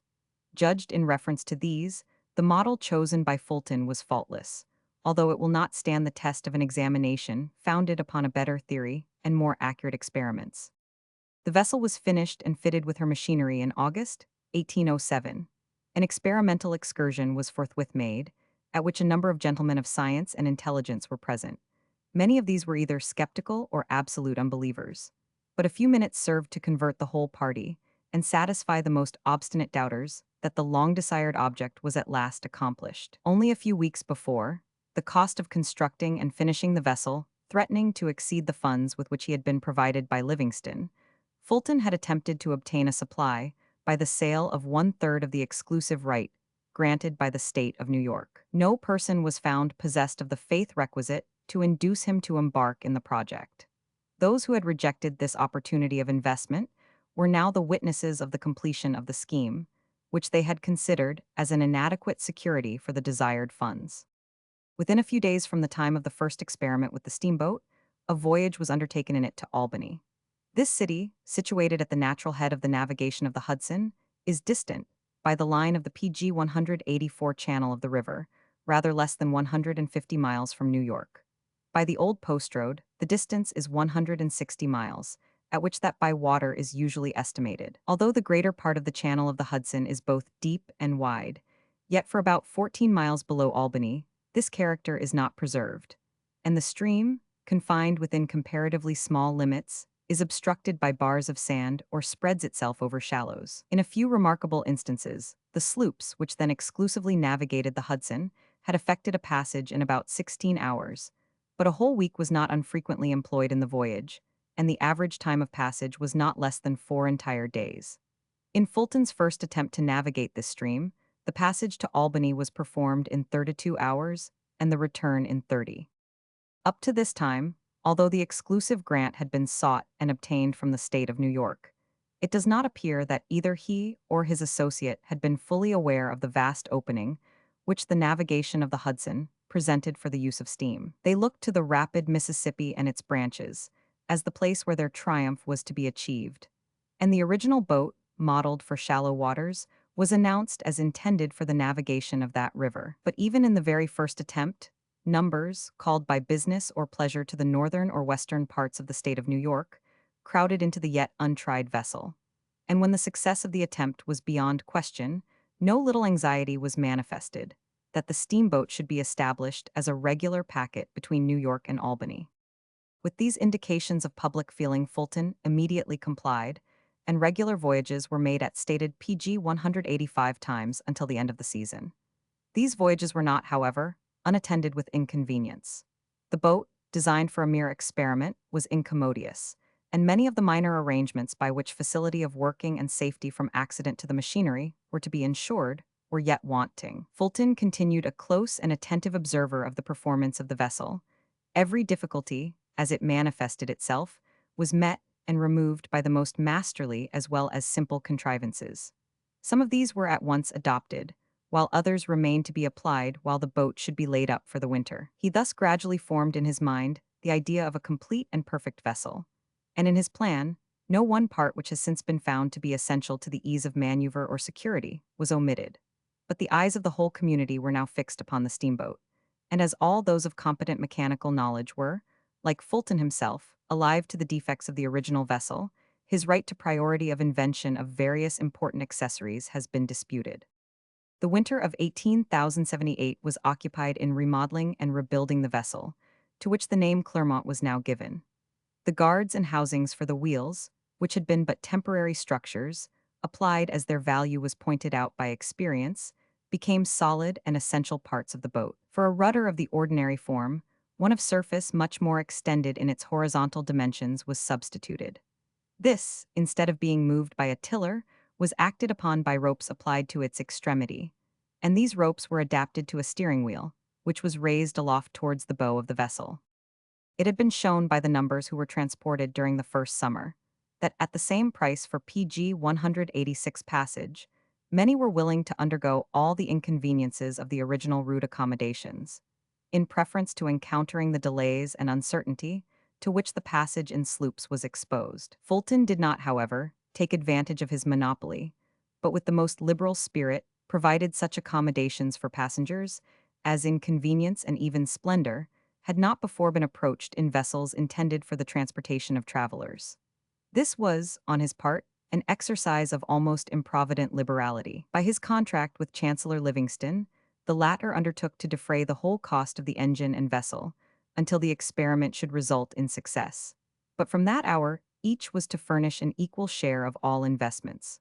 Fulton had no patrimonial fortune, and what little he had saved from the product of his ingenuity was now exhausted. But the success of the experiment had inspired the banks and capitalists with confidence, and he now found no difficulty in obtaining, in the way of loan, all that was needed.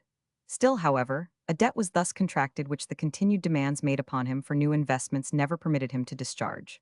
The Clermont, thus converted into a floating palace, gay with ornamental painting, gilding, and polished woods, began her course of passages for the second year in the month of April. The first voyage of this year was of the most discouraging character. Chancellor Livingston, who had, by his own experiments, approached as near to success as any other person who, before Fulton, had endeavored to navigate by steam, and who had furnished all the capital necessary for the experiment, had plans and projects of his own. These he urged into execution in spite of the PG 187 opposition of Fulton. The boiler furnished by Watt and Bolton was not adapted to the object. Copied from those used on the land, it required that its fireplace and flues should be constructed of masonry. These added so much weight to the apparatus that the rebuilt boat would hardly have floated had they been retained. In order to replace this boiler, Livingston had planned a compound structure of wood and copper, which he insisted should be tried. It is only necessary for us to say that this boiler proved a complete failure. Steam began to issue from its joints a few hours after the Clermont left New York. It then became impossible to keep up a proper degree of tension, and the passage was thus prolonged to 48 hours. These defects increased after leaving Albany on the return, and the boiler finally gave way altogether within a few miles of New York. The time of the downward passage was thus extended to 56 hours. Fulton was, however, thus relieved from all further interference. This fruitless experiment was decisive as to his superiority over his colleague in mechanical skill. He therefore immediately planned and directed the execution of a new boiler, which answered the purpose perfectly. And although there are many reasons why boilers of a totally different form and of subsequent invention should be preferred, it is, for its many good properties, extensively used, with little alteration, up to the present day. But a few weeks sufficed to build and set this boiler, and in the month of June the regular passages of the Clermont were renewed. In observing the hour appointed for departure, both from New York and Albany, Fulton determined to insist upon the utmost regularity. It required no little perseverance and resolution to carry this system of punctuality, PG 188, into effect. Persons accustomed to be waited for by packet boats and stages assented with great reluctance to what they conceived to be a useless adherence to precision of time. The benefits of this punctuality were speedily perceptible.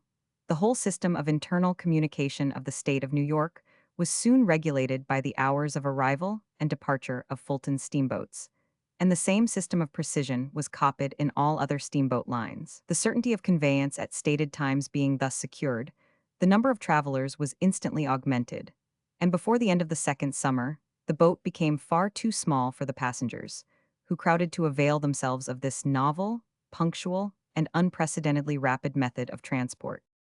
Such success, however, was not without its alloy. The citizens of Albany and the river towns saw, as they thought, in the steamboat, the means of enticing their customers from their ancient marts to the more extensive market of the chief city. The skippers of the river mourned the inevitable loss of a valuable part of their business, and innumerable projectors beheld with envy the successful enterprise of Fulton. Among the latter class was one who, misled by false notions of mechanical principles, fancied that in the mere oscillations of a pendulum lay a power sufficient for any purpose whatever. Availing himself of a well-constructed model, he exhibited to the inhabitants of Albany a pendulum which continued its motions for a considerable time, without requiring any new impulse, and at the same time propelled a pair of wheels. These wheels, however, did not work in water. Those persons who felt themselves aggrieved by the introduction of steamboats quickly embraced this project, prompted by an enmity to Fulton, PG 189, and determined, if they could not defeat his object, at least to share in the profits of its success. It soon appeared, from preliminary experiments, made in a sloop purchased for the purpose, that a steam engine would be required to give motion to the pendulum, and it was observed that the water wheels, when in connection with the pendulum, had a very irregular motion. A flywheel was therefore added, and the pendulum was now found to be a useless encumbrance. Enlightened by these experiments, the association proceeded to build two boats, and these were exact copies, not only of the hull and all the accessories of the Clermont, but the engine turned out to be identical in form and structure with one which Fulton was at the very time engaged in fitting to his second boat, the car of Neptune. The pretense of bringing into use a new description of prime mover was of course necessarily abandoned, and the owners of the new steamboats determined boldly to test the constitutionality of the exclusive grant to Fulton. Fulton and Livingston, in consequence, applied to the Court of Chancery of the State of New York for an injunction, which was refused. On an appeal to the Court of Errors, this decision of the Chancellor was reversed. But the whole of the profits which might have been derived from the business of the year were prevented from accruing to Livingston and Fulton, who, compelled to contend in price with an opposition supported by popular feeling in Albany, were losers rather than gainers by the operations of the season. As no appeal was taken from this last decision, the waters of the state of New York remained in the exclusive possession of Fulton and his partner until the death of the former. This exclusive possession was not, however, PG 190 attended with all the advantages that might have been anticipated. The immense increase of travel which the facilities of communication created rendered it imperative upon the holders of the monopoly to provide new facilities by the construction of new vessels. The cost of these could not be defrayed out of the profits. Hence new and heavy debts were necessarily contracted by Fulton, while Livingston, possessed of an ample fortune, required no pecuniary aid beyond what he was able to meet from his own resources. The most formidable opposition which was made to the privileges of Fulton was founded upon the discoveries of Fitch. We have seen that he constructed a boat which made some passages between Trenton and Philadelphia, but the method which he used was that of paddles, which are far inferior to the paddle wheel. Of the inferiority of the method of paddles, had any doubt remained, positive evidence was afforded in the progress of this dispute. For in order to bring the question to the test of a legal decision, a boat propelled by them was brought into the waters of the state of New York. The result of the experiment was so decisive that when the parties engaged in the enterprise had succeeded in their designs, they made no attempt to propel their boats by any other method than that of wheels.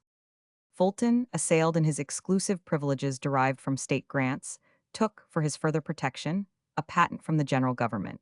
This is dated in 1809 and was followed by another, for improvements upon it, in 1811. It now appeared that the very circumstance in which the greatest merit of his method consists was to be the obstacle to his maintaining an exclusive privilege. Discarding all complexity, he had limited himself to the simple means PG 191 of adapting paddle wheels to the crank of Watt's engine, and, under the patent laws, it seems hardly possible that such a simple yet effectual method could be guarded by a specification. As has been the case with many other important discoveries, the most ignorant conceived that they might themselves have discovered it, and those unacquainted with the history of the attempts at navigation by steam were compelled to wonder that it had been left for Fulton to bring it into successful operation. Before the death of Fulton, the steamboats on the Hudson River were increased in number to 5. A sixth was built under his direction for the navigation of the Sound, and, this water being rendered unsafe by the presence of an enemy's squadron, the boat plied for a time upon the Hudson. In the construction of this boat he had, in his own opinion, exhausted the power of steam in navigation, having given it a speed of 9 miles an hour. And it is a remarkable fact, which manifests his acquaintance with theory and skill in calculation, that he in all cases predicted with almost absolute accuracy the velocity of the vessels he caused to be constructed.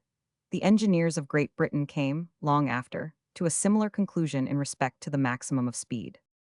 It is now, however, well known that, with a proper construction of prows, the resistance to vessels moving at higher velocities than 9 miles an hour increases in a much less ratio than had been inferred from experiments made upon wedge-shaped bodies, and that the velocity of the pistons of steam engines may be conveniently increased beyond the limit fixed by the practice of Watt. For these important discoveries, the world is indebted pg 192 principally to Robert 50. Stevens. That Fulton must have reached them in the course of his own practice can hardly be doubted, had his valuable life been spared to watch the performance of the vessels he was engaged in building at the time of his premature death. These were a large boat intended for the navigation of the Hudson, to which the name of his partner, Chancellor Livingston, was given, and one planned for the navigation of the ocean. The latter was constructed with the intention of making a passage to St. Petersburg, but this scheme was interrupted by his death, which took place at the moment he was about to add to his glory as the first constructor of a successful steamboat, that of being the first navigator of the ocean by this new and mighty agent. PG 193. 10. George Stephenson and the Locomotive.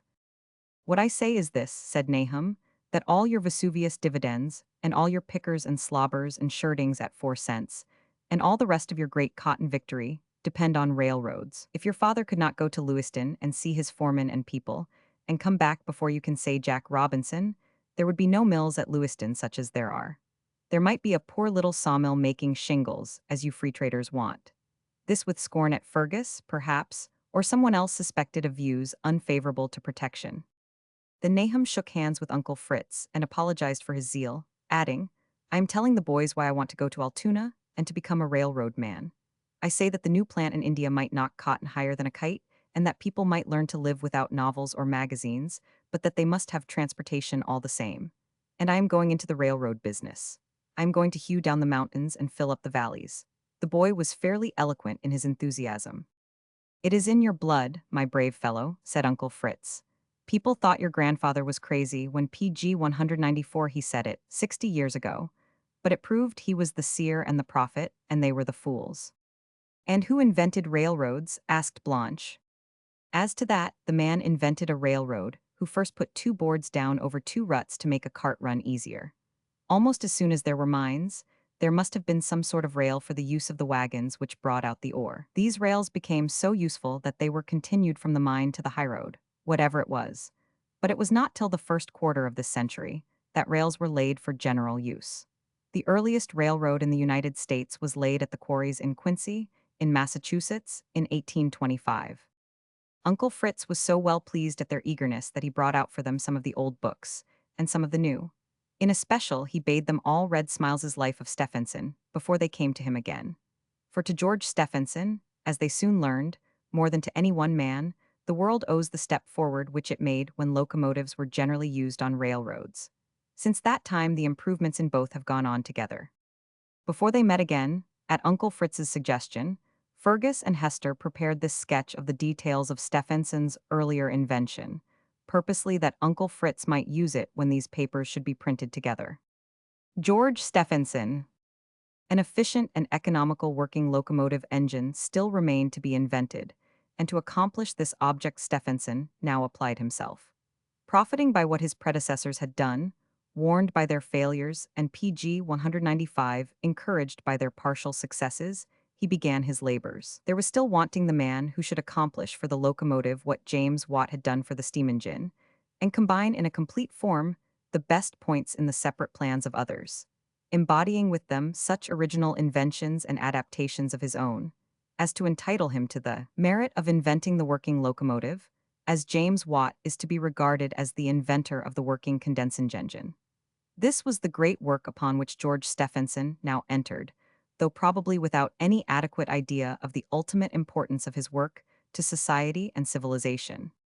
He proceeded to bring the subject of constructing a traveling engine, as he denominated the locomotive, under the notice of the lessees of the Killingworth colliery, in the year 1813. Lord Ravensworth, the principal partner, had already formed a very favorable opinion of the new colliery, engineerate from the improvements which he had effected in the colliery engines, both above and below ground.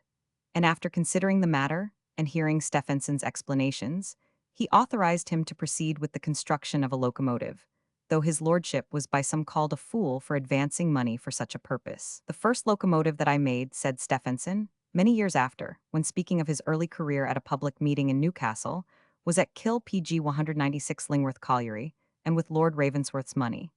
Yes, Lord Ravensworth and Partners were the first to entrust me, 32 years since, with money to make a locomotive engine. I said to my friends there was no limit to the speed of such an engine, if the works could be made to stand. Our engineerate had, however, many obstacles to encounter before he could get fairly to work upon the erection of his locomotive. His chief difficulty was in finding workmen sufficiently skilled in mechanics and in the use of tools to follow his instructions and embody his designs in a practical shape. The tools then in use about the colliery were rude and clumsy, and there were no such facilities, as now exist, for turning out machinery of any entirely new character. Stephenson was under the necessity of working with such men and tools as were at his command, and he had in a great measure to train and instruct the workmen himself. The new engine was built in the workshops at the West Moor, the leading mechanic being John Thirlwall, the colliery blacksmith, an excellent mechanic in his way, though quite new to the work now entrusted to him. In this first locomotive, constructed at Killingworth, Stephenson to some extent followed the plan of Blenkinsop's engine. The wrought iron boiler was cylindrical, 8 feet in length and 34 inches in diameter, with an internal flue tube 20 inches wide passing through it. The engine had 2 vertical cylinders, of 8 inches diameter and 2 feet stroke, let into the boiler, which worked the propelling gear with crossheads and connecting rods. The power of the 2 cylinders was combined by means of spur wheels, which communicated the motive power to the wheels supporting the PG 197 engine on the rail.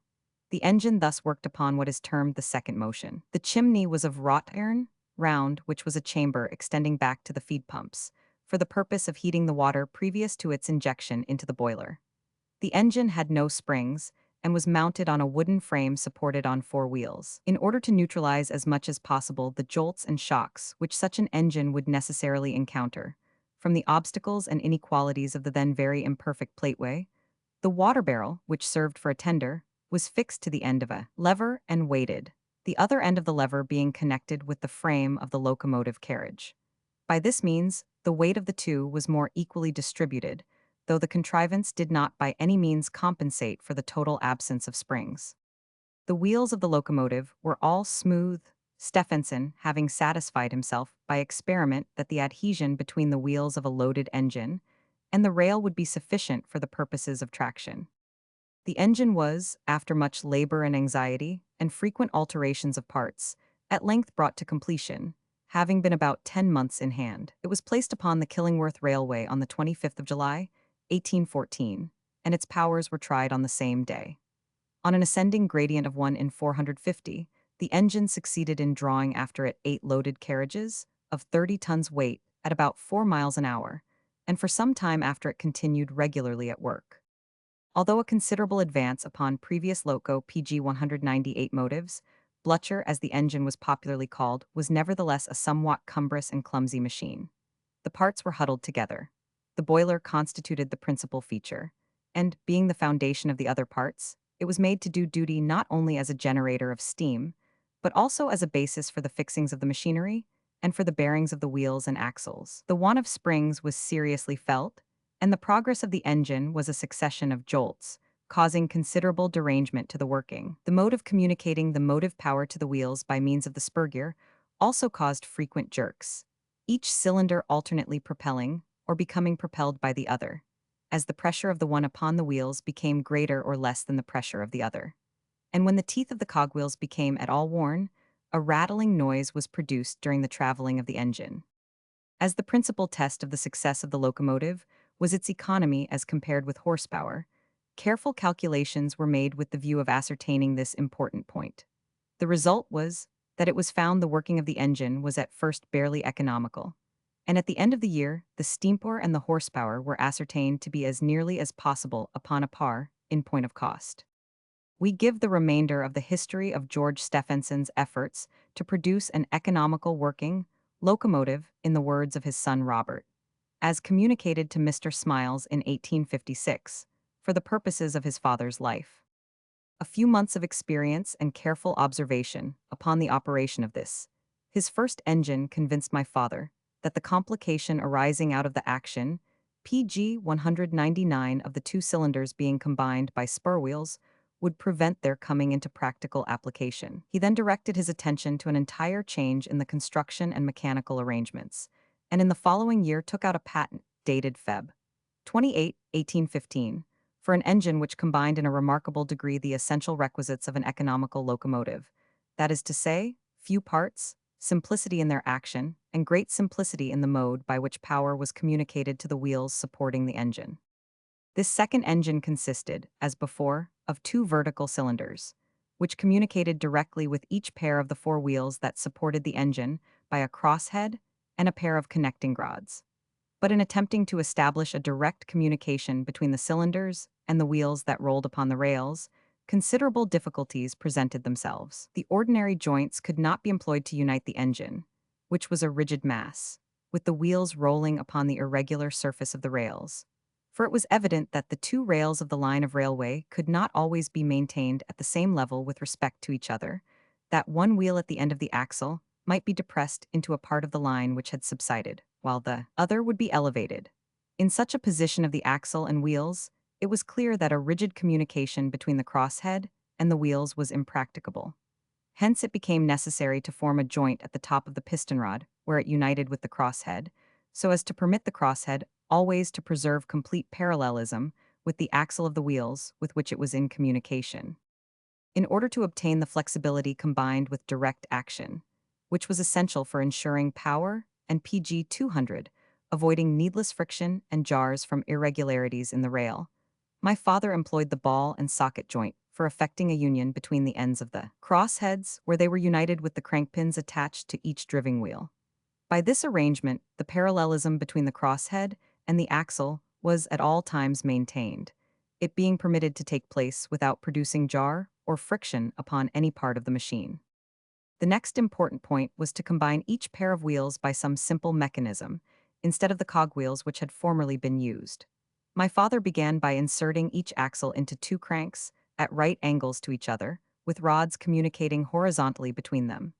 An engine was made upon this plan, and answered extremely well. But at that period the mechanical skill of the country was not equal to the task of forging cranked axles of the soundness and strength necessary to stand the jars incident to locomotive work.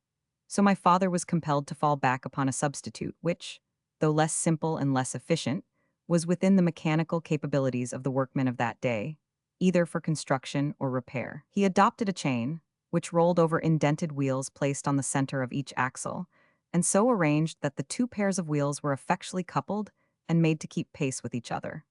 But these chains after a few years' use became stretched, and then the engines were liable to irregularity in their working, especially in changing from working back to forward again. Nevertheless, these engines continued in profitable use upon the Killingworth Colliery Railway for some years. Eventually the chain was laid aside, and the wheels were united by rods on the outside, instead of rods and crank axles inside, as specified in the PG 201 original patent, and this expedient completely answered the purpose required, without involving any expensive or difficult workmanship.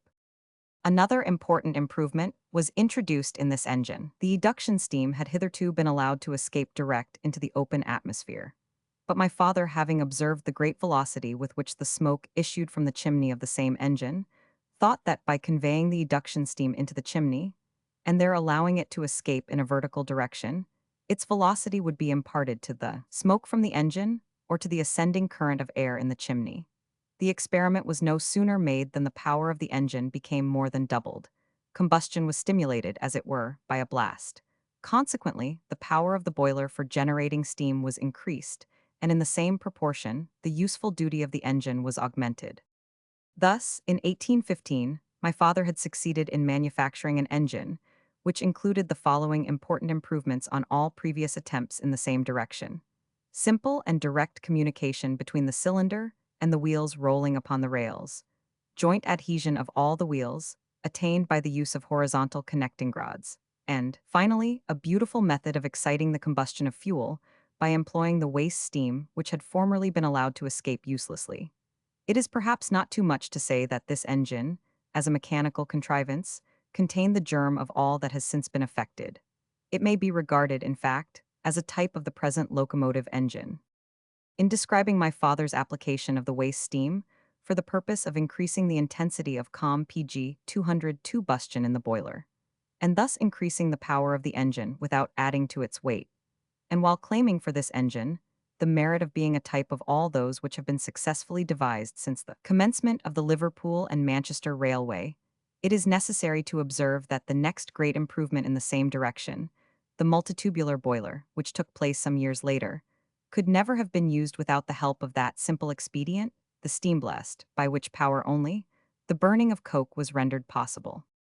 I cannot pass over this last-named invention of my father's without remarking how slightly, as an original idea, it has been appreciated, and yet how small would be the comparative value of the locomotive engine of the present day without the application of that important invention.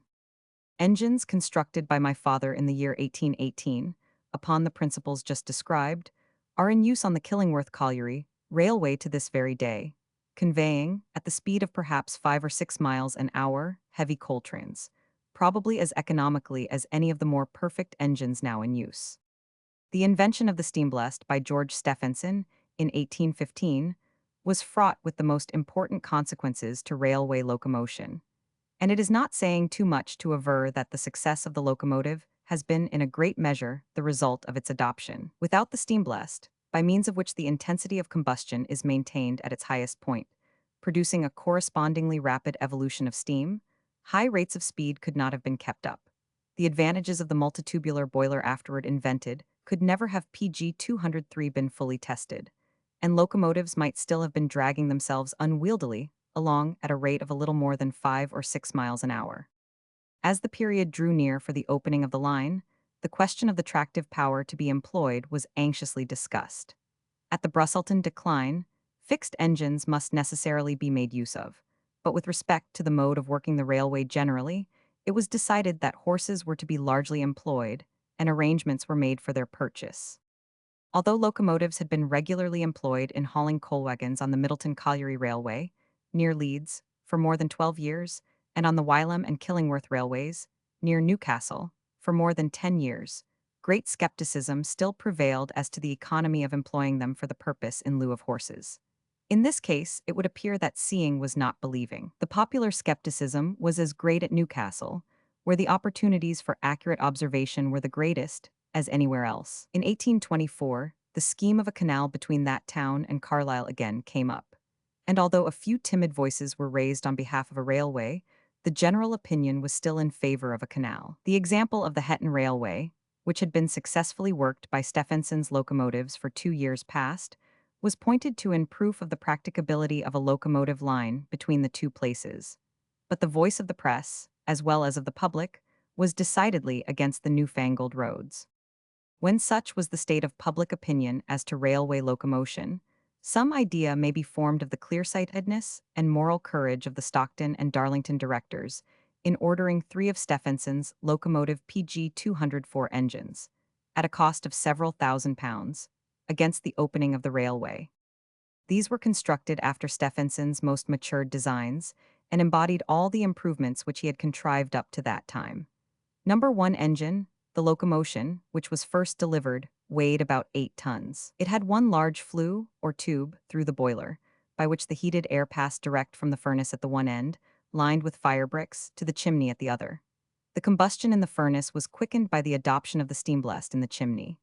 The heat raised was sometimes so great, and it was so imperfectly abstracted by the surrounding water, that the chimney became almost red-hot. Such engines, when put to their speed, were found capable of running at the rate of from 12 to 16 miles an hour. But they were better adapted for the heavy work of hauling coal trains at low speed for which, indeed, they were specially constructed then for running at the higher speed afterward adopted. Nor was it contemplated by the directors as possible, at the time when they were ordered, that locomotives could be made available for the purposes of passenger traveling. Besides, the Stockton and Darlington Railway did not run through a district in which passengers were supposed to be likely to constitute any considerable portion of the traffic. We may easily imagine the anxiety felt by George Stephenson during the progress of the works toward completion, and his mingled hopes and doubts, though the doubts were but few as to the issue of this great experiment. When the formation of the line near Stockton was well advanced, the engineer one day, accompanied by his son Robert and John Dixon, made a journey of PG 205 inspection of the works. The party reached Stockton and proceeded to dine at one of the inns there. After dinner, Stephenson ventured on the very unusual measure of ordering in a bottle of wine to drink success to the railway. John Dickson relates with pride the utterance of the master on the occasion now. "Lads," said he to the two young men, "I venture to tell you that I think you will live to see the day when railways will supersede almost all other methods of conveyance in this country, when mail coaches will go by railway, and railroads will become the great highways for the king and all his subjects. The time is coming when it will be cheaper for a working man to travel on a railway than to walk on foot. I know there are great and almost insurmountable difficulties to be encountered, but what I have said will come to pass as sure as you now hear me. I only wish I may live to see the day, though that I can scarcely hope for, as I know how slow all human progress is, and with what difficulty I have been able to get the locomotive introduced thus far, notwithstanding my more than 10 years' successful experiment at Killingworth. The result, however, outstripped even George Stephenson's most sanguine expectations, and his son Robert, shortly after his return from America in 1827, saw his father's locomotive generally adopted as the tractive power on Minning railways.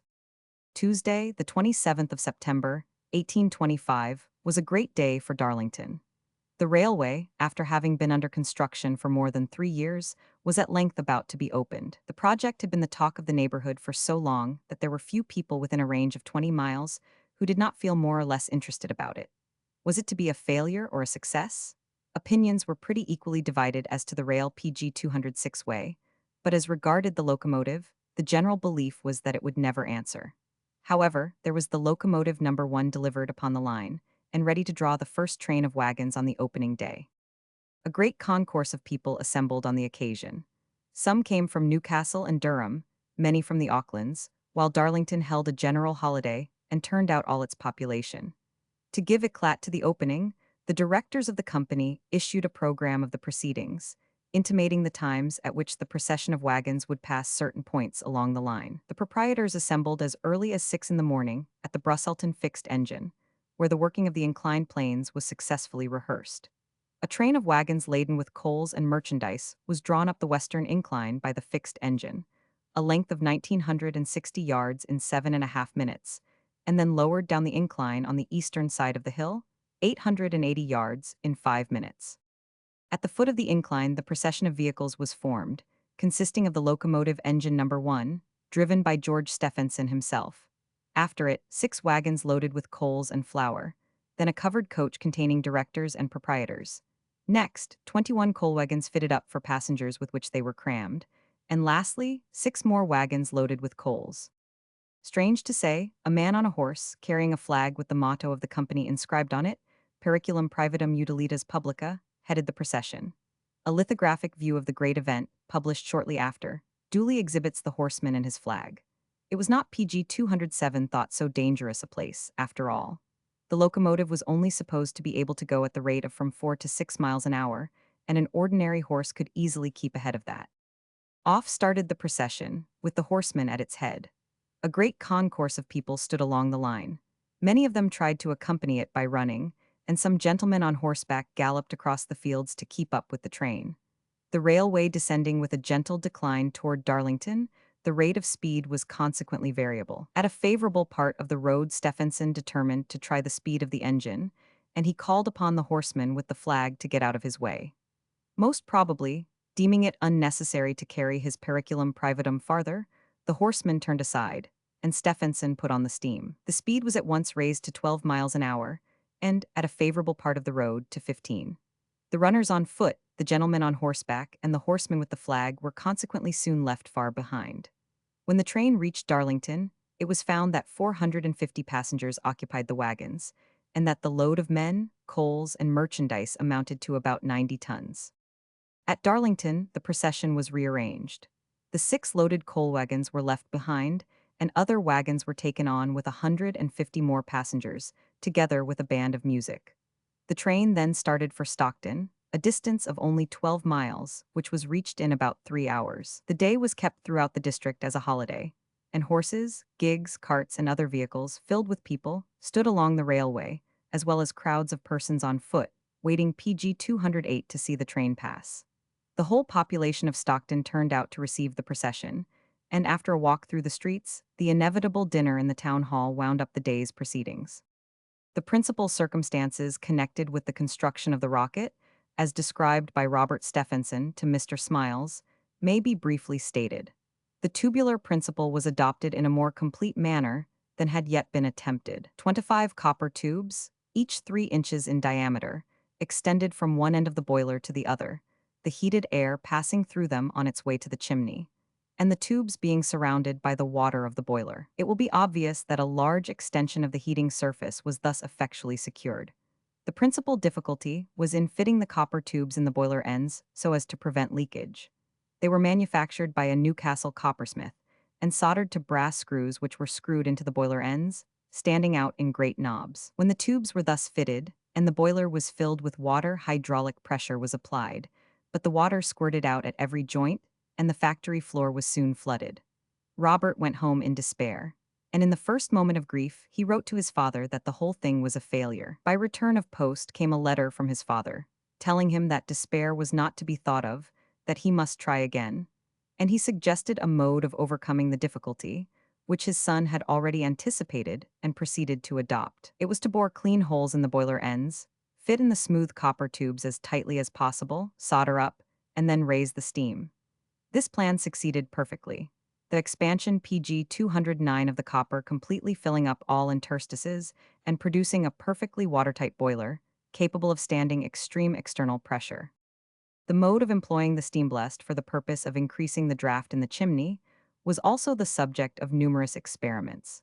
When the engine was first tried, it was thought that the blast in the chimney was not sufficiently strong for the purpose of keeping up the intensity of the fire in the furnace, so as to produce high-pressure steam with the required velocity. The expedient was therefore adopted of hammering the copper tubes at the point at which they entered the chimney, whereby the blast was considerably sharpened.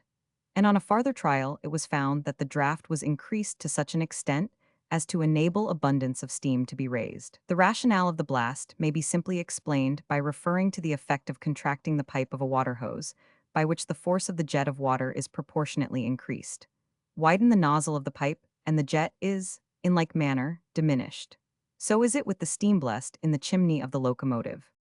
Doubts were, however, expressed whether the greater draft obtained by the contraction of the blast pipe were not counterbalanced in some degree by the pressure upon the piston. Hence, a series of experiments was made with pipes of different diameters, and their efficiency was tested by the amount of vacuum that was produced in the smoke box. The degree of rarefaction was determined by a glass tube fixed to the bottom of the smoke box, and descending into a bucket of water, the tube being open at both ends. As the rarefaction took place, the water would of course rise in the tube, and the height to which it rose above the surface of the water in the bucket was PG 210, made the measure of the amount of rarefaction. These experiments proved that a considerable increase of draft was obtained by the contraction of the orifice. Accordingly, the 2 blast pipes opening from the cylinders into either side of the rocket chimney, and turned up within it, were contracted slightly below the area of the steam ports, and before the engine left the factory, the water rose in the glass tube 3 inches above the water in the bucket. The other arrangements of the rocket were briefly these. The boiler was cylindrical with flat ends, 6 feet in length, and 3 feet 4 inches in diameter. The upper half of the boiler was used as a reservoir for the steam, the lower half being filled with water. Through the lower part the copper tubes extended, being open to the firebox at one end and to the chimney at the other. The firebox, or furnace, 2 feet wide and 3 feet high, was attached immediately behind the boiler, and was also surrounded with water. The cylinders of the engine were placed on each side of the boiler, in an oblique position, one end being nearly level with the top of the boiler at its after end, and the other pointing toward the center of the foremost or driving pair of wheels, with which the connection was directly made from the piston rod to a pin on the outside of the wheel. The engine, together with its load of water, weighed only 4 tons and a quarter, and it was supported on 4 wheels, not coupled. The tender was four-wheeled and similar in shape to a wagon, the foremost part holding the fuel and the hind part a water cask.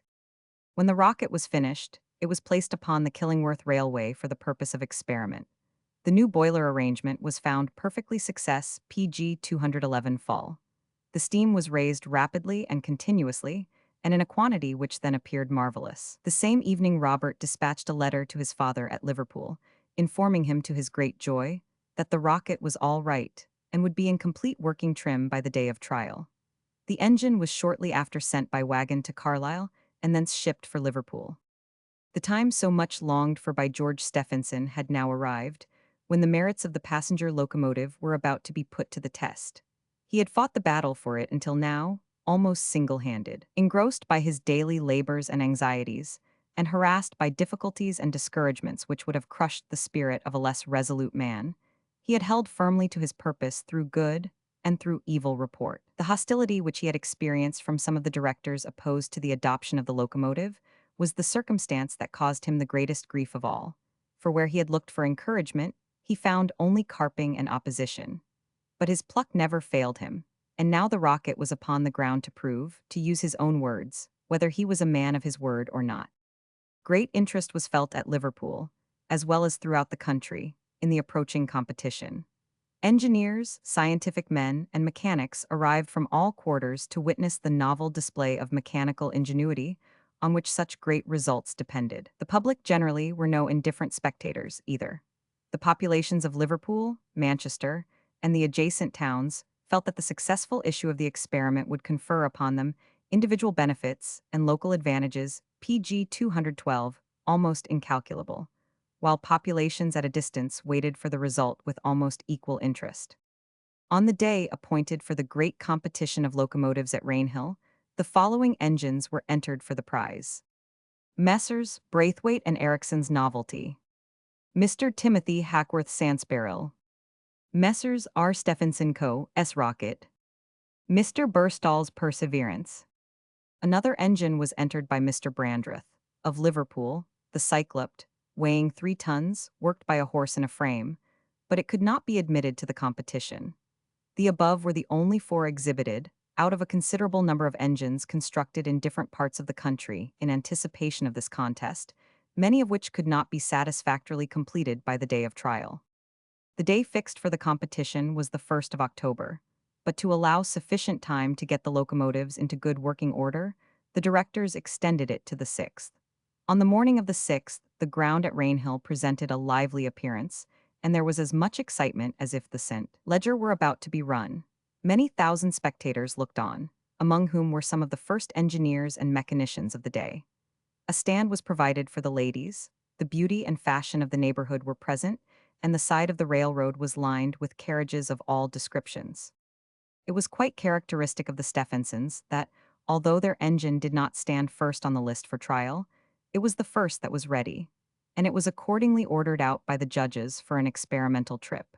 Yet the rocket was by no means the favorite with PG 213, either the judges or the spectators. Nicholas Wood has since stated that the majority of the judges were strongly predisposed in favor of the novelty, and that 9/10, if not 10/10, of the persons present were against the rocket because of its appearance. Nearly every person favored some other engine, so that there was nothing for the rocket but the practical test. The first trip made by it was quite successful. It ran about 12 miles without interruption, in about 53 minutes. The novelty was next called out. It was a light engine, very compact in appearance, carrying the water and fuel upon the same wheels as the engine. The weight of the whole was only 3 tons and 100 weight. A peculiarity of this engine was that the air was driven or forced through the fire by means of bellows. The day being now far advanced, and some dispute having arisen as to the method of assigning the proper load for the novelty, no particular experiment was made farther than that the engine traversed the line by way of exhibition, occasionally moving at the rate of 24 miles an hour. The Sandsparill, constructed by Mr. Timothy Hackworth, was next exhibited, but no particular experiment was made with it on this day. This engine differed but little in its construction from the locomotive last supplied by the Stephensons to the Stockton and Darlington Railway, of which Mr. Hackworth was the locomotive foreman. The contest was postponed until the following day, but before the judges arrived on the ground, the bellows for creating the blast in the novelty gave way, and it was PG 214 found incapable of going through its performance. A defect was also detected in the boiler of the Sandsparill, and some farther time was allowed to get it repaired. The large number of spectators who had assembled to witness the contest were greatly disappointed at this postponement. But to lessen it, Stephenson again brought out the rocket, and attaching to it a coach containing 34 persons, he ran them along the line at the rate of from 24 to 30 miles an hour, much to their gratification and amazement. Before separating, the judges ordered the engine to be in readiness by 8 o'clock on the following morning, to go through its definitive trial according to the prescribed conditions. On the morning of the 8th of October, the rocket was again ready for the contest. The engine was taken to the extremity of the stage, the firebox was filled with coke, the fire lighted, and the steam raised until it lifted the safety valve loaded to a pressure of 50 pounds to the square inch. This proceeding occupied 57 minutes. The engine then started on its journey, dragging after it about 13 tons weight in wagons, and made the first 10 trips backward and forward along the 2 miles of road, running the 35 miles, including stoppages, in an hour and 48 minutes. The second 10 trips were in like manner performed in 2 hours and 3 minutes. The maximum velocity attained during the trial trip was 29 miles an hour, or about 3 times the speed that one of the judges of the competition had declared to be the limit of possibility. The average speed at which the whole of the journeys were performed was 15 miles an hour, or 5 miles beyond the rate specified in the conditions published by the company. The entire performance excited the greatest astonishment PG 215 among the assembled spectators. The directors felt confident that their enterprise was now on the eve of success. And George Stephenson rejoiced to think that, in spite of all false prophets and fickle counselors, the locomotive system was now safe. When the rocket, having performed all the conditions of the contest, arrived at the grandstand at the close of its day's successful run, Mr. Cropperone of the directors favorable to the fixed engine system lifted up his hands and exclaimed, "Now has George Stephenson at last delivered himself."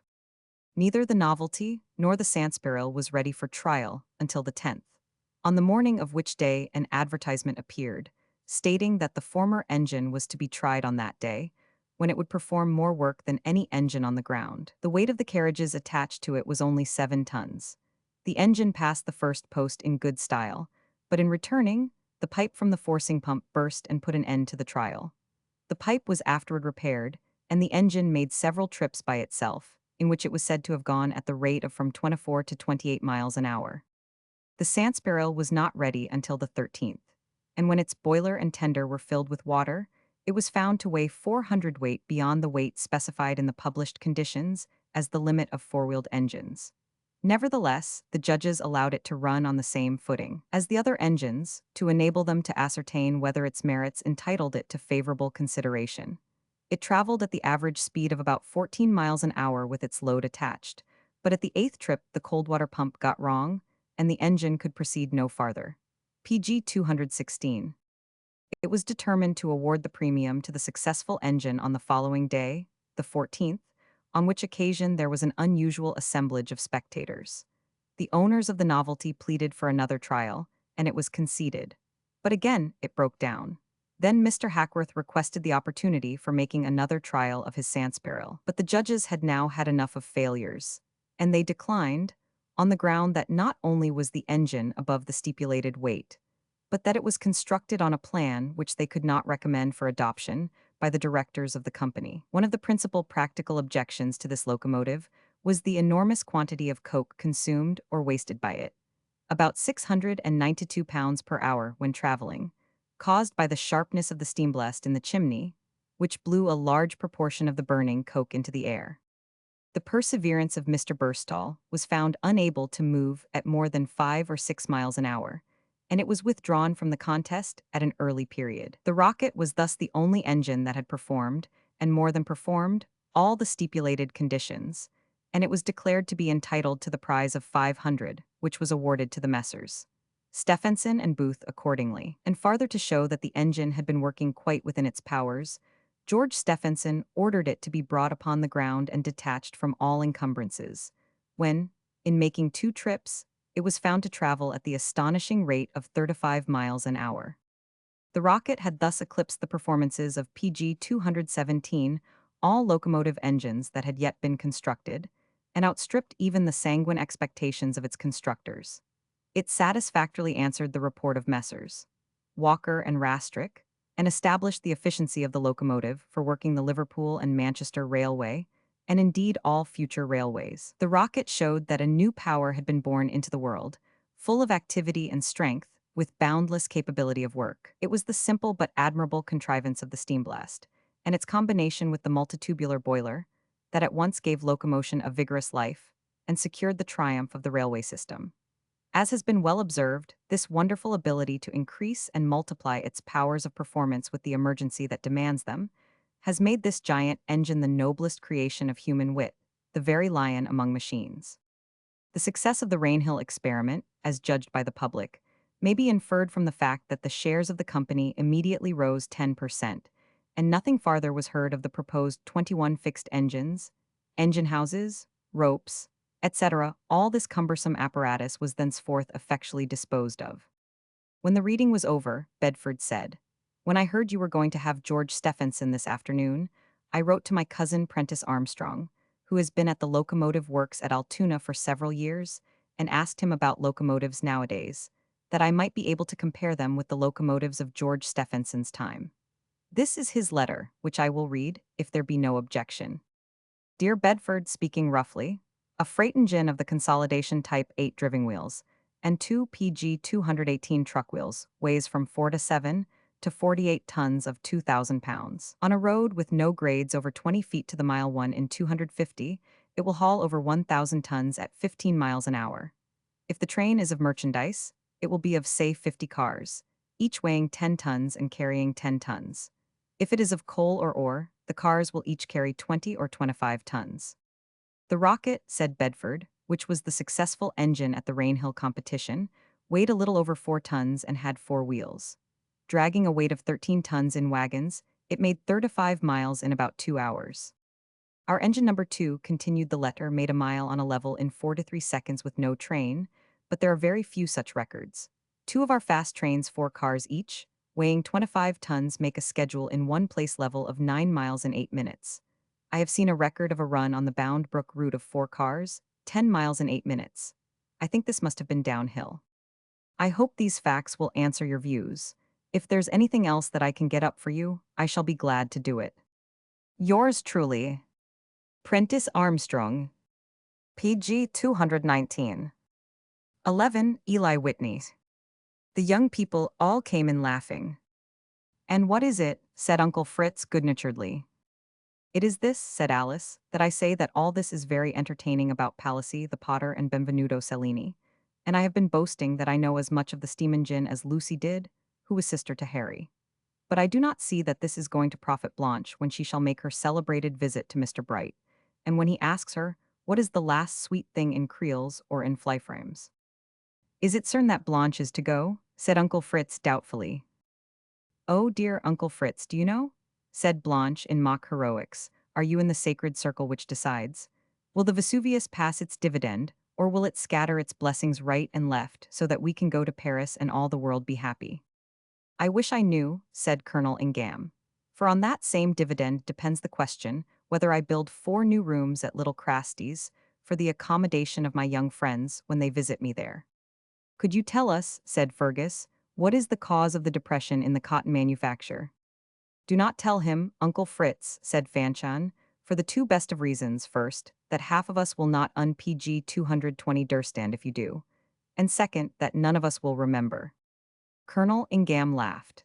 And third, he said, that we are to talk about inventions and inventors, and we shall not get to Fergus's grand question till we come to the series on political economy and political economists.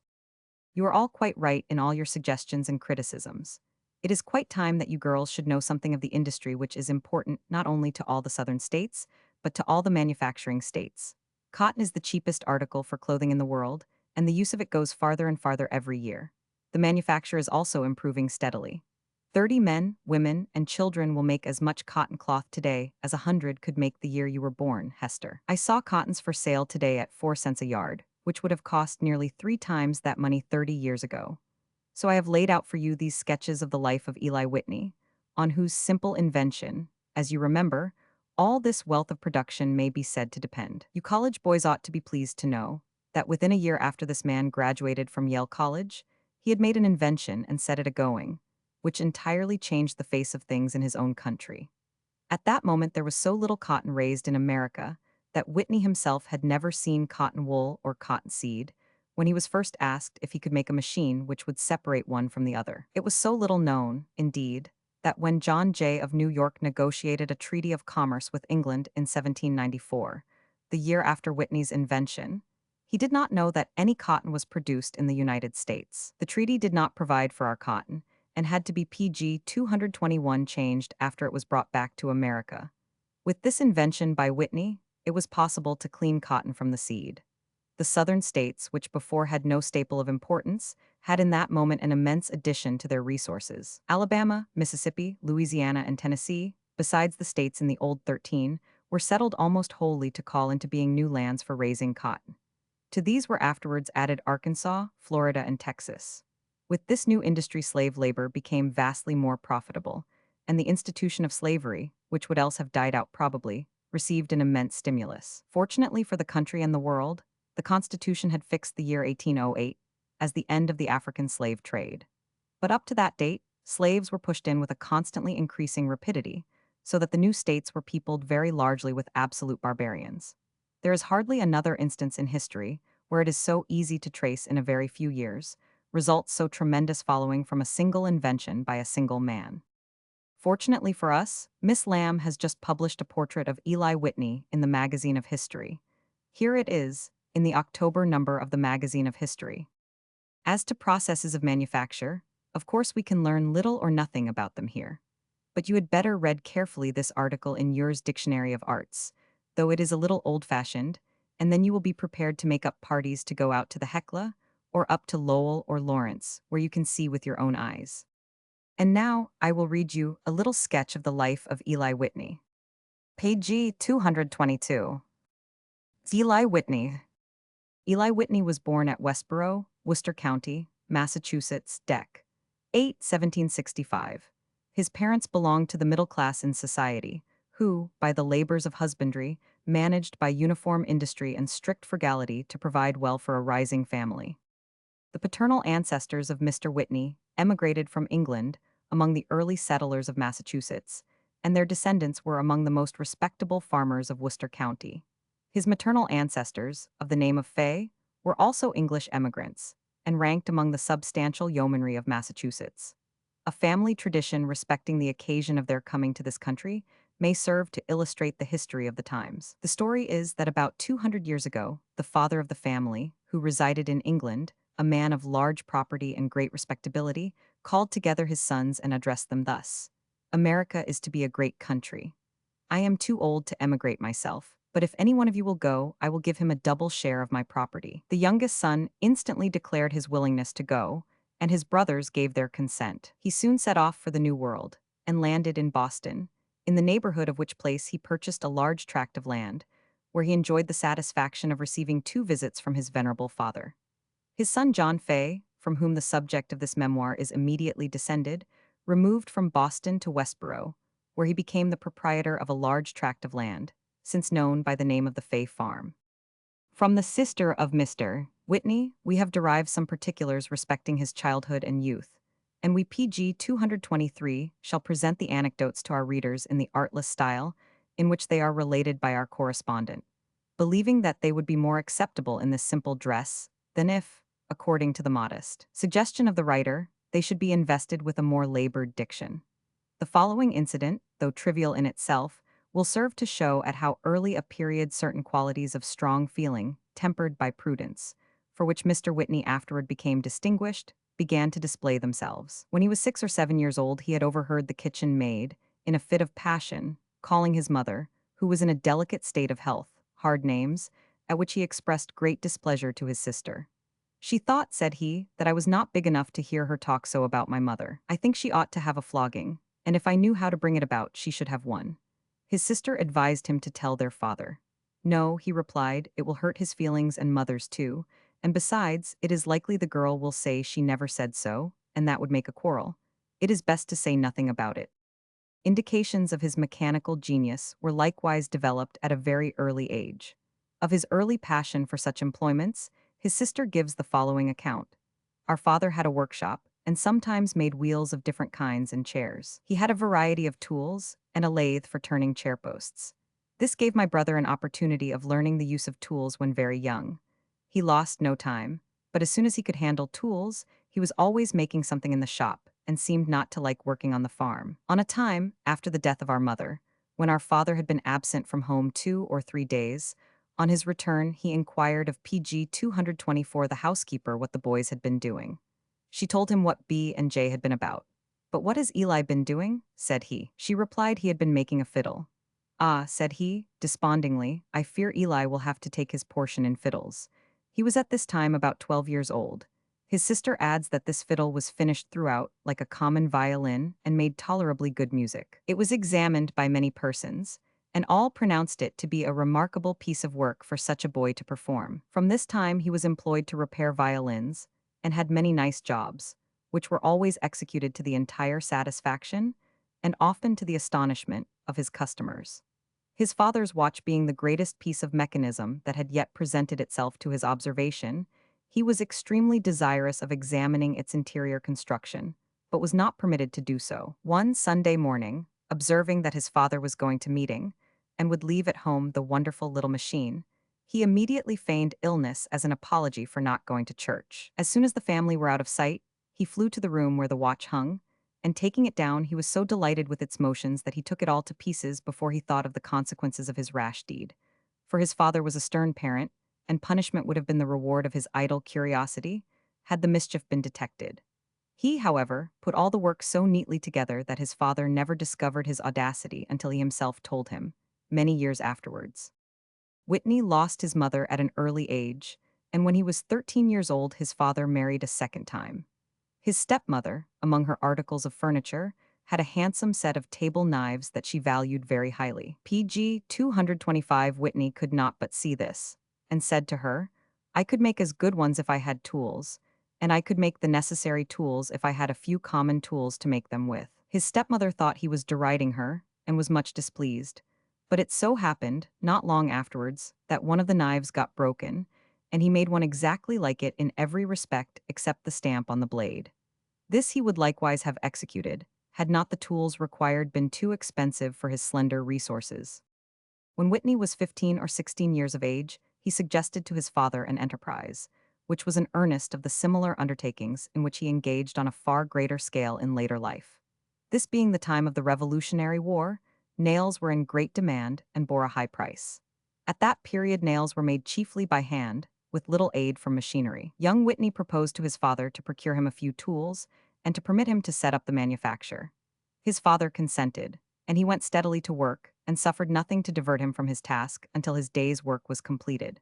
By extraordinary diligence, he gained time to make tools for his own use, and to put in knife blades, and to perform many other curious little jobs which exceeded the skill of the country artisans. At this laborious occupation, the enterprising boy wrought alone, with great success, and with much profit to his father, for 2 winters, pursuing the ordinary labors of the farm during the summers. At this time he devised a plan for enlarging his business and increasing his profits. He whispered his scheme to his sister, with strong injunctions of secrecy, and requesting leave of his father to go to a neighboring town, without specifying his object, he set out on horseback in quest of a fellow laborer. Not finding one as easily as he had PG 226 anticipated, he proceeded from town to town with a perseverance which was always a strong trait of his character, until, at a distance of 40 miles from home, he found such a workman as he desired. He also made his journey subservient to his mechanical skill, for he called at every workshop on his way, and gleaned all the information he could respecting the mechanical arts. At the close of the war, the business of making nails was no longer profitable, but a fashion prevailing among the ladies of fastening on their bonnets with long pins, he contrived to make those with such skill and dexterity that he nearly monopolized the business, although he devoted to it only such seasons of leisure as he could redeem from the occupations of the farm, to which he now principally betook himself. He added to this article the manufacture of walking canes, which he made with peculiar neatness.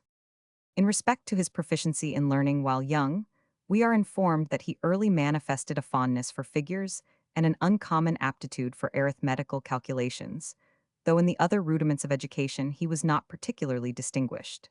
Yet at the age of 14, he had acquired so much general information as to be regarded on this account, as well as on account of his mechanical skill, a very remarkable boy. From the age of 19, young Whitney conceived the idea of obtaining a liberal education, but being warmly opposed by his stepmother, he was unable to procure the decided consent of his father, until he had reached the age of 23 years. But partly by the avails of his manual labor and partly by teaching a village school, he had been so far able to surmount the obstacles thrown in his way that he had prepared himself for the freshman class in Yale College, which he entered in May 1789. pg 227. The propensity of Mr. Whitney to mechanical inventions and occupations was frequently apparent during his residence at college. On a particular occasion, one of the tutors, happening to mention some interesting philosophical experiment, regretted that he could not exhibit it to his pupils, because the apparatus was out of order and must be sent abroad to be repaired. Mr. Whitney proposed to undertake this task, and performed it greatly to the satisfaction of the faculty of the college. A carpenter being at work upon one of the buildings of the gentleman with whom Mr. Whitney boarded, the latter begged permission to use his tools during the intervals of study. But the mechanic, being a man of careful habits, was unwilling to trust them with a student, and it was only after the gentleman of the house had become responsible for all damages that he would grant the permission. But Mr. Whitney had no sooner commenced his operations than the carpenter was surprised at his dexterity, and exclaimed, "There was one good mechanic spoiled when you went to college." Soon after Mr. Whitney took his degree, in the autumn of 1792, he entered into an engagement with a Mr. B. of Georgia, to reside in his family as a private teacher. On his way thither, he was so fortunate as to have the company of Mrs. Green, the widow of General Green, who, with her family, was returning to Savannah after spending the summer at the North. At that time, it was deemed unsafe to travel through our country without having had the smallpox, and accordingly Mr. Whitney prepared himself for the excursion by procuring inoculation while in New York. As soon as he was sufficiently recovered, the party set sail for Savannah. As his health was not fully reestablished, Mrs. Green kindly invited him to go with the family to PG 228, her residence at Mulberry Grove, near Savannah, and remain until he was recruited. The invitation was accepted, but lest he should not yet have lost all power of communicating that dreadful disease, Mrs. Green had white flags the meaning of which was well understood hoisted at the landing and at all the avenues leading to the house. As a requital for her hospitality, her guest procured the virus and inoculated all the servants of the household, more than 50 in number, and carried them safely through the disorder. Mr. Whitney had scarcely set his foot in Georgia before he was met by a disappointment which was an earnest of that long series of adverse events which, with scarcely an exception, attended all his future negotiations in the same state. On his arrival, he was informed that Mr. B. had employed another teacher, leaving Whitney entirely without resources or friends, except those whom he had made in the family of General Green. In these benevolent people, however, his case excited much interest, and Mrs. Green kindly said to him, "My young friend, you propose studying the law. Make my house your home, your room your castle, and there pursue what studies you please." He accordingly began the study of the law under that hospitable roof. Mrs. Green was engaged in a piece of embroidery in which she employed a peculiar kind of frame, called a tambour. She complained that it was badly constructed, and that it tore the delicate threads of her work.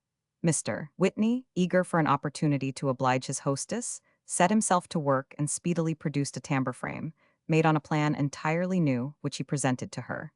Mrs. Green and her family were greatly delighted with it, and thought it a wonderful proof of ingenuity. pg 229. Not long afterwards, a large party of gentlemen, consisting principally of officers who had served under the general in the Revolutionary Army, came from Augusta and the upper country to visit the family of General Green. They fell into conversation upon the state of agriculture among them, and expressed great regret that there was no means of cleansing the green seed cotton, or separating it from its seed, since all the lands which were unsuitable for the cultivation of rice would yield large crops of cotton. But until ingenuity could devise some machine which would greatly facilitate the process of cleaning, it was vain to think of raising cotton for market. Separating 1 pound of the clean staple from the seed was a day's work for a woman, but the time usually devoted to picking cotton was the evening, after the labor of the field was over. Then the slavesmen, women, and children were collected in circles, with one whose duty it was to rouse the dozing and quicken the indolent. While the company were engaged in this conversation, "Gentlemen," said Mrs. Green, "apply to my young friend Mr. Whitney. He can make anything." Upon which she conducted them into a neighboring room, and showed them her tambour frame and a number of toys which Mr. Whitney had made or repaired for the children. She then introduced the gentleman to Whitney himself, extolling his genius and commending him to their notice and friendship. He modestly disclaimed all pretensions to mechanical genius, and when they named their object, he replied that he had never seen either cotton or cottonseed in his life. Mrs. Green said to one of the gentlemen, "I have accomplished my aim. Mr. Whitney is a very deserving young man, and to bring him into notice was my object. The interest which our friends now feel for him will, I hope, PG 230 lead to his getting some employment to enable him to prosecute the study of the law." But a new turn, that no one of the company dreamed of, had been given to Mr. Whitney's views. It being out of season for cotton in the seed, he went to Savannah and searched among the warehouses and boats until he found a small parcel of it.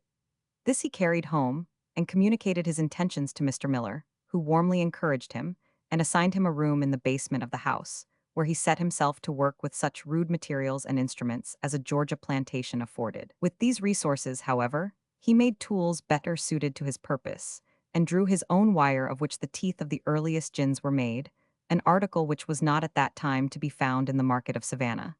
Mrs. Green and Mr. Miller were the only persons ever admitted to his workshop, and the only persons who knew in what way he was employing himself. The many hours he spent in his mysterious pursuits afforded matter of great curiosity and often of raillery to the younger members of the family. Near the close of the winter, the machine was so nearly completed as to leave no doubt of its success.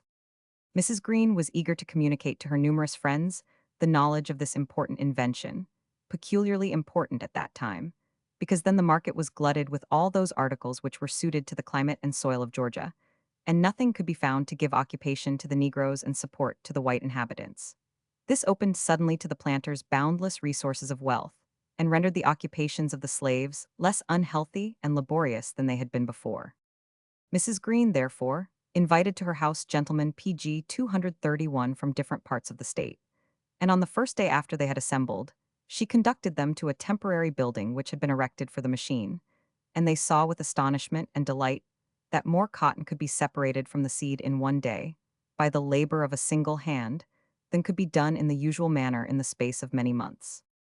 Mr. Whitney might now have indulged in bright reveries of fortune and of fame, but we shall have various opportunities of seeing that he tempered his inventive genius with an unusual share of the calm, considerate qualities of the financier. Although urged by his friends to secure a patent and devote himself to the manufacture and introduction of his machines, he coolly replied that, on account of the great expenses and trouble which always attend the introduction of a new invention, and the difficulty of enforcing a law in favor of patentees, in opposition to the individual interests of so large a number of persons as would be concerned in the culture of this article, it was with great reluctance that he should consent to relinquish the hopes of a lucrative profession, for which he had been destined, with an expectation of indemnity, either from the justice or the gratitude of his countrymen, even should the invention answer the most sanguine anticipations of his friends.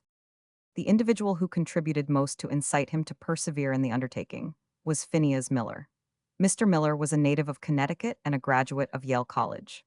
Like Mr. Whitney, soon after he had completed his education at college, he came to Georgia as a private teacher in the family of General Green, and after the decease of the general, he became the husband of Mrs. Green. He had qualified himself for the profession of PG 232 the law, and was a gentleman of cultivated mind and superior talents.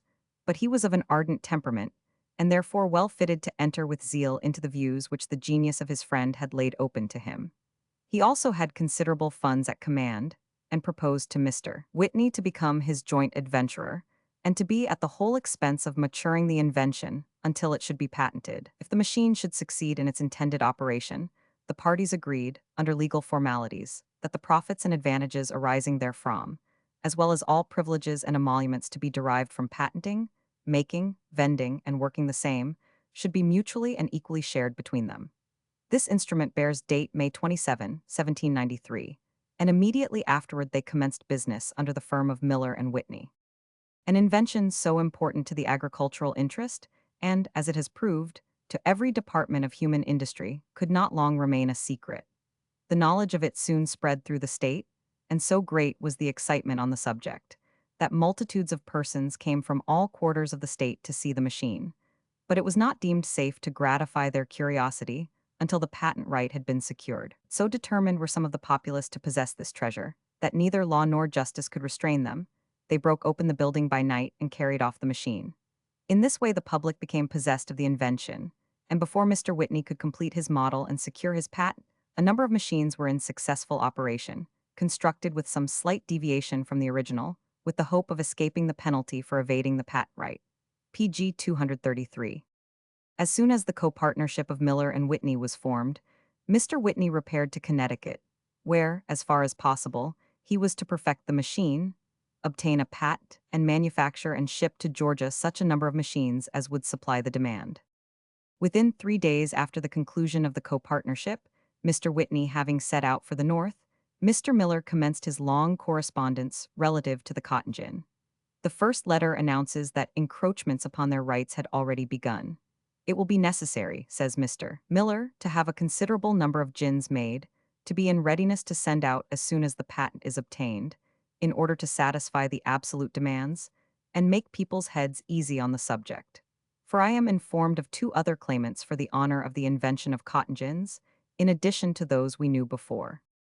On the 20th of June, 1793, Mr. Whitney presented his patent to Mr. Jefferson, then Secretary of State, but the prevalence of the yellow fever in Philadelphia, which was then the seat of government, prevented his concluding the business relative to the patent until several months afterwards.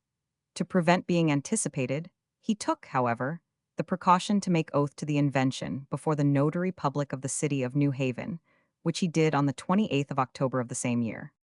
Mr. Jefferson, who had much curiosity in regard to mechanical inventions, took a peculiar interest in this machine, and addressed to the inventor an obliging letter, desiring farther particulars respecting it, and expressing a wish to procure one for his own use.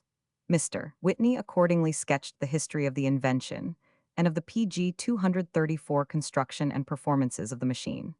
It is about a year, says he, since I first turned my attention to constructing this machine, at which time I was in the state of Georgia. Within about 10 days after my first conception of the plan, I made a small though imperfect model. Experiments with this encouraged me to make one on a larger scale. But the extreme difficulty of procuring workmen and proper materials in Georgia prevented my completing the larger one until sometime in April last. This, though much larger than my first attempt, is not above 1/3 as large as the machines may be made with convenience. The cylinder is only 2 feet 2 inches in length and 6 inches in diameter. It is turned by hand and requires the strength of one man to keep it in constant motion. It is the stated task of one Negro to clean 50 pounds after it is separated from the seed of the green cotton seed per day. In the year 1812, Mr. Whitney made application to Congress for the renewal of his patent for the cotton gin. In his memorial, he presented a history of the struggles he had been forced to encounter in defense of his right, observing that he had been unable to obtain any decision on the merits of his claim until he had been 11 years in the law, and 13 years of his patent term had expired. He sets forth that his invention had been a source of opulence to thousands of the citizens of the United States, that, as a labor-saving machine, it would enable one man to perform the work of 1,000 men, and that it furnishes to the whole family of mankind, at a very cheap rate, the most essential article of their clothing. Hence he humbly conceived himself entitled to a further remuneration from his country, and thought he ought to be admitted to a more liberal par PG 235 participation with his fellow citizens in the benefits of his invention. Although so great advantages had been already experienced, and the prospect of future benefits was so promising, still, many of those whose interest had been most enhanced by this invention had obstinately persisted in refusing to make any compensation to the inventor. The very men whose wealth had been acquired by the use of this machine, and who had grown rich beyond all former example, had combined their exertions to prevent the patentee from deriving any emolument from his invention. From that state in which he had first made, and where he had first introduced his machine, and which had derived the most signal benefits from it, he had received nothing. And from no state had he received the amount of half a cent per pound on the cotton cleaned with his machines in 1 year. Estimating the value of the labor of one man at 20 cents per day, the whole amount which had been received by him for his invention was not equal to the value of the labor saved in 1 hour by his machines, then in use in the United States. This invention, he proceeds, now gives to the southern section of the Union, over and above the profits which would be derived from the cultivation of any other crop, an annual emolument of at least $3 millions. The foregoing statement does not rest on conjecture. It is no visionary speculation. All these advantages have been realized.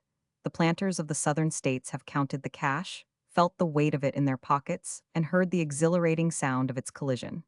Nor do the advantages stop here. This immense source of wealth is but just beginning to be opened. Cotton is a more cleanly and PG 236 healthful article of cultivation than tobacco and indigo, which it has superseded, and does not so much impoverish the soil.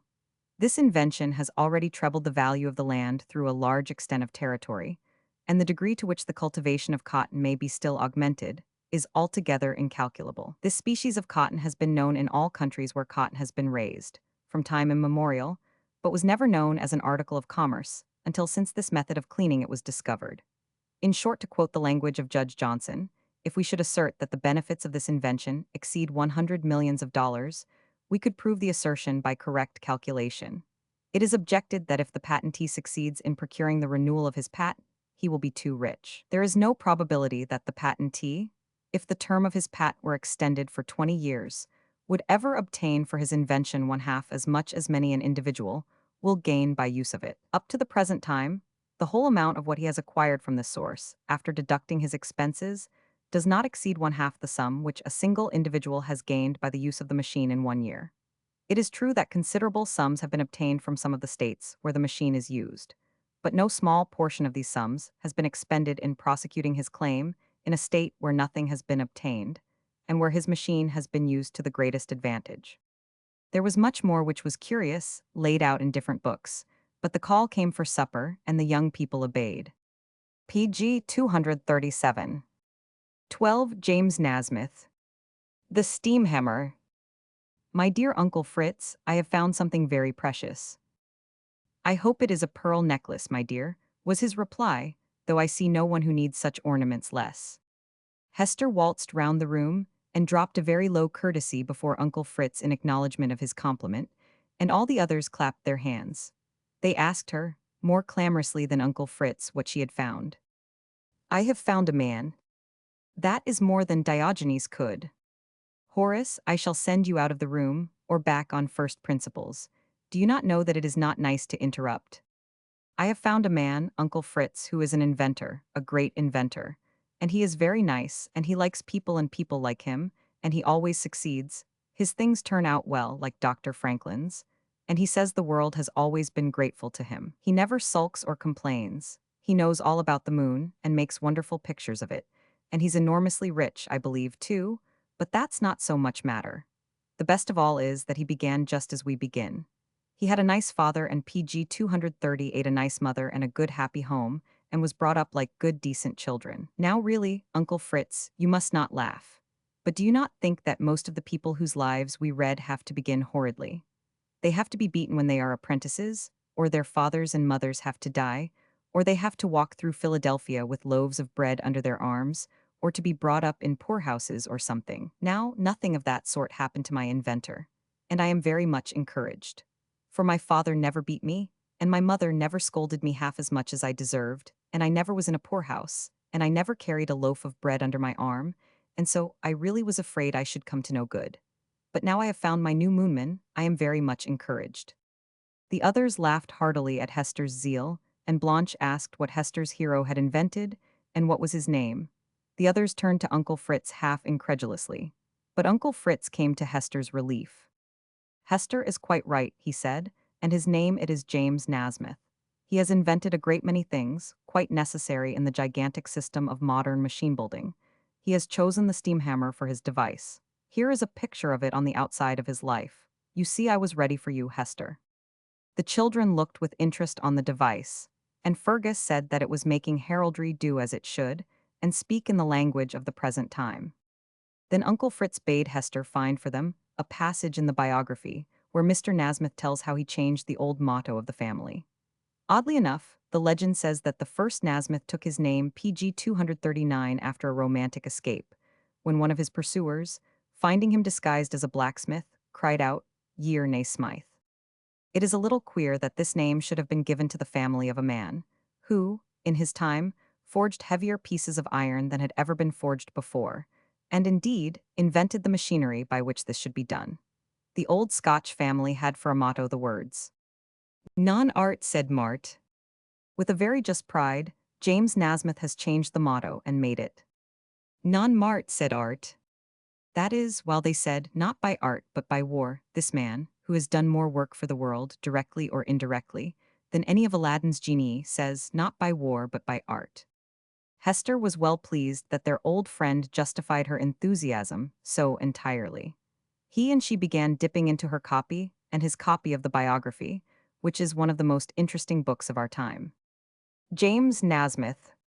My grandfather, Michael Neesmith, like his father and grandfather, was a builder and architect.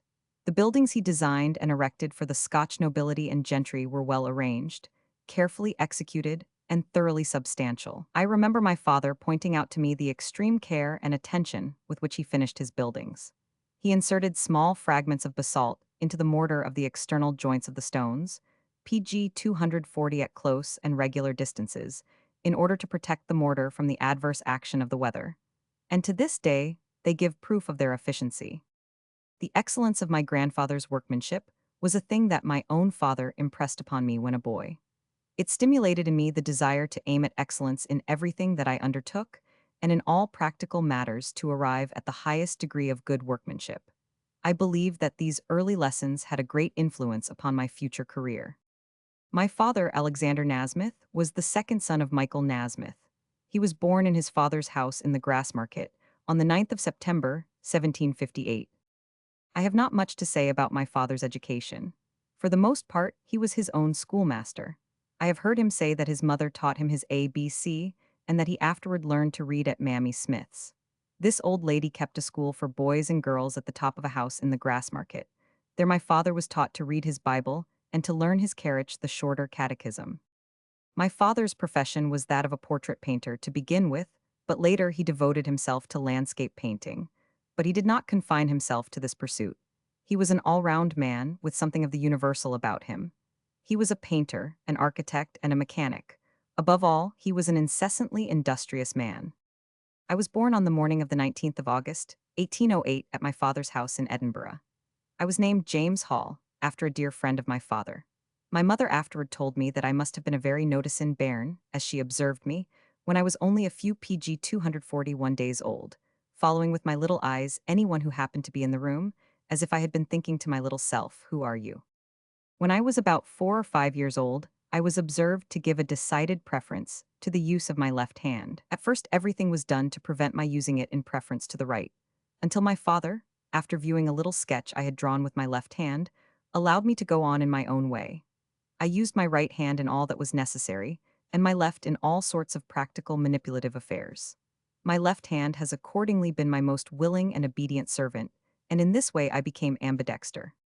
In due time I was sent to school, and while attending the high school, from 1817 to 1820, there was the usual rage among boys for spinning tops, peries, and young cannon. By means of my father's excellent foot lathe, I turned out the spinning tops in capital style, so much so that I became quite noted among my school companions. They all wanted to have specimens of my productions. They would give any price for them. The peries were turned with perfect accuracy, and the steel shod or spinning pivot was centered so as to correspond with the heaviest diameter at the top. They would spin twice as long as the bought peries. When at full speed they would sleep, that is, turn round without a particle of wavering. This was considered high art as regarded top spinning. Flying kites and tissue paper balloons were articles that I was also somewhat famed for producing. There was a good deal of special skill required for the production of a flying kite.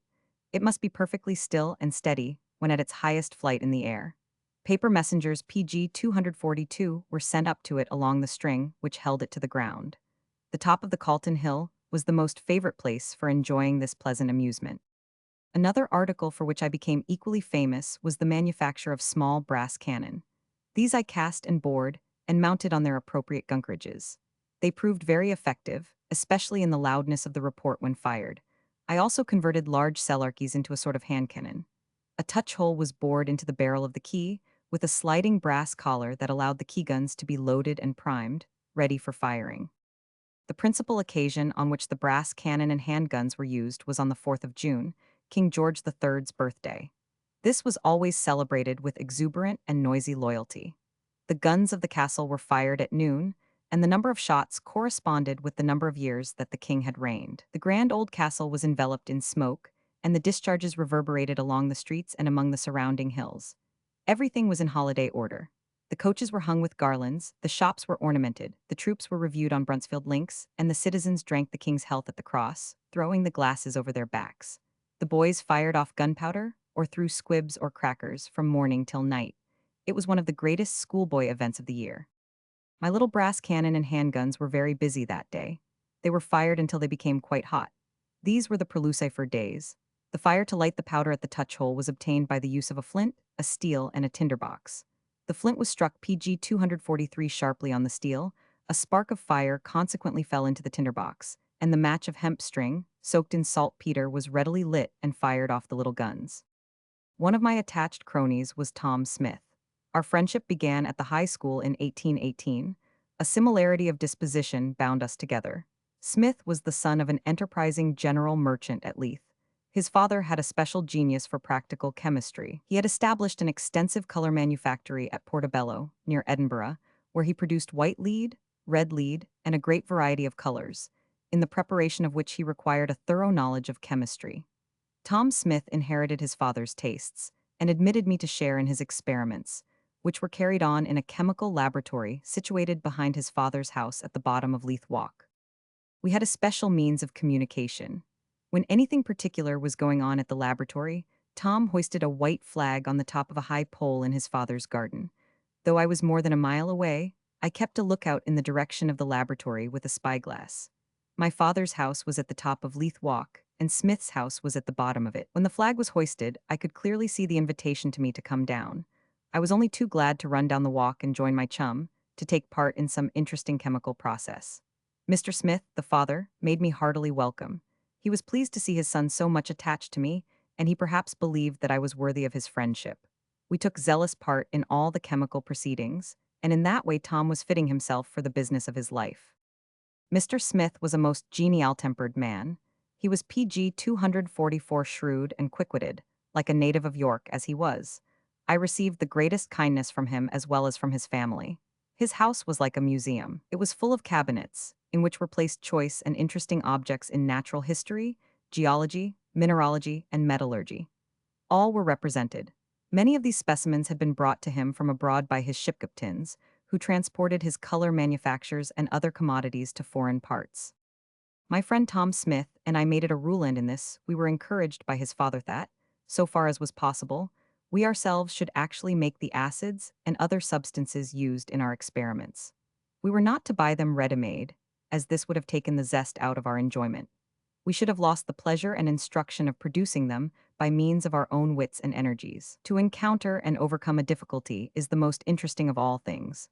Hence, though often baffled, we eventually produced perfect specimens of nitrous, nitric, and muriatic acids. We distilled alcohol from duly fermented sugar and water, and rectified the resultant spirit from fusel oil by passing the alcoholic vapor through animal charcoal before it entered the worm of the still. We converted part of the alcohol into sulfuric ether. We produced phosphorus from old bones and elaborated many of the mysteries of chemistry. The amount of practical information which we obtained by this system of making our own chemical agents was such as to reward us, in many respects, for the labor we underwent. To outsiders, it might appear a very troublesome and roundabout way of getting at the finally desired result, but I feel certain that there is no better method of rooting chemical or any other instruction deeply in our PG 245 minds. Indeed, I regret that the same system is not pursued by the youth of the present day. They are seldom, if ever, called upon to exert their own wits and industry to obtain the requisites for their instruction. A great deal is now said about technical education, but how little there is of technical handiness or head work. Everything is bought ready-made to their hands, and hence there is no call for individual ingenuity. I left the high school at the end of 1820. I carried with me a small amount of Latin and no Greek. I do not think I was much the better for my small acquaintance with the dead languages. By the time I was 17 years old, I had acquired a considerable amount of practical knowledge as to the use and handling of mechanical tools, and I desired to turn it to some account. I was able to construct working models of steam engines and other apparatus required for the illustration of mechanical subjects. I began with making a small working steam engine for the purpose of grinding the oil colors used by my father in his artistic work. The result was quite satisfactory. Many persons came to see my active little steam engine at work, and they were so pleased with it that I received several orders for small workshop engines, and also for some models of steam engines to illustrate the subjects taught at mechanics institutions. I contrived a sectional model of a complete condensing steam engine of the beam and parallel motion construction. The model, as seen from one side, exhibited every external detail in full and due action when the flywheel was moved round by hand, while on the other, or sectional side, every detail of the interior was seen, with the steam valves and air pump, as well as the motion of the PG 246 piston in the cylinder, with the construction of the piston and the stuffing box, together with the slide valve and steam passages, all in due position and relative movement. I was a regular attendant at the Edinburgh School of Arts from 1821 to 1826, meanwhile inventing original contrivances of various sorts. About the year 1827, when I was 19 years old, the subject of steam carriages to run upon common roads occupied considerable attention. Several engineers and mechanical schemers had tried their hands, but as yet no substantial results had come of their attempts to solve the problem. Like others, I tried my hand. Having made a small working model of a steam carriage, I exhibited it before the members of the Scottish Society of Arts. The performance of this active little machine was so gratifying to the society that they requested me to construct one of such power as to enable 4 or 6 persons to be conveyed along the ordinary roads. The members of the society, in their individual capacity, subscribed 60, which they placed in my hands as the means of carrying out their project. I accordingly set to work at once. I had the heavy parts of the engine and carriage done at Anderson's foundry at Leith. There was in Anderson's employment a most able general mechanic, named Robert McLaughlin, who had served his time at Carmichael's of Dundee. Anderson possessed some excellent tools, which enabled me to proceed rapidly with the work. Besides, he was most friendly, and took much delight in being concerned in my enterprise. This big job was executed in about 4 months. The steam carriage was completed and exhibited before the members of the Society of Arts. Many successful trials were made with it on the Queensferry PG 247 road, near Edinburgh. The runs were generally of 4 or 5 miles, with a load of 8 passengers, sitting on benches about 3 feet from the ground. The experiments were continued for nearly 3 months, to the great satisfaction of the members. The chief object of my ambition was now to be taken on at Henry Maudsley's works in London. I had heard so much of his engineering work, of his assortment of machine-making tools, and of the admirable organization of his manufactory, that I longed to obtain employment there. But I was aware that my father had not the means of paying the large premium required for placing me there, and I was also informed that Maudsley had ceased to take pupils, they caused him so much annoyance. My father and I went to London, and Mr. Maudsley received us in the most kind and frank manner, and courteously invited us to go round the works. When this was concluded, I ventured to say to Mr. Maudsley that I had brought up with me from Edinburgh some working models of steam engines and mechanical drawings, and I should feel truly obliged if he would allow me to show them to him. By all means, said he, bring them to me tomorrow at 12 o'clock. I need not say how much pleased I was at this permission to exhibit my handiwork, and how anxious I felt as to the result of Mr. Maudsley's inspection of it. I carefully unpacked my working model of the steam engine at the carpenter's shop, and had it conveyed, together with my drawings, on a handcart to Mr. Maudsley's, next morning, at the appointed hour. I was allowed to place my work for his inspection in a room next his office and counting-house. I then called at his residence, close by, where he kindly received me in his library. He PG 248 asked me to wait until he and his partner, Joshua Field, had inspected my handiwork. I waited anxiously. 20 long minutes passed. At last he entered the room, and from a lively expression in his countenance, I observed in a moment that the great object of my long-cherished ambition had been attained. He expressed, in good round terms, his satisfaction at my practical ability as a workman, engineer, and mechanical draftsman. Then, opening the door which led from his library into his beautiful private workshop, he said, "This is where I wish you to work beside me, as my assistant workman. From what I have seen, there is no need of an apprenticeship in your case." One of his favorite maxims was, first get a clear notion of what you desire to accomplish, and then in all probability you will succeed in doing it.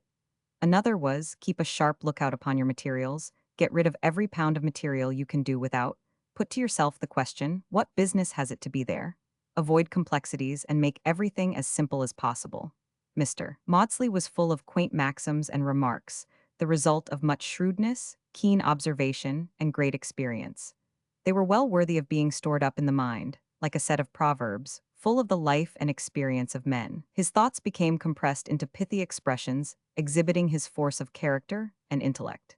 His quaint remarks on my first visit to his workshop, and on subsequent occasions, proved to me invaluable guides to right thinking in regard to all matters connected with mechanical structure. On the morning of Monday, May 30, 1829, I began my regular attendance at Mr. Maudsley's workshop, and remained with him until he died, Feb.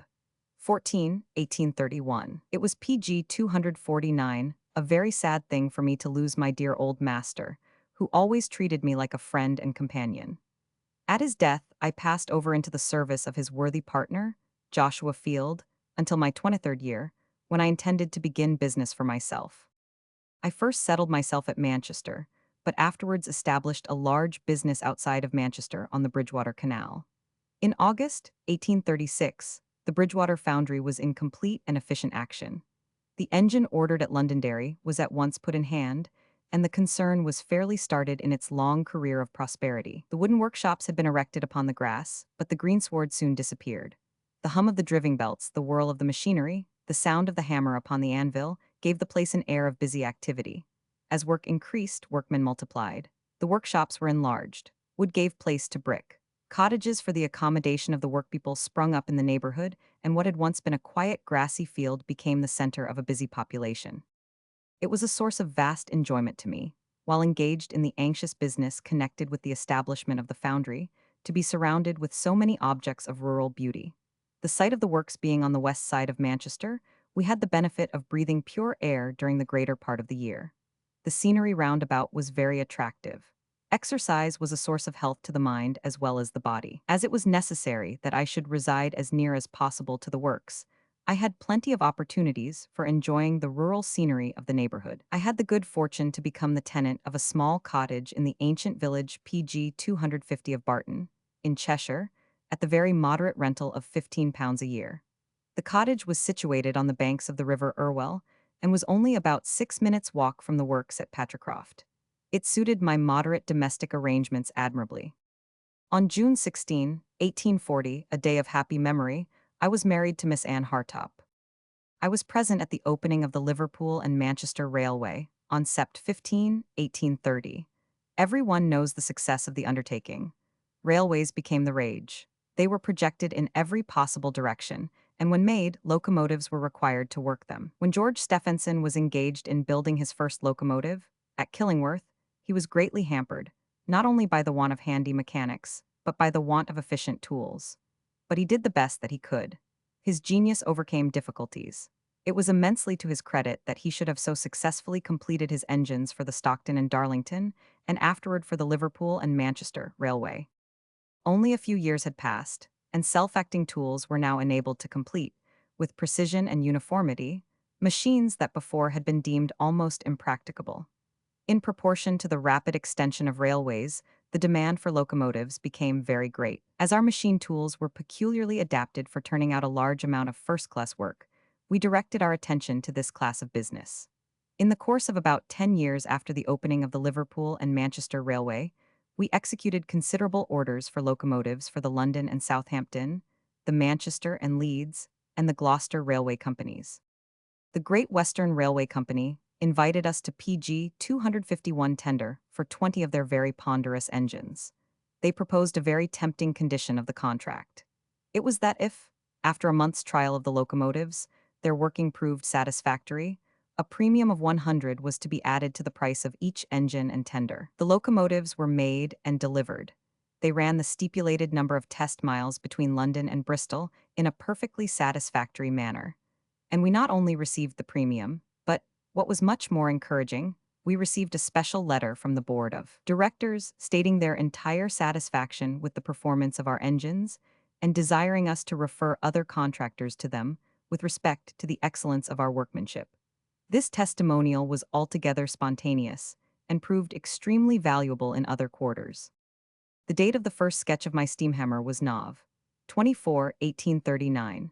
It consisted of, first, a massive anvil on which to rest the work, second, a block of iron constituting the hammer or blow-giving portion, and third, an inverted steam cylinder to whose piston rod the hammer block was attached. All that was then required to produce a most effective hammer was simply to admit steam of sufficient pressure into the cylinder, so as to act on the underside of the piston, and thus to raise the hammer block attached to the end of the piston rod. By a very simple arrangement of a slide valve under the control of an attendant, the steam was allowed to escape, and thus permit the massive block of iron rapidly to descend by its own gravity upon the work than upon the anvil. Thus, by the more or less rapid manner in which the attendant allowed the steam to enter or escape from the cylinder, any required number or any intensity of blows could be delivered. Their succession might be modified PG 252 in an instant. The hammer might be arrested and suspended according to the requirements of the work. The workman might thus, as it were, think in blows. He might deal them out onto the ponderous glowing mass and mold or knead it into the desired form as if it were a lump of clay, or pat it with gentle taps, according to his will or at the desire of the forgeman. Rude and rapidly sketched out as it was, this my first delineation of the steam hammer will be found to comprise all the essential elements of the invention. There was no want of orders when the valuable qualities of the steam hammer came to be seen and experienced. Soon after I had the opportunity of securing a patent for it in the United States, where it soon found its way into the principal ironworks of the country. As time passed by, I had furnished steam hammers to the principal foundries in England, and had sent them abroad even to Russia. But the English government is proverbially slow in recognizing such improvements. It was not till years had passed by that Mr. Nasmyth was asked to furnish hammers to government works. Then he was invited to apply them to pile driving. He says, "My first order for my pile driver was a source of great pleasure to me. It was for the construction of some great royal docks at Devonport. An immense portion of the shore of the Hammos had to be walled in so as to exclude the tide. When I arrived on the spot with my steam pile driver, there was a great deal of curiosity in the dockyard as to the action of the new machine. The pile driving machine PG 253 men gave me a good-natured challenge to vie with them in driving down a pile. They adopted the old method, while I adopted the new one. The resident managers sought out two great pile logs of equal size and length, 70 feet long and 18 inches square. At a given signal, we started together. I let in the steam, and the hammer at once began to work. The Fortin block showered down blows at the rate of 80 a minute, and in the course of 4.5 minutes, my pile was driven down to its required depth. The men working at the ordinary machine had only begun to drive. It took them upward of 12 hours to complete the driving of their pile. Such a saving of time in the performance of similar work by steam versus manual labor had never before been witnessed. The energetic action of the steam hammer, sitting on the shoulders of the pile high up aloft, and following it suddenly down, the rapidly hammered blows keeping time with the flashing out of the waste steam at the end of each stroke, was indeed a remarkable sight. When my pile was driven, the hammer block and guide case were speedily rehoisted by the small engine that did all the laboring and locomotive work of the machine, the steam hammer portion of which was then lowered on to the shoulders of the next pile in succession. Again it set to work. At this the spectators, crowding about in boats, pronounced their approval in the usual British style of 3 cheers. My new pile driver was thus acknowledged as another triumphant proof of the power of steam. In the course of the year 1843, it was necessary for me to make a journey to St. Petersburg. My object was to PG 254 endeavor to obtain an order for a portion of the locomotives required for working the line between that city and Moscow. The railway had been constructed under the engineership of Major Whistler, and it was shortly about to be opened. The major gave me a frank and cordial reception, and informed me of the position of affairs. The emperor, he said, was desirous of training a class of Russian mechanics to supply not only the locomotives, but to keep them constantly in repair. The locomotives must be made in Russia. I received, however, a very large order for boilers and other detail parts of the Moscow machines. I enjoyed greatly my visit to St. Petersburg and my return home through Stockholm and Copenhagen. Traveling one day in Sweden, the post house where I was set down was an inn, although without a signboard. The landlady was a bright, cheery, jolly woman. She could not speak a word of English, nor I a word of Dannemora Swedish. I was very thirsty and hungry and wanted something to eat. How was I to communicate my wishes to the landlady? I resorted, as I often did, to the universal language of the pencil. I took out my sketchbook, and in a few minutes I made a drawing of a table with a dish of smoking meat upon it, a bottle and a glass, a knife and fork, a loaf, a salt cellar, and a corkscrew. She looked at the drawing and gave a hearty laugh. She nodded pleasantly, showing that she clearly understood what I wanted. She asked me for the sketch and went into the back garden to show it to her husband, who inspected it with great delight. I went out and looked about the place, which was very picturesque. After a short time, the landlady came to the door and beckoned me in, and I found spread out on the table everything that I desired: a broiled PG 255 chicken, smoking hot from the gridiron, a bottle of capital homebrewed ale, and all the et ceteras of an excellent repast. I made use of my pencil in many other ways. I always found that a sketch was as useful as a sentence. Besides, it generally created a sympathy between me and my entertainers. As the Bridgewater Foundry had been so fortunate as to earn for itself a considerable reputation for mechanical contrivances, the workshops were always busy. They were crowded with machine tools in full action and exhibited to all comers their effectiveness in the most satisfactory manner. Every facility was afforded to those who desired to see them at work, and every machine and machine tool that was turned out became in the hands of its employers the progenitor of a numerous family. Indeed, on many occasions I had the gratification of seeing my mechanical notions adopted by rival or competitive machine constructors, often without acknowledgement. Though, notwithstanding this point of honor, there was room enough for all. Though the parent features were easily recognizable, I esteemed such plagiarisms as a sort of left-handed compliment to their author. I also regarded them as a proof that I had hit the mark in so arranging my mechanical combinations as to cause their general adoption, and many of them remain unaltered to this day. My favorite pursuit, after my daily excursions at the foundry, was astronomy.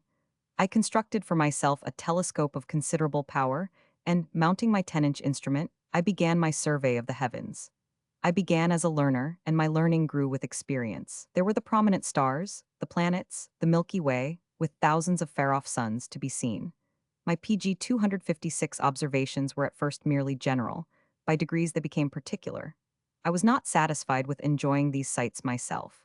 I made my friends and neighbors sharers in my pleasure, and some of them enjoyed the wonders of the heavens as much as I 999. In my early use of the telescope, I had fitted the speculum into a light square tube of deal, to which the eyepiece was attached, so as to have all the essential parts of the telescope combined together in the most simple and portable form. I had often to move it from place to place in my small garden at the side of the Bridgewater Canal, in order to get it clear of the trees and branches, which intercepted some object in the heavens which I wished to see. How eager and enthusiastic I was in those days!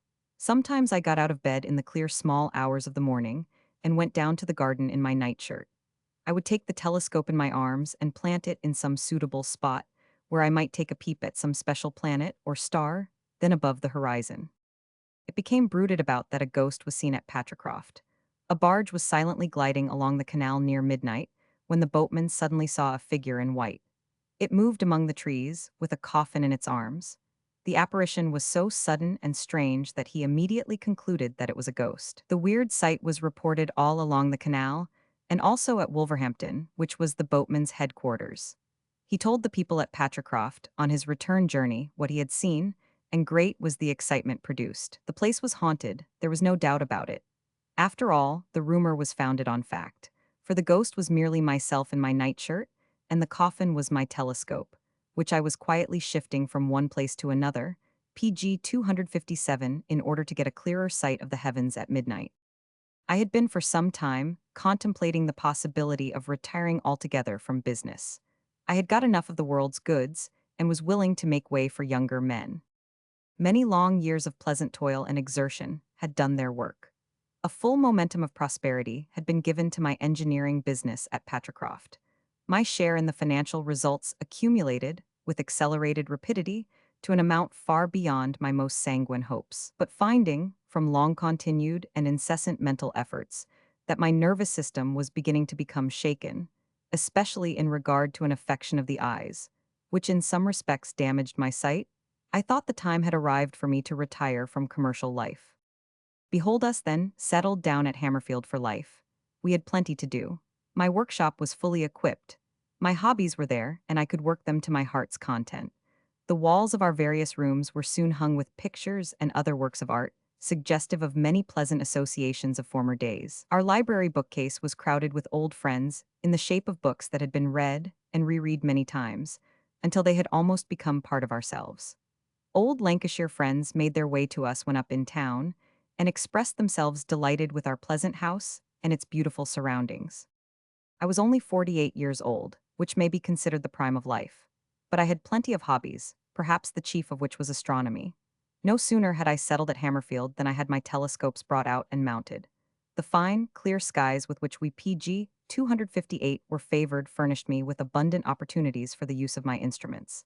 I began again my investigations on the sun and the moon and made some original discoveries.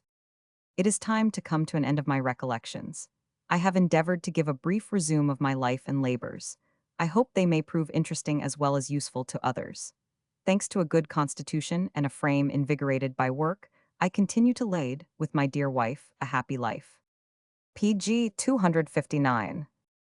13. Sir Henry Bessemer. The Age of Steel. In intervals of the reading meetings, so many of the children's afternoons with Uncle Fritz had been taken up with excursions to see machinery at work, that their next meeting at the Oliver House was, as it proved, the last for the winter. They had gone to the pumping station of the waterworks, and had seen the noiseless work of the great steam engine there. They had gone to the TNA mills at Watertown, and with the eye of the flesh had seen rovers and shuttles, and had been taught what slobbers are. They had gone to Waltham, and had been taught something of the marvelous skill and delicacy expended on the manufacture of watches.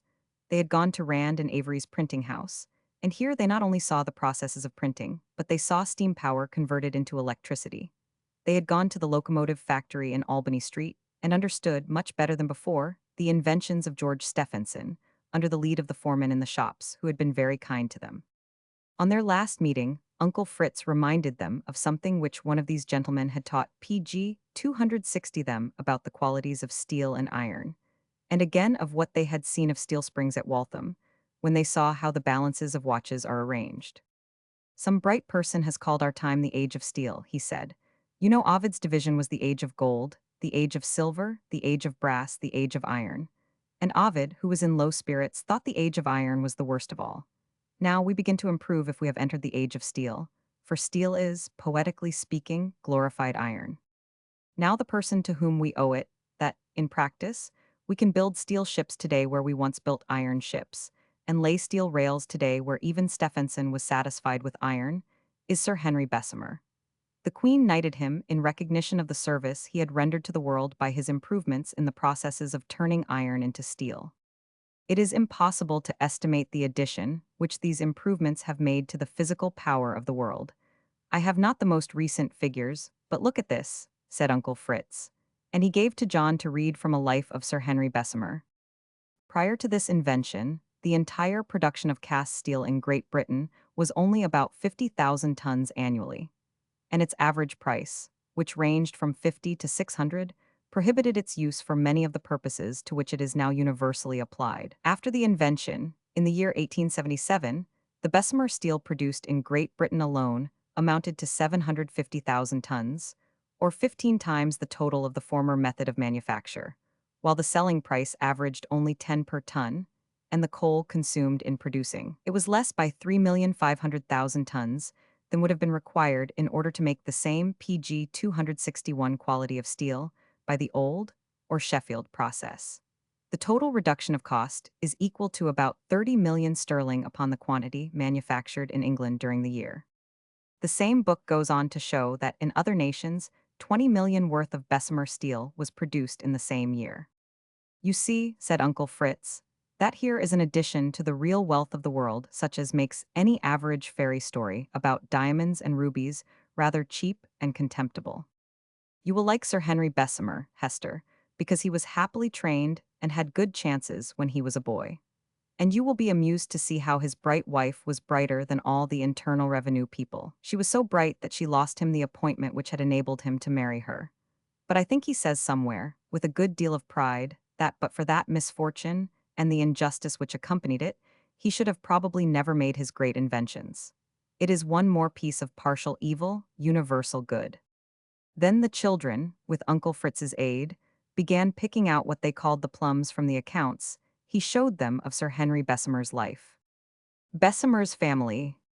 At the time of the Great Revolution of 1792, there was employed in the French mint a man of great ingenuity, who had become a member of the French Academy of Sciences at the age of 25. When Robespierre PG 262 became dictator of France, This scientific academician was transferred from the mint to the management of a public bakery, established for the purpose of supplying the populace of Paris with bread.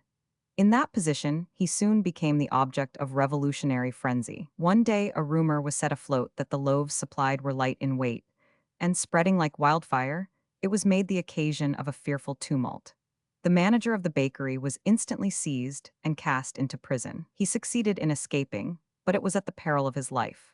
Knowing the peril he was in, he lost no time in making his way to England, and he only succeeded in doing so by adroitly using some documents he possessed bearing the signature of the dictator. Landing in England a ruined man, his talents soon proved a passport to success. He was appointed to a position in the English mint, and by the exercise of his ingenuity in other directions, he ere long acquired sufficient means to buy a small estate at Charlton, in Hertfordshire. Such, in brief, were the circumstances that led to the settlement there of Anthony Bessemer, the father of Sir Henry Bessemer. The latter may be said to have been born an inventor. His father was an inventor before him. After settling in England, his inventive ingenuity was displayed in making improvements in microscopes and in type founding, and in the discovery of what his son has happily described as the true alchemy.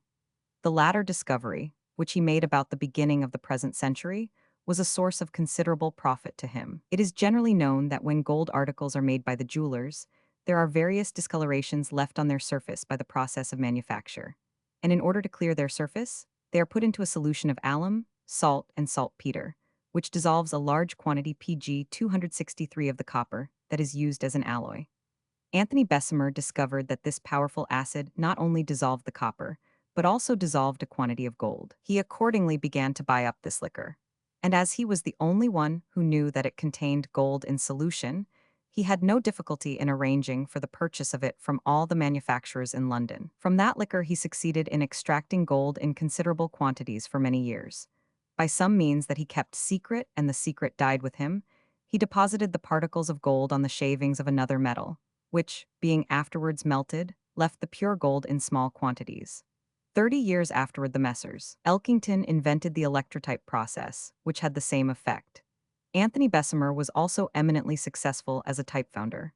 When in France, before the Revolution of 1792, he cut a great many founts of type for Messrs. Firmin Didot, the celebrated French type founders, and after his return to England he betook himself, as a diversion, to type cutting for Mr. Henry Caslin, the celebrated English type founder. He engraved an entire series, from pica to diamond, a work which occupied several years. The success of these types led to the establishment of the firm of Bessemer and Catherwood as type founders, carrying on business at Charlton. The great improvement which Anthony Bessemer introduced into the art of type making was not so much in the engraving as in the composition of the metal. He discovered that an alloy of copper, tin, and bismuth was the most durable metal for type, and the working of this discovery was very successful in his hands. The secret of his success, however, he kept unknown to the trade.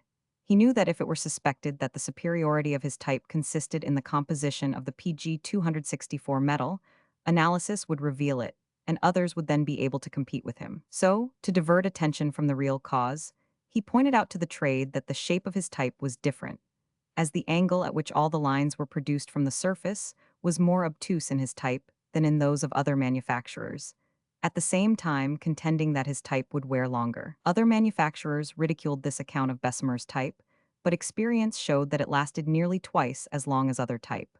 The business flourished for a dozen years under his direction, and during that period, the real cause of its success was kept a secret. The process has since been rediscovered and patented. Such were some of the inventive efforts of the father of one of the greatest inventors of the present age. Henry Bessemer, the youngest son of Anthony Bessemer, Henry, was born at Charlton in Hertfordshire in 1813. His boyhood was spent in his native village, and while receiving the rudiments of an ordinary education in the neighboring town of Hitchin, the leisure and retirement of rural life afforded ample time, though perhaps little inducement, for the display of the natural bent of his mind. Notwithstanding his scanty and imperfect mechanical appliances, his early years were devoted to the cultivation of his inventive faculties. His parents encouraged him in his youthful efforts. At the age of 18, he came to London, knowing no one, he says, and myself unknown, a mere cipher in a vast sea of human enterprise. Here he worked as Pg 265, a modeler and designer with encouraging success. He engraved a large number of elegant and original designs on steel, with a diamond point for patent medicine labels. He got plenty of this sort of work to do, and was well paid for it. In his boyhood, his favorite amusement was the modeling of objects in clay. And even in this primitive school of genius, he worked with so much success that at the age of 19, he exhibited one of his beautiful models at the Royal Academy, then held at Somerset House. Stamped paper. Thus he soon began to make his way in the metropolis. And in the course of the following year, he was maturing some plans in connection with the production of stamps, which he sanguinely hoped would lead him on to fortune. At that time, the old forms of stamps were in use that had been employed since the days of Queen Anne. And as they were easily transferred from old deeds to new ones, the government lost a large amount annually by the surreptitious use of old stamps instead of new ones. The ordinary impressed or embossed stamps, such as are now employed on bills of exchange, or impressed directly on skins or parchment, were liable to be entirely obliterated if exposed for some months to a damp atmosphere. A deed so exposed would at last appear as if unstamped, and would therefore become invalid.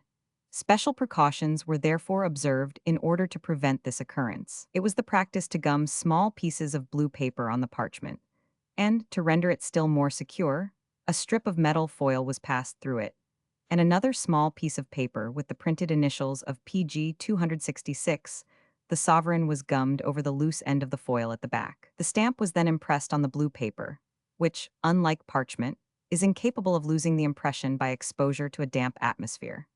Experience showed, however, that by placing a little piece of moistened blotting paper for a few hours over the paper, the gum became so softened that the two pieces of paper and the slip of foil could be easily removed from an old deed and then used for a new one. In this way, stamps could be used a second and third time.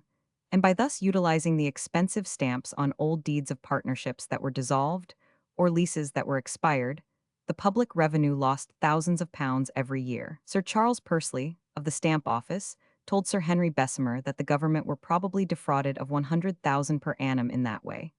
The young inventor at once set to work, for the express purpose of devising a stamp that could not be used twice. His first discovery was a mode by which he could have reproduced easily and cheaply thousands of stamps of any pattern. The facility, he says, with which I could make a permanent die from a thin paper original, capable of producing 1,000 copies, would have opened a wide door for successful frauds if my process had been known to unscrupulous persons. For there is not a government stamp, or a paper seal of a corporate body, that every common office clerk could not forge in a few minutes at the office of his employer, or at his own home. The production of such a die from a common paper stamp is a work of only 10 minutes. The materials cost less than 1 penny. No sort of technical skill is necessary, and a common copying press or a letter stamp yields most successful copies. To this day, a successful forger has to employ a skillful PG 267 desinker to make a good imitation in steel of the document he wishes to forge. But if such a method as that discovered and described by Sir Henry Bessemer were known, what a prospect it would open up. Appalled at the effect which the communication of such a process would have had upon the business of the Stamp Office, he carefully kept the knowledge of it to himself, and to this day it remains a profound secret. More than ever impressed with the necessity for an improved form of stamp, and conscious of his own capability to produce it, he labored for some months to accomplish his object, feeling sure that, if successful, he would be amply rewarded by the government.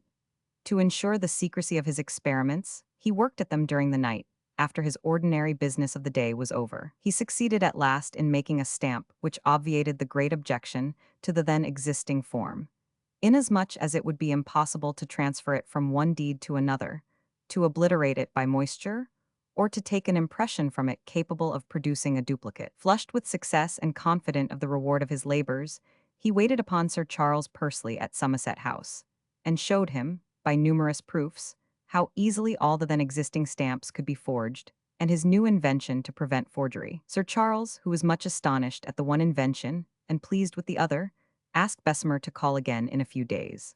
At the second interview, Sir Charles asked him to work out the principle of the new stamping invention more fully.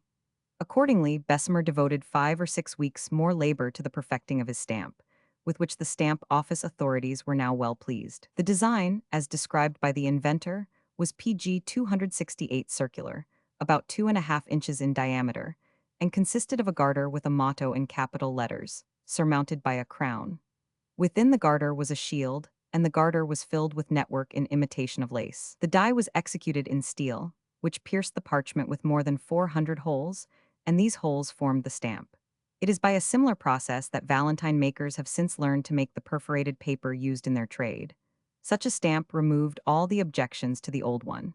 So pleased was Sir Charles with it that he recommended it to Lord Althorp, and it was soon adopted by the Stamp Office. At the same time, Sir Henry was asked whether he would be satisfied with the position of Superintendent of Stamps with 500 or 600 per annum as compensation for his invention, instead of a sum of money from the Treasury.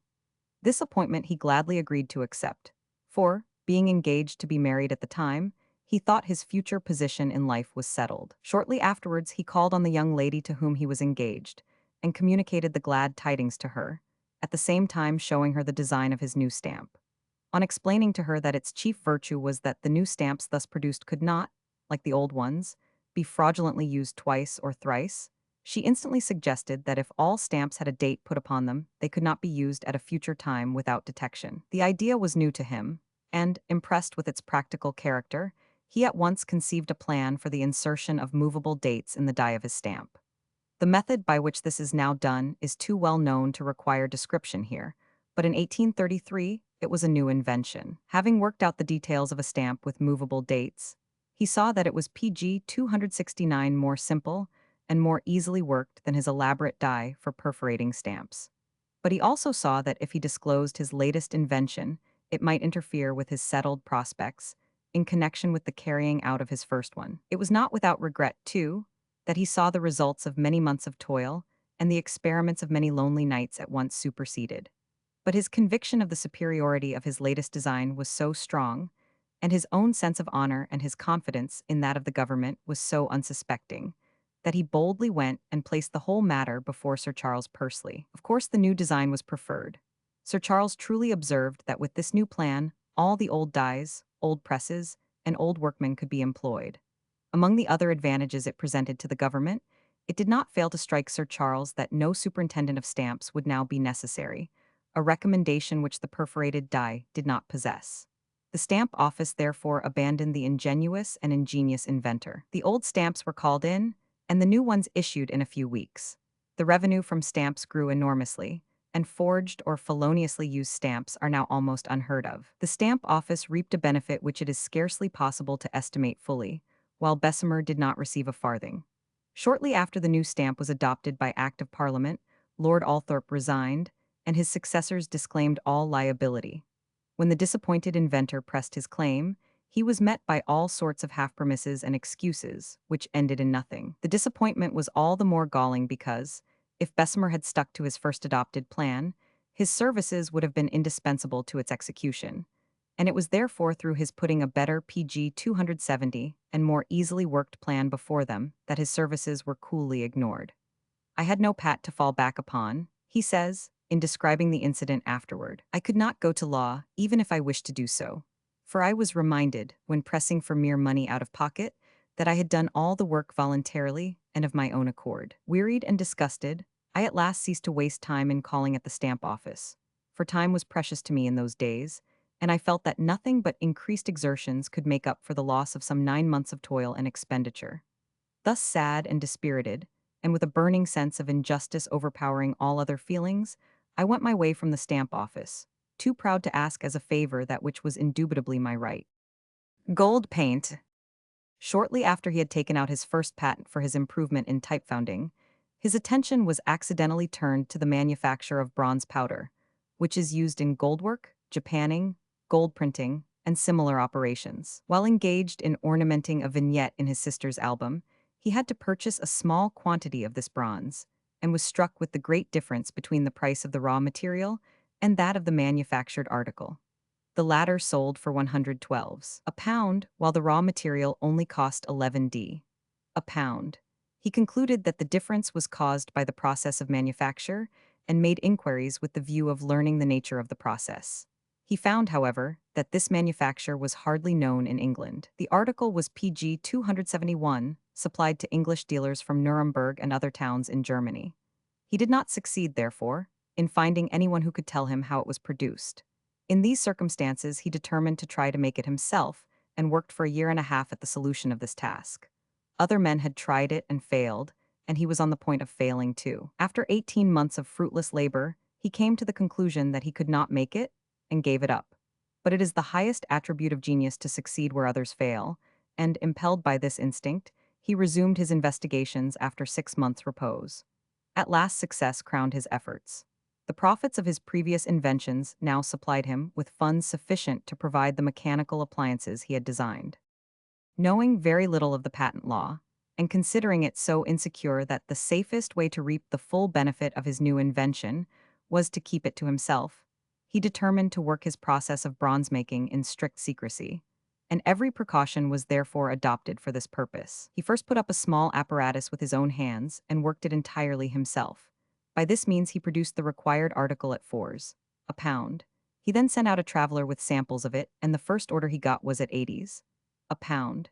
Being thus fully assured of success, he communicated his plans to a friend who agreed to put 10,000 into the business as a sleeping partner in order to work the new manufacture on a larger scale. The entire working of the concern was left in the hands of Sir Henry, who accordingly proceeded to enlarge his means of production.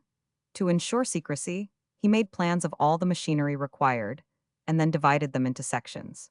He next sent these sectional drawings to different NGPG 272 nearing works in order to get his machinery made piecemeal in different parts of England. This done, he collected the various pieces and fitted them up himself, a work that occupied him 9 months. Finding everything at last in perfect working order, he engaged 4 or 5 assistants in whom he had confidence, and paid them very high wages on condition that they kept everything in the strictest secrecy. Bronze powder was now produced in large quantities by means of 5 self-acting machines, which not only superseded hand labor entirely, but were capable of producing as much daily as 60 skilled operatives could do by the old hand system. To this day, the mechanical means by which his famous gold paint is produced remains a secret. The machinery is driven by a steam engine in an adjoining room, and into the room where the automatic machinery is at work, none but the inventor and his assistants have ever entered. When a sufficient quantity of work is done, a bell is rung to give notice to the engineman to stop the engine, and in this way the machinery has been in constant use for over 40 years without having been either patented or pirated. Its profit was as great as its success. At first he made 1,000% profit, and though there are other products that now compete with this bronze, it still yields 300% profit. All this time, says the successful inventor 30 years afterward, I have been afraid to improve the machinery or to introduce other engineers into the works to improve them. Strange to say, we have thus among us a manufacture wholly unimproved for 30 years. I do not believe there is another instance of such a thing in the kingdom.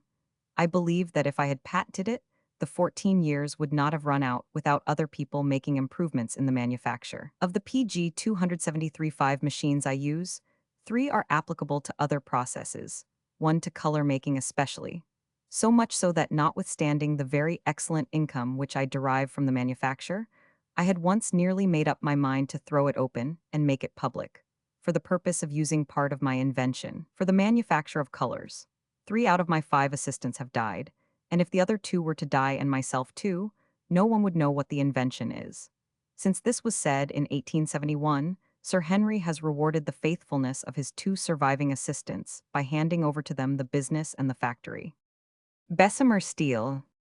Sir Henry Bessemer was first led to turn his attention to the improvement of the manufacture of iron by a remark of Commander Minnie, who was superintending certain trials of the results of Sir Henry's experiments in obtaining rotation of shot fired from a smoothbore gun. The shots, said Minnie, rotate properly, but if you cannot get stronger metal for your guns, such heavy projectiles will be of little use. At this time Sir Henry had no connection with the iron or steel trade and knew little or nothing of metallurgy. But this fact he has always represented as being rather an advantage than a drawback. I find, he says, in my experience with regard to inventions, that the most intelligent manufacturers invent many small improvements in various departments of their manufactures. But, generally speaking, these are only small ameliorations based on the nature of the operation they are daily pursuing. While, on the contrary, persons wholly unconnected with any par PG 274 particular business have their minds so free and untrammeled to new things as they are, and as they would present themselves to an independent observer, that they are the men who eventually produce the greatest changes. It was in this spirit that he began his investigations in metallurgy. His first business was to make himself acquainted with the information contained in the best works then published on the subject. He also endeavored to add some practical knowledge to what he learned from books.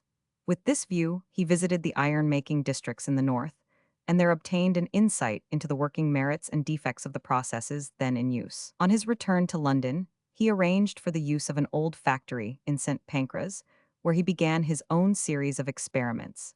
He converted the factory into a small experimental ironworks, in which his first object was to improve the quality of iron. For this purpose, he made many costly experiments without the desired measure of success, but not without making some progress in the right direction. After 12 months spent in these experiments, he produced an improved quality of cast iron, which was almost as white as steel, and was both tougher and stronger than the best cast iron then used for ordnance. Of this metal he cast a small model gun, which was turned and bored. This gun he took to Paris and presented it personally to the emperor as the result of his labors thus far. His Majesty encouraged him to continue his experiments and desired to be further informed of the results. As Sir Henry continued his labors, he extended their scope from the production of refined iron to that of steel, PG 275, and in order to protect himself, he took out a patent for each successive improvement. One idea after another was put to the test of experiment, one furnace after another was pulled down, and numerous mechanical appliances were designed and tried in practice. During these experiments, he specified a multitude of improvements in the crucible process of making steel, but he still felt that much remained to be done. At the end of 18 months, he says, the idea struck me of rendering cast iron malleable by the introduction of atmospheric air into the fluid metal. His first experiment to test this idea was made in a crucible in the laboratory. He there found that by blowing air into the molten metal in the crucible, by means of a movable blowpipe, he could convert 10 pounds or 12 pounds of crude iron into the softest malleable iron. The samples thus produced were so satisfactory in all their mechanical tests that he brought them under the notice of Colonel Eardley Wilmot, then the superintendent of the Royal Gun Factories, who expressed himself delighted and astonished at the result, and who offered him facilities for experimenting in Woolwich Arsenal. These facilities were extended to him in the laboratory by Professor Abel, who made numberless analyses of the material as he advanced with his experiments. The testing department was also put at his disposal for testing the tensile strength and elasticity of different samples of soft, malleable iron and steel. The first piece that was rolled at Woolwich was preserved by Sir Henry as a memento. It was a small bar of metal, about a foot long and an inch wide, and was converted from a state of pig iron in a crucible of only 10 pounds. That small piece of bar, after being rolled, was tried to see how far it was capable of welding, and he was surprised to see how PG 276 easily it answered the severest tests. After this, he commenced experiments on a larger scale. He had proved in the laboratory that the principle of purifying pig iron by atmospheric air was possible. But he feared, from what he knew of iron metallurgy, that as he approached the condition of pure soft malleable iron, he must of necessity require a temperature that he could not hope to attain under these conditions. In order to produce larger quantities of metal in this way, one of his first ideas was to apply the air to the molten iron in crucibles, and accordingly, in October 1855, he took out a patent embodying this idea. He proposed to erect a large circular furnace, with openings for the reception of melting pots containing fluid iron, and pipes were made to conduct air into the center of each pot, and to force it among the particles of metal. Having thus tested the purifying effect of cold air introduced into the melting iron in pots, he labored for 3 months in trying to overcome the mechanical difficulties experienced in this complicated arrangement. He wondered whether it would not be possible to dispense with the pipes and pots, and perform the whole operation in one large circular or egg-shaped vessel. The difficult thing in doing so was to force the air all through the mass of liquid metal. While this difficulty was revolving in his mind, the labor and anxiety entailed by previous experiments brought on a short but severe illness. And while he was lying in bed, pondering for hours upon the prospects of succeeding in another experiment with the pipes and pots, it occurred to him that the difficulty might be got over by introducing air into a large vessel from below into the molten mass within. Though he entertained grave doubts as to the practicability of carrying out this idea, chiefly owing to the high PG 277 temperature required to maintain the iron in a state of fluidity while the impurities were being burned out, he determined to put it to a working test. And on recovering health, he immediately began to design apparatus for this purpose. He constructed a circular vessel, measuring 3 feet in diameter and 5 feet in height, and capable of holding 700 weight of iron. He next ordered a small, powerful engine and a quantity of crude iron to be put down on the premises in St. Pancras that he had hired for carrying on his experiments. The name of these premises was Baxter House, formerly the residence of old Richard Baxter, and the simple experiment we are now going to describe has made that house more famous than ever. The primitive apparatus being ready, the engine was made to force streams of air, under high pressure, through the bottom of the vessel, which was lined with fire clay, and the stoker was told to pour the metal, when it was sufficiently melted, in at the top of it. A cast-iron plate of those lids which commonly cover the coal holes in the pavement was hung over the converter, and all being got ready, the stoker in some bewilderment poured in the metal. Instantly, out came a volcanic eruption of such dazzling coruscations as had never been seen before. The dangling potlid dissolved in the gleaming volume of flame, and the chain by which it hung grew red and then white, as the various stages of the process were unfolded to the gaze of the wondering spectators. The aircock to regulate the blast was beside the converting vessel, but no one dared to go near it, much less deliberately to shut it. In this dilemma, however, they were soon relieved by finding that the process of decarburization or combustion had expended all its fury, and, most wonderful of all, the result was steel. PG 278, the new metal was tried. Its quality was good. The problem was solved. The new process appeared successful. The inventor was elated, as well he might be. The new process was received with astonishment by all the ironworking world. It was approved by many, but scoffed at by others. As trials went on, however, the feeling against it increased. The iron so made was often rotten, and no one could tell exactly why. Bessemer, however, continued to investigate everything for himself, regardless of all suggestions. Some ideas of permanent value were offered to him, but were set at naught. It was not till another series of independent experiments were made that he himself discovered the secret of failure. It then appeared that, by mere chance, the iron used in his first experiments was Bleneven pig, which is exceptionally free from phosphorus. And consequently, when other sorts of iron were thrown at random into the converter, the phosphorus manifested its refractory nature in the unworkable character of the metal. Produced, analyses made by Professor Abel for Sir Henry showed that this was the real cause of failure. Once convinced of this fact, Sir Henry set to work for the purpose of removing this hostile element. He saw how phosphorus was removed in the puddling furnace, and he now tried to do the same thing in his converter. Another series of costly and laborious experiments was conducted, and first one patent, and then another was taken out, tried, and abandoned. His last idea was to make a vessel in which the converting process did not take place, but into which he could put the pig iron as soon as it was melted, along with the same kind of materials that were used in the puddling furnace. He was then of opinion that he must come as near to puddling as possible, in PG 279 order to get the phosphorus out of the iron. Just as he was preparing to put this plan into operation, there arrived in England some pig iron, which he had ordered from Sweden some months previously. When this iron, which was free from phosphorus, was put into the converter, it yielded, in the very first experiment, a metal of so high a quality that he at once abandoned his efforts to dephosphorize ordinary iron.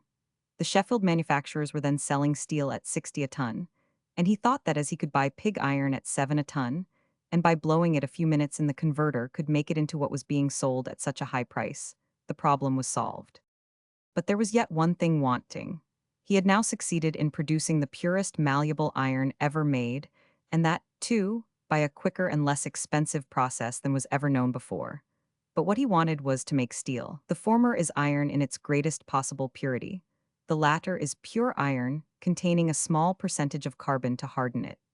There has been an almost endless controversy in trying to make a definition that will fix the dividing line that separates the one metal from the other.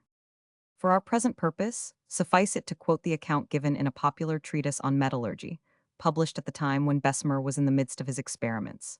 PG 280 wrought iron, it says, or soft iron, may contain no carbon, and if perfectly pure would contain none, nor indeed any other impurity. This is a state to be desired and aimed at, but it has never yet been perfectly attained in practice. The best as well as the commonest foreign irons always contain more or less carbon-carbon, may exist in iron, in the ratio of 65 parts to 10,000, without assuming the properties of steel. If the proportion be greater than that, and anywhere between the limits of 65 parts of carbon to 10,000 parts of iron, and 2 parts of carbon to 100 of iron, the alloy assumes the properties of steel. In cast iron, the carbon exceeds 2%, but in appearance and properties, it differs widely from the hardest steel. These properties, although we quote them, are somewhat doubtful, and the chemical constitution of these three substances may perhaps be regarded as still undetermined. Now, in the Bessemer converter, the carbon was almost entirely consumed. In the small gun just described, there were only 14 parts of carbon for 1 million parts of iron. Bessemer's next difficulty was to carburize his pure iron, and thus to make it into steel. The wrought iron, says Mr. 150 Bell, as well as the steel made according to Sir Henry Bessemer's original plan, though a purer specimen of metal was never heard of except in the laboratory, was simply worthless. In this difficulty, a ray of scientific truth, brought to light 100 years before, came to the rescue. Bergman was one of the earliest philosophers who discarded all theory, and introduced into chemistry that process of analysis, which is the indispensable antecedent of scientific system. This Swedish experimenter had ascertained the Pg 281 existence of manganese in the iron of that country, and connected its presence with suitability for steel purposes. Manganese is a kind of iron exceptionally rich in carbon, and also exceptionally free from other impurities. Berzelius, Rinman, Karsten, Berthier, and other metallurgists had before now discussed its effect when combined with ordinary iron, and the French were so well aware that ferromanganese ores were superior for steelmaking purposes that they gave them the name of mines de cire. So Bessemer, after many experiments, discovered a method whereby, with the use of ferromanganese, he could make what is known as mild steel. The process of manufacture, when described by Sir Henry Bessemer at Cheltenham in 1856, was so nearly complete that only two important additions were made afterwards. One was the introduction of the ferromanganese for the purpose of imparting to his pure liquid iron the properties of mild steel. The other was an improvement in the mechanical apparatus. He found that when the air had been blown into the iron till all the carbon was expelled, the continuance of the blow afterward consumed the iron at a very rapid rate, and a great loss of iron thus took place. It was therefore necessary to cease blowing at a particular moment. At first he saw no practical way by which he could prevent the metal going into the air holes in the bottom of the vessel, below the level of the liquid mass, so as to stop them up immediately on ceasing to force the air through them. For if he withdrew the pressure of air, the whole apparatus would be destroyed for a time. Here, again, his inventive genius found a remedy. He had the converter holding the molten iron mounted on an PG 282 axis, which enabled him at any moment he liked to turn it round and to bring the holes above the level of the metal. Whenever this was done, the process of conversion or combustion ceased of itself, and the apparatus had only to be turned back again in order to resume the operation. This turning on an axis of a furnace weighing 11 tons and containing 5 tons of liquid metal at a temperature scarcely approachable was a system entirely different from anything that had preceded it. For it, he took out what he considered one of his most important patents. And, he says, I am vain enough to believe that so long as my process lasts, the motion of the vessel containing the fluid on its axis will be retained as an absolute necessity for any form which the process may take at any future time. The patent for this invention was taken out about 4 years after his original patent for the converter. Uncle Fritz showed them a picture of this gigantic kettle, which holds this mass of molten metal and yet turns so easily. But, said Helen, you have a model of it here, Uncle Fritz. And she pointed to her Uncle Fritz's inkstand, which is something the shape of a fat beetroot, with the point turned up to receive the ink. Uncle Fritz nodded his approval. These inkstands, which turn over on a little brazen axis, were probably first made by someone who had seen the great Eleventon converters. Uncle Fritz showed the children the picture in the Practical magazine, and they spent some time together in looking over the pages of the volume for 1876. The Bessemer process was now perfect. Nearly 4 years had elapsed since its conception and first application, and in addition to the necessary labor and anxiety PG 283 he had experienced, no less than 20,000 had been expended in making experiments that were necessary to complete its success. It only remained to bring the process into general use. The young people asked quite eagerly whether they could see the processes of conversion anywhere, and were glad to be told that Bessemer steel is made in many parts of America. One of their young friends, who was educated at the technology, is in charge of a department at Steelton, in Pennsylvania, and they have all written letters to him.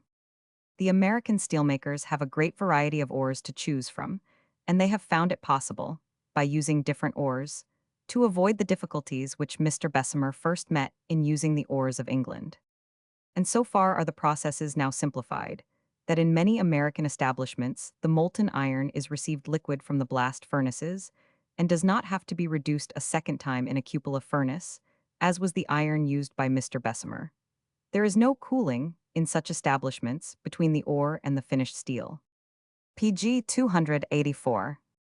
14. The last meeting. Goodyear. When the day for the next meeting came, Uncle Fritz had a large collection of books and magazines in the little rolling racks and tables where such things are kept. But no one of them was opened. No, the young people appeared in great strength, all at the same moment, and notified him that he was to put on his hat and his light overcoat, and go with them on what they called the first Alp of the season. For there is a pretense in the little company that they are an Alpine club, and that for 8 months of the year it is their duty to climb the highest mountains near Boston. Now the very highest of these peaks is the summit hill of the Blue Hills, to which indeed Massachusetts owes its name. For Matta in the Algonquin tongue meant great, and Chuset meant a hill. And a woman who was living on a little hummock near Squantum, just before Winthrop and the rest landed, was the sacred sachem of the Massachusetts Indians. Hence the name of Massachusetts Bay, and then, by euphony or bad spelling, or both, Massachusetts. Uncle Fritz obeyed the rabble rout, as he is apt to do. He retired for a minute to put on heavier shoes, and, when PG 285 he reappeared, he took the seat of honor in the leading omnibus. And a very merry expedition they had to the summit, where, as the accurate Fergus told them, they were 600 feet above the level of the sea. There was but little wood, and they were able to lie and sit in a large group on the ground just on the lee side of the hill, where they could look off on the endless sea. "Whom should you have told us about had it rained?" said Mabel Fordyce. "Oh, you were to have had your choice. There are still left many inventors. I had looked at Mr. Parton's Life of Goodyear, and the very curious brief prepared for the court about his pats. Half of you would not be here today but for that ingenious and long-suffering man." "Should not I have come?" said Gertrude incredulously. "Surely not," said Uncle Fritz, laughing. "I saw your waterproof in your shawl strap. I know your mamma well enough to know that you would never have been permitted to come so far from home without that guise, or without those trig, pretty overshoes. You owe waterproof and overshoes both to the steady perseverance of Goodyear and to the loyal help of his wife and daughters. Some day you must read Mr. Webster's eulogy on him and them. Indeed, he is the American Palissy. You hear a good deal of woman's rights, but, really, modern women had no rights worth speaking of, till Mr. Goodyear enabled them to go outdoors in all weathers. I meant we should have an afternoon with the Goodyears. Then I meant that you should know, Gertrude, where that slice of bread came from." "Well," said she, "I do not know much, but I do know that it came out of the bread box." PG 286. "Very good," said the colonel, laughing. "But somebody put it into the bread box. And it is quite as well that you should know who put it in. American girls and American boys ought to know that men's prayer for daily bread is answered more and more largely every year. They ought to know why. Well, the great reason is that reaping and binding after the reapers, nay, that sowing the corn, and every process between sowing and harvest, has been well-nigh perfected by the American inventors. So I had wanted to give a day or two to reapers and binders, and the other machinery of harvesting. Indeed, if our winter had been as long as poor Captain Greeley's was, and if you had met me every week, we should have had a new invention for each one. Here are the telephone and the telegraph. Here is the use of the electric light. Here is the sewing machine, with all its nice details, like the buttonhole maker. Nay, every button is made by its own machinery. Here are carpets 1/4 cheaper than they were only 4 years ago, cotton cloths made more by machinery and less by hand labor. Nay, they tell us that the cotton is to be picked by a machine before long. But these are things you must work up for yourselves. You are on a good track now, and have learned some of the principles of such study. Go to the originals whenever you can. Read what you understand and fall back on what you did not understand at first, so as to try it again. Do you not think that all the great things have been invented, Uncle Fritz?" This was John Angyer's rather melancholy question. "Not a bit of it, my boy. Certainly not for as keen eyes as yours and as handy hands. Let me tell you PG 287 what I heard President Dawson say. He is president of McGill University, and is counted one of the first physical philosophers in America. He said this in substance: What will future times say of us, the men of the end of the 19th century? They will say, what was the ban on those men? What numbed them or held them still, as if in fear? Why did they not apply in daily life their own great discoveries of the central laws of nature? They were able to work out principles. Why could they not embody them in useful inventions? They discovered the ocean of truth, but they stood frightened on its shore. They found the great principles of science, and for their application they seemed to have been satisfied when they had built the steam engine, had devised the telegraph, the telephone, the phonograph, and when they had set the electric light ablazing. You see, John, that he thinks there is enough more for you and the rest to invent and to discover. Then Uncle Fritz took from his ulster pocket Mr. Parton's volume of biographical sketches. It is all very fine for you, Miss Alice, he said, to lie there on your waterproof, and to be sure that even Mamma will not scold when you go home. But take the book and read, and see who has wept and who has starved that you might lie there. And Alice read the passages he had marked for her. The difficulty of all this may be inferred when we state that, at the present time, it takes an intelligent man a year to learn how to conduct the process with certainty, though he is provided, from the start, with the best implements and appliances which 20 years' experience has sug PG 288 jested. And poor Goodyear had now reduced himself, not merely to poverty, but to isolation. No friend of his could conceal his impatience when he heard him pronounce the word india rubber. Businessmen recoiled from the name of it. He tells us that 2 entire years passed, after he had made his discovery, before he had convinced one human being of its value. Now, too, his experiments could no longer be carried on with a few pounds of india rubber, a quart of turpentine, a phial of aquafortis, and a little lampblack. He wanted the means of producing a high, uniform, and controllable degree of heat, a matter of much greater difficulty than he anticipated. We catch brief glimpses of him at this time in the volumes of testimony. We see him waiting for his wife to draw the loaves from her oven, that he might put into it a batch of india rubber to bake, and watching it all the evening, far into the night, to see what effect was produced by 1 hour's, 2 hours, 3 hours, 6 hours baking. We see him boiling it in his wife's saucepans, suspending it before the nose of her tea kettle, and hanging it from the handle of that vessel to within an inch of the boiling water. We see him roasting it in the ashes and in hot sand, toasting it before a slow fire and before a quick fire, cooking it for 1 hour and for 24 hours, changing the proportions of his compound and mixing them in different ways. No success rewarded him while he employed only domestic utensils. Occasionally, it is true, he produced a small piece of perfectly vulcanized india rubber, but upon subjecting other pieces to precisely the same process, they would blister or char. Then we see him resorting to the shops and factories in the neighborhood of Woburn, asking the privilege PG 289 of using an oven after working hours, or of hanging a piece of india rubber in the manhole of the boiler. The foremen testify that he was a great plague to them, and smeared their works with his sticky compound. But though they regarded him as little better than a troublesome lunatic, they all appear to have helped him very willingly. He frankly confesses that he lived at this time on charity, for although he felt confident of being able to repay the small sums which pity for his family enabled him to borrow, his neighbors who lent him the money were as far as possible from expecting payment. Pretending to lend, they meant to give. One would pay his butcher's bill or his milk bill. Another would send in a barrel of flour. Another would take in payment some articles of the old stock of india rubber. And some of the farmers allowed his children to gather sticks in their fields to heat his hillocks of sand containing masses of sulfurized india rubber. If the people of New England were not the most neighborly people in the world, his family must have starved, or he must have given up his experiments. But with all the generosity of his neighbors, his children were often sick, hungry, and cold, without medicine, food, or fuel. One witness testifies, I found in 1839 that they had not fuel to burn nor food to eat, and did not know where to get a morsel of food from one day to another, unless it was sent in to them. We can neither justify nor condemn their father.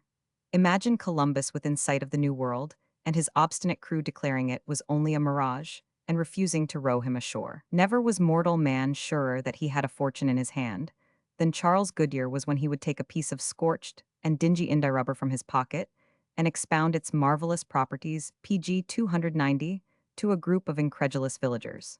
Sure also was he that he was just upon the point of a practicable success. Give him but an oven, and would he not turn you out fireproof and cold-proof india rubber, as fast as a baker can produce loaves of bread? Nor was it merely the hope of deliverance from his pecuniary straits that urged him on. In all the records of his career, we perceive traces of something nobler than this.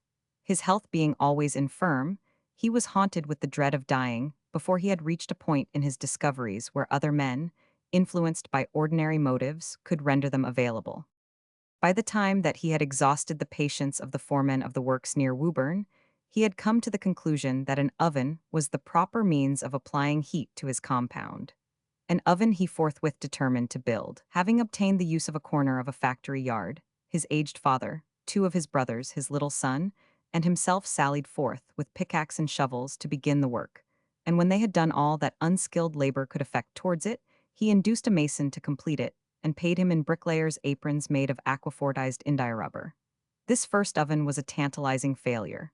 The heat was neither uniform nor controllable. Some of the pieces of india-rubber would come out so perfectly cured as to demonstrate the utility of his discovery, but others, prepared in precisely the same manner, as far as he could discern, were spoiled, either by blistering or charring. He was puzzled and distressed beyond description, and no single voice consoled or encouraged him. Out of the first piece of cloth which he succeeded in vulcanizing, he had a coat made for himself, which was not an ornamental PG 291 garment in its best estate, but to prove to the unbelievers that it would stand fire, he brought it so often in contact with hot stoves that at last it presented an exceedingly dingy appearance. His coat did not impress the public favorably, and it served to confirm the opinion that he was laboring under a mania. In the midst of his first disheartening experiments with sulfur, he had an opportunity of escaping at once from his troubles. A house in Paris made him an advantageous offer for the use of his aquafortis process. From the abyss of his misery, the honest man promptly replied that that process, valuable as it was about to be superseded by a new method, which he was then perfecting, and as soon as he had developed it sufficiently, he should be glad to close with their offers. Can we wonder that his neighbors thought him mad? It was just after declining the French proposal that he endured his worst extremity of want and humiliation. It was in the winter of 183,940. One of those long and terrible snowstorms for which New England is noted had been raging for many hours, and he awoke one morning to find his little cottage half buried in snow, the storm still continuing, and in his house not an atom of fuel nor a morsel of food. His children were very young, and he was himself sick and feeble. The charity of his neighbors was exhausted, and he had not the courage to face their reproaches. As he looked out of the window upon the dreary and tumultuous scene, fit emblem of his condition, he remarks, he called to mind that a few days before, an acquaintance, a mere acquaintance who lived some miles off, had given him upon the road a more friendly greeting than he was then accustomed to receive. It had cheered his heart as he trudged sadly by, and PG 292, it now returned vividly to his mind. To this gentleman he determined to apply for relief, if he could reach his house. Terrible was his struggle with the wind and the deep drifts. Often he was ready to faint with fatigue, sickness, and hunger, and he would be obliged to sit down upon a bank of snow to rest. He reached the house and told his story, not omitting the oft-told tale of his new discovery, that mine of wealth, if only he could procure the means of working it. The eager eloquence of the inventor was seconded by the gaunt and yellow face of the man. His generous acquaintance entertained him cordially, and lent him a sum of money, which not only carried his family through the worst of the winter, but enabled him to continue his experiments on a small scale. O.B. Coolidge of Woburn was the name of this benefactor. On another occasion, when he was in the most urgent need of materials, he looked about his house to see if there was left one relic of better days upon which a little money could be borrowed. There was nothing but his children's school books, the last things from which a New Englander is willing to part. There was no other resource. He gathered them up and sold them for $5, with which he laid in a fresh stock of gum and sulfur, and kept on experimenting. Alice and Hester looked over the rest of the story, while the others packed up the wrecks of the picnic and prepared to go down the hill. Then they joined Uncle Fritz in the advance, and thanked him very seriously for what he had shown them. "Such a story as that," said Hester, "is worth more than anything about cutoffs or valves." PG 293. "I think so too," said he. "I should like," said the girl, "to write to those children of his a letter to thank them for what they have done, and what he did for me, and a million girls like me." "It would be a good thing to do," said he, "and I think I can put you in the way." "And I do hope," said Alice, eagerly, "that if we are ever tested in that way we shall bear the test. Dear Uncle Fritz, if we cannot invent a flying machine, and have not learned how to close up rivets this winter, we have learned at least how to bear each other's burdens."